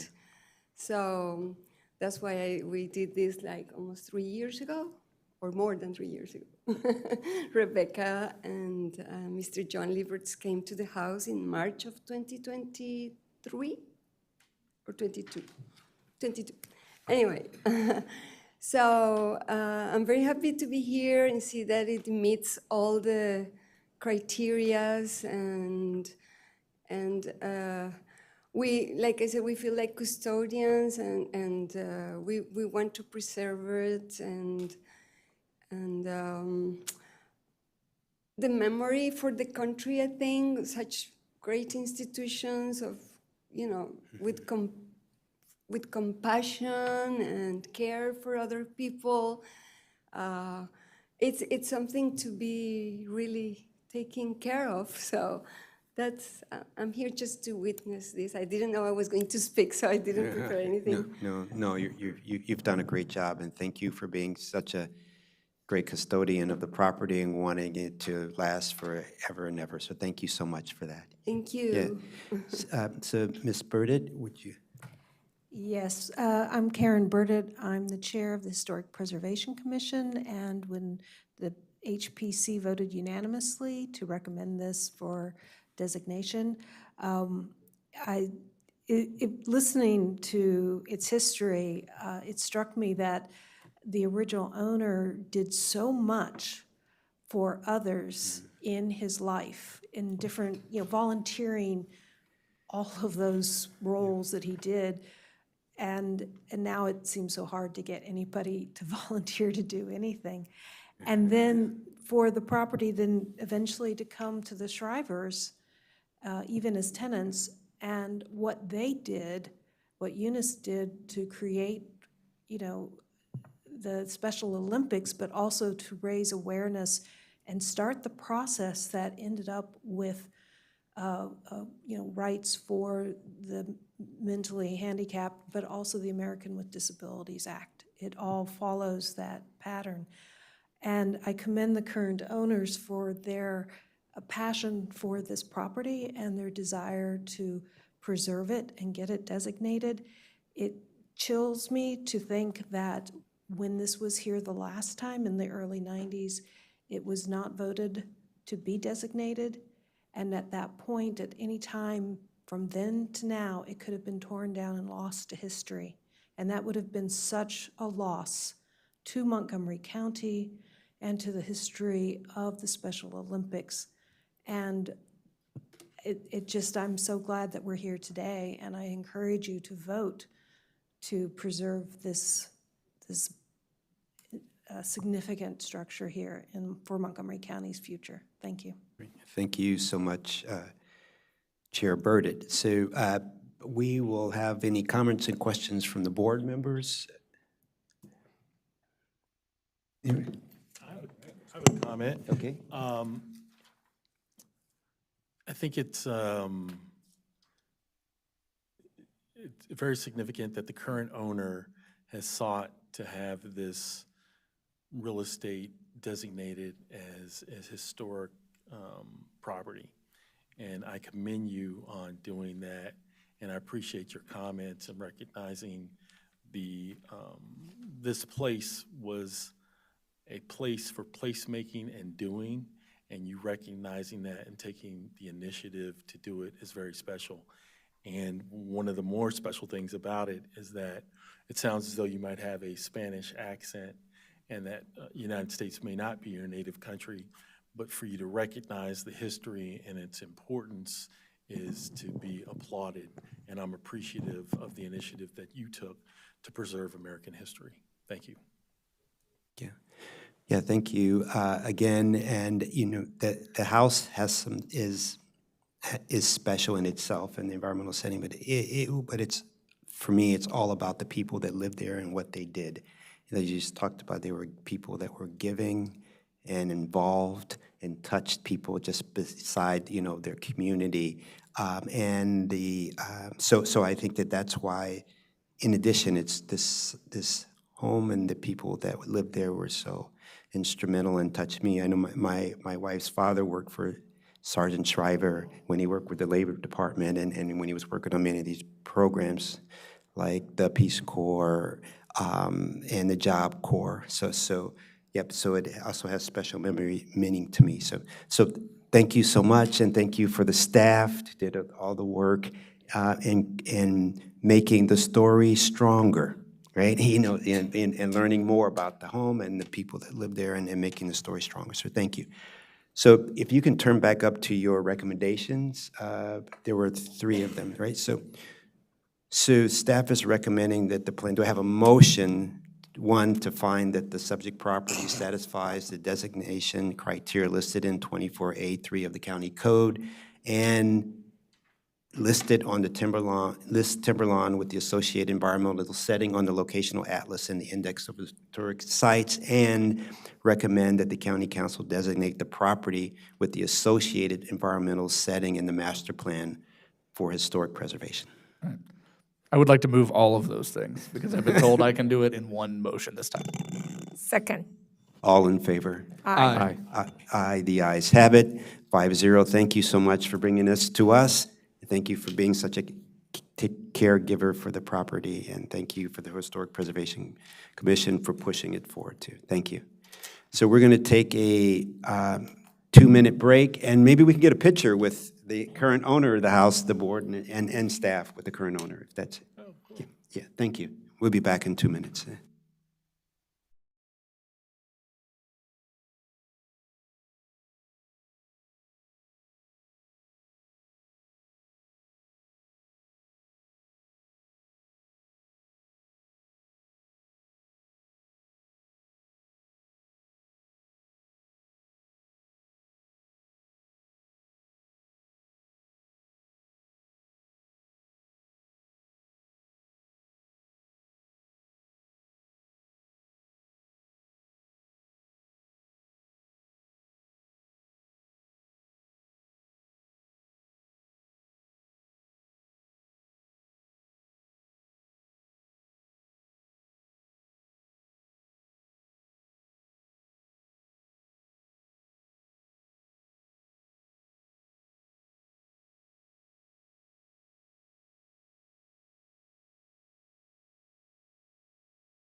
Good afternoon. We're on item number 9, corrective map amendment for 7979 Old Georgetown Road, H 158, where staff is recommending board approval.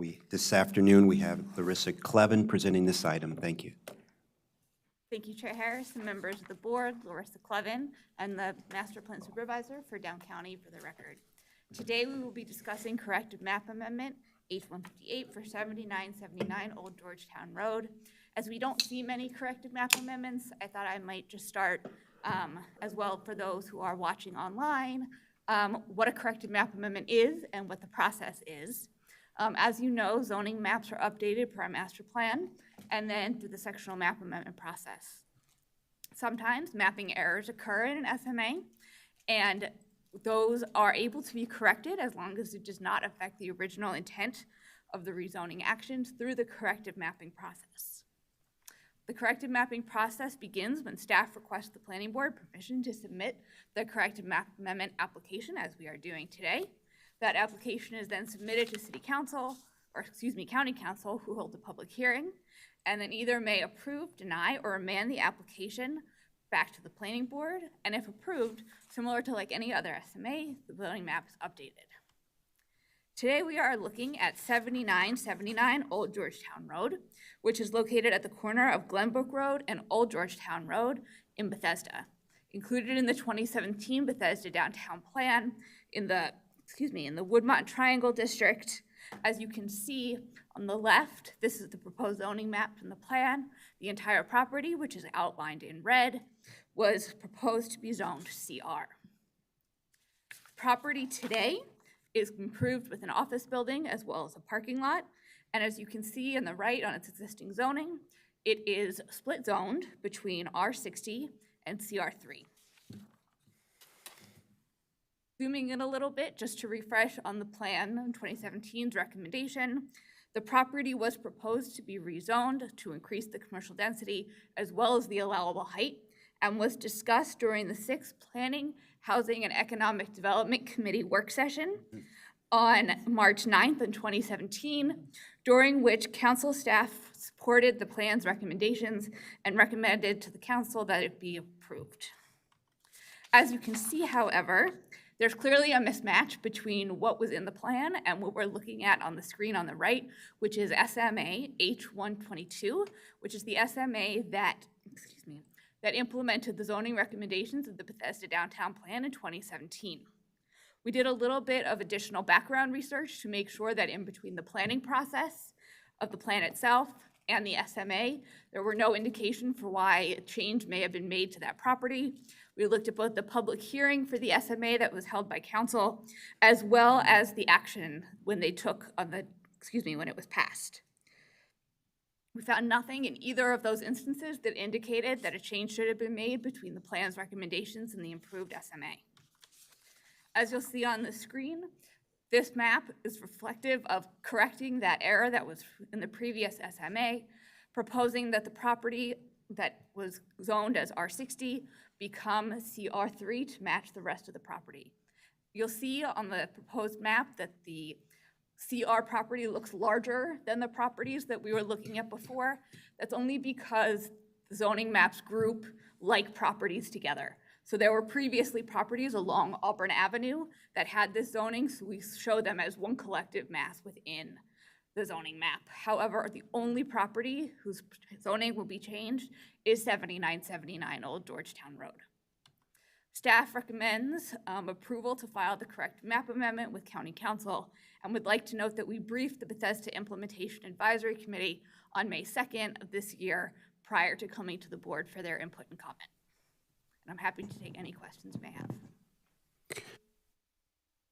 Thank you for your presentation. Any comments or questions from the board?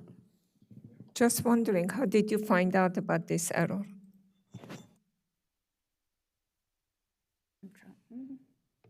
My mic is not turning green. You're on. Oh, am I on? Thank you.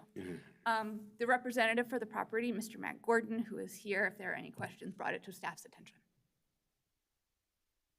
Thank you.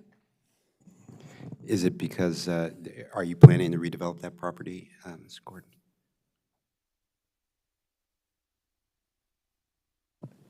Good afternoon, Matt Gordon from the law firm of Selzer Gervich. The owner is Douglas Development Corporation. They're a prominent local regional developer that owns, I think there's 5 or 6 parcels assembled. They are looking to do something. The office building is struggling, and I think are interested in pursuing the new expedited commercial to residential plan. So when we first started looking at it, we identified that there was a disconnect with the R60 zoning and brought it to staff's attention, and they've been very helpful in this process and also looking at a potential redevelopment. Okay, thank you so much. Any other questions or comments from the board? Not seeing any. Is there a recommendation to correct them, to change as staff had presented the corrective map amendment 7979 Old Georgetown Road H158? Yeah, move that we approve the filing the corrective map amendment with the council. Second. All in favor? Aye. Aye. Aye, the ayes have it. Thank you, 5-0. So we're just going to do a quick switch over for our last item. Do we need more than a couple minutes, Catherine? Okay, we'll take 2 minutes and we'll do our last item of the day, Mecca Business Learning Institute, MBLI, Public Charter School, mandatory referral number MR 2024-010, where staff is recommending approval to transmit the comments to MBLI in Montgomery County Public Schools. Thank you.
Good afternoon. We're on our last item of the afternoon. It's item number 10, Mecca Business Learning Institute, MBLI, Public Charter School Mandatory Referral, MR 2024-01-0, where staff is recommending approval to transmit to MBLI in the Montgomery County Public Schools. So this afternoon, we have Jonathan Casey presenting this item. Welcome, Jonathan. We look forward to hearing your presentation.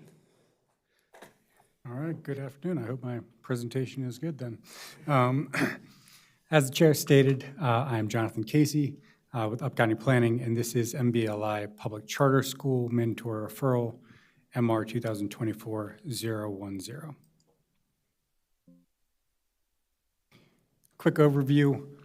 Staff is recommending approval of the mandatory referral and transmittal of comments to MBLI and Montgomery County Public Schools with 3 recommendations, one regarding the side path, another regarding the LATR study, and last, MCDOT has provided comments in their letter that's attached to my staff report. Just a quick background on the charter school. So the charter school is a public school. I believe this will be the first one in the county. It's part of the public school system, so it is subject to the mandatory referral process.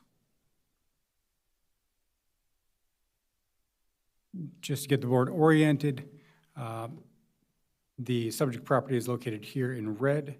It's just west of Montgomery College, south of Germantown Road. This is on the east side of Goldenrod Lane. Surrounding the property are a number of EOF zone properties as well. Well, the subject property is in the EOF zone, as well as the other properties on Goldenrod Lane. And those are improved with a hotel, office, and then an extension of Montgomery College. And to the east, all of that property is in the LSC zone. Give you an idea of what the site looks like today. Currently, there is an office building on the property. This is a recorded lot with frontage on Goldenrod Lane. Right now, there are 2 access points from Goldenrod Lane that serve the subject property. And the existing building was approved and constructed according to a prior site plan. And assuming the board approves this mandatory referral, the applicant will move forward with abandoning the existing site plan, and the mandatory referral will essentially take its place.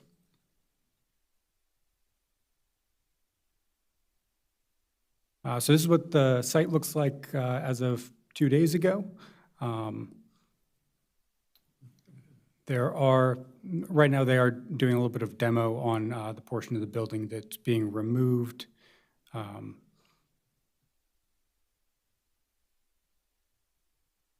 right, so onto the proposal. So the applicant is proposing a public charter school with up to 250 students currently. Those are grades 6 and 7 in the 2025 to 26 years. In the future, they do have plans to add additional students up to grade 12. Those future increases will require an additional mandatory referral. So under this application, you're just looking at 250 students using the school. As I mentioned, the existing building, a portion of it is being removed, and then they're adding an addition onto the remainder of the building, and the addition area is highlighted in gray. With the addition, the applicant is creating a new entrance to the building, as well as a drop-off location for the buses and the parents who are dropping off. They are retaining the majority of the building, as well as the existing parking. Additional directional striping is being added surrounding the building, and additional striping is provided in the parking lot to clearly identify pedestrian walkways. And there is a forest conservation exemption associated with this application. I'll just touch on the master plan. This is in the 2009 Germantown Employment Area Sector Plan. This area is specifically called the Montgomery College District Area. There are no site-specific recommendations, but the application does conform to the general focus on employment opportunities and the importance of education in this area. Goldenrod Lane is classified as a town center boulevard by the Master Plan of Highways. Dedication has already occurred for Goldenrod Lane, and there's a recommended right-of-way width of 80 feet, which is already achieved. And the bicycle master plan recommends a 10-foot wide shared use path and an 8-foot wide green panel. So just give you an idea of the what the frontage looks like. Currently, there's a 4-foot sidewalk with it varies between a 4 and 8-foot green panel. There is a shared use path that is south of the property, photo number 3, that's 10 feet wide, and there's a 7-foot green panel there. So if the shared use path were to be extended along the frontage, it would connect to an existing path. As far as on-site circulation goes, you'll see in blue, this is the bus route. The red is the parent drop-off, so and employee access to parking. So the buses will come in the southern entrance, go to the drop-off area, and the timing here is so that there's no overlap between parent drop-off and bus drop-off. Essentially, once the buses have completed dropping students off, then the parents will cycle through. And staff will also be on site to make sure that there are no conflicts between folks dropping off their children. And in addition to adding the pedestrian striping that I showed earlier, there's an existing patio paver area that actually connects the addition to the sidewalk along Goldenrod Lane. With regard to the LATR study, a study was performed on 4 intersections. There were some deficiencies identified in that study, which I'm not going to go into great detail about, but staff is recommending that the applicant address those issues. Forest conservation has essentially already been addressed here. Forest conservation exemption was confirmed in March of 2025, and the applicant provided there's a tree safe plan provided with that exemption.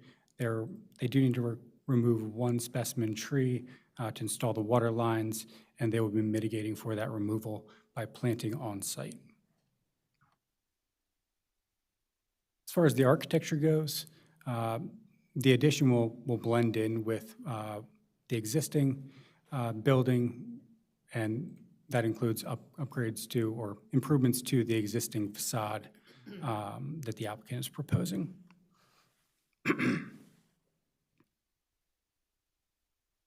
And in conclusion, the mandatory referral substantially conforms to the recommendations of the sector plan as well as the master plan of highways and the general plan, complies with the environmental guidelines, and meets all requirements of Chapter 22A. As of today, we have received no public correspondence on this application. So as I stated earlier, staff is recommending approval of mandatory referral and transmittal of the following comments to MBLI Public Charter School and MCPS. And that concludes my presentation. Great, thank you, Mr. Casey. I see the applicant is here. Would the applicant like to make a presentation? I believe I can just start clicking. There it Okay, is. please click away. So we are here to talk about the Mecca Business Learning Institute Public Charter School. I don't know if introductions matter, but I'm LaShondra Graham, the founder of the school, and joining me is Lenny, and he is with Civic Builders. He is the property developer, and he is the vice president with Civic Builders. He is our design and construction engineer extraordinaire. So he is joining me today. So if you have any fancy questions, I'll turn this direction. Okay. So the Mecca Business Learning Institute is a literal groundbreaking public charter school. We are going to be the first of our kind in the state of Maryland, and we are all actually already contesting that we may be even the first in the United States. There are no career academies. They're originally purposed for the high school level. We have reimagined it for the middle school student. And our point in doing that is to empower them to lead, innovate, and thrive with the skills necessary for the future. We're launching, as Jonathan mentioned, in the fall of '25. We're starting with grades 6 and 7, and we will add a new grade for 6 years until high school grade 12 to offer them a continuous learning pathway. Charter schools, as public schools, are open to all students in the county. And we received over 600 applications for our 250 seats, as Jonathan mentioned. So the interest in our school and our school model is robust. And like, as I mentioned, we have overwhelming community backing. We have over 1,000 supporters, including parents, students, businesses, and others. I mentioned already that we have 600 applications for our nearly 250 seats.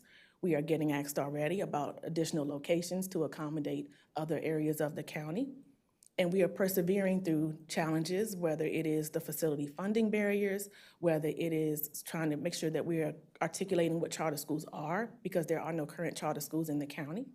And so we hope to stand as a testament to the determination and resilience that is necessary to bring forth an idea of this magnitude. In Jonathan's presentation, it was already shown to you a picture of a rendering of our future building.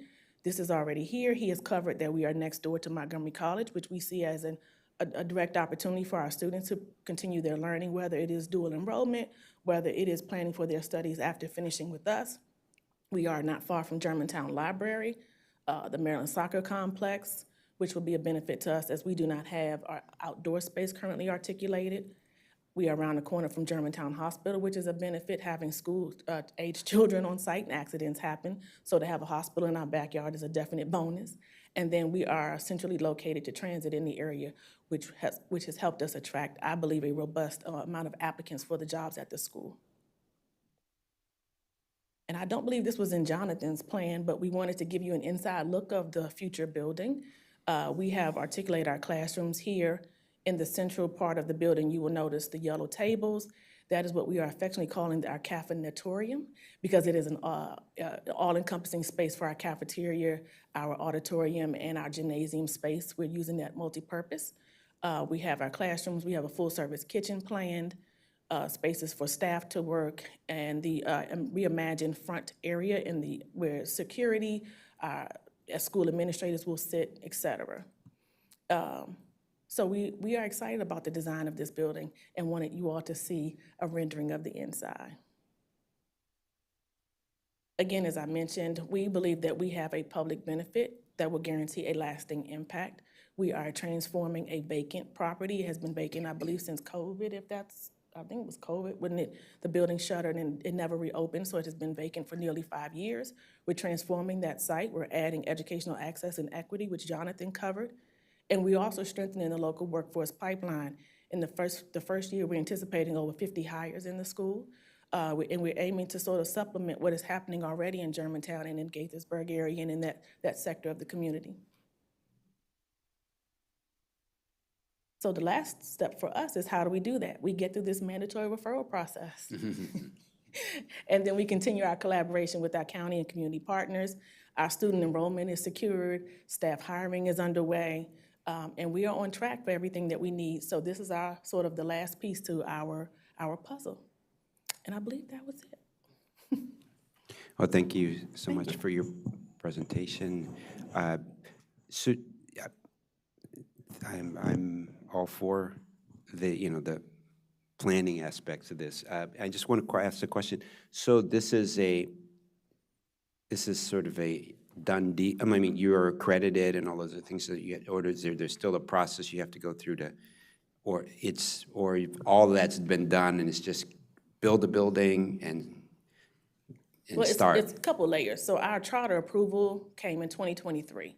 And so we have been endeavoring to find a facility to locate since that time. Okay. But we've been authorized since 2023 to have the school. Okay. And then we have now partnered with Civic Builders on the acquisition of the property, the redevelopment, and all of those pieces. Oh, great. And out of curiosity, why did Montgomery County Public Schools say, yes, let's move forward with this? Is there, given, you're the first, but is there something that you did, said, whatever? I can help answer that question if you would Well, like. okay, if you can add on to Well, it. I defer to No. Mr. Bartley. Yeah, so I was part of the Maryland State School Board, and through much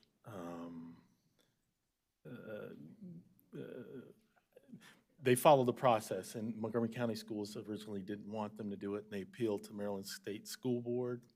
And Montgomery County is the only county that didn't have a charter school. And when it was appealed to the Maryland State School Board, we scrutinized Montgomery County's rejection of it, and we granted their appeal to allow them to have a charter school. And so they went through the whole process, and so and they had to appeal it all the way up to the Maryland State School Board. That was part of that decision. So who funds it? Public school? They will partially fund it, yes. With so because the students are free, that's what I said, that correct? Well, we don't charge tuition. So we receive a per pupil allocation from the district per student. So if for the 250 students, let's just say that's roughly worth $18,000 per student based on the budget, we would get maybe $5 million, $6 million in totality for that population. And then from that, we would work our budget. So we would remove the staffing and all those pieces, but we operate solely on the per pupil allocation. It's the same way every school in the state of Maryland, based upon their enrollment at the end of, I think, September or 9/30, October, correct. September. they get cash allocated to them for the number of students enrolled. And so, interesting story, schools in Southern Maryland and the Eastern Shore, as people start to move away from the schools, their funding for existence of those schools is being challenged because their student population is dwindling, and yet the funds are related to the student population. So every school here, for every student that they have in that school, the school receives a certain amount of funds. So the school is operating just as a public school would. So I'm just wondering, the curriculum for this, this 6th and 7th grade are the same as curriculum. It follows Montgomery County and more because you are business oriented. Correct. So you focus on business, but they're still gonna have the All the same core curriculum. subject, yep.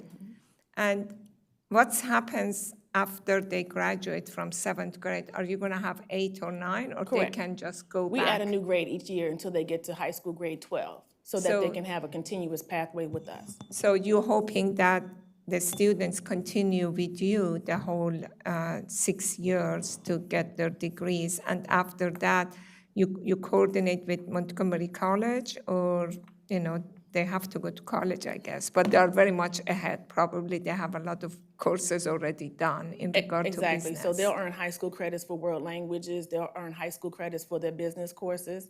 And so we're excited about the opportunity for them. But our program is dedicated to the middle school, but we created a high school learning pathway because not all of the high schools in the community offer business learning.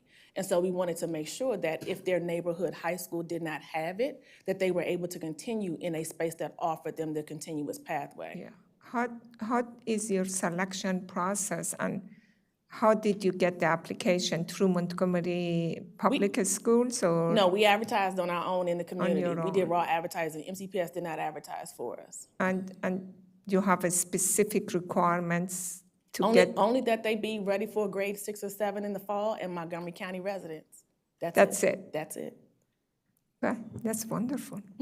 You're going to have a hard time to select out of 600, 250. And people call every day about expanding the wait list, about, can we add more seats and all of the things, and can we add another location somewhere else in the county? So we have over 600 applications and we're still getting them. We have over 100 kids that still sit on our 6th grade waiting list. This morning, we had 18 kids sitting on there for 7th grade. So people are still hoping that somebody drops out. Have you closed your registration or people can still apply? Well, they can still submit an application, but they're on the wait list. Yeah. And so what we've just been explaining, for the 7th grade, there is still a chance. Because things happen over the summer, people change their minds. But because there's so many kids that are on our 6th grade wait list, the reality of a new kid on the 6th grade wait list getting a seat is probably a little less, than we would sort of have them to project. So with 100 kids, over 100 kids on there already, it would be hard to encourage someone to get on there for 6th grade. Yeah. For 6th grade. Yeah, that's really amazing. Thank you. Good job. Yeah, yeah, so those are about, nothing to do about this, we're going back to the mandatory referral. Oh, sorry, right, focus. But the, so there were some, I guess staff had provided some recommendations for, wider side path, and I guess there are some deficiencies in the LATR. So you pointed out the deficiencies, and then I guess it's up to going back to they will be looked at these, and they may say, the public school system say, we can do these deficiencies, or they can't do these deficiencies. I mean, tell me about that process, please. Yeah, again, we reviewed this like we would any school that came in front of us from MCPS. We're making recommendations, identifying certain pedestrian improvements in particular to the school that are recommending they upgrade. So at this point, it'll be in the charter school MCPS court.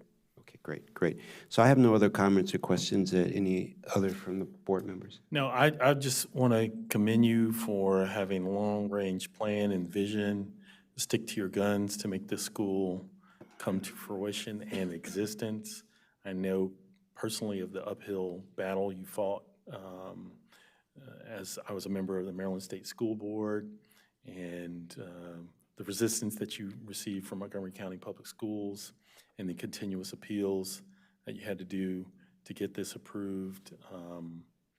It's a risk doing something new in a county that has traditionally had outstanding performing public schools, and a charter school increases the competition with public schools. And I'm hopeful that your existence is profitable for the students, neighborhood, and increases the academic support and advancement of the students here in Montgomery County. Thank you. So we can make one recommendation. So do I have a motion to approve the mandatory referral and transmit the following comments to MBLI Public Charter School and Montgomery County Public School, which one is to install a 10-foot wide side path with an 8-foot wide buffer along the property frontage on Goldenrod Lane as recommended in the 2018 Bicycle Master Plan. 2, to address all deficiencies identified in the LATR study. And 3, to coordinate with Montgomery County Department of Transportation to address the comments provided in their letter dated May 14, 2025. I move to approve, as you said, as the chairman said. Second. All in favor? Aye. Aye. Aye. 5-0, thank you. Good luck, and we look forward to having it done whenever it gets done. Yeah, but it seems like someone must have pulled a building permit, demo permit already, so yeah. Okay, thank you. So this ends our planning board meeting for today, May 22nd, 2025. Have a great weekend, and we look forward to seeing you next week. Thank you.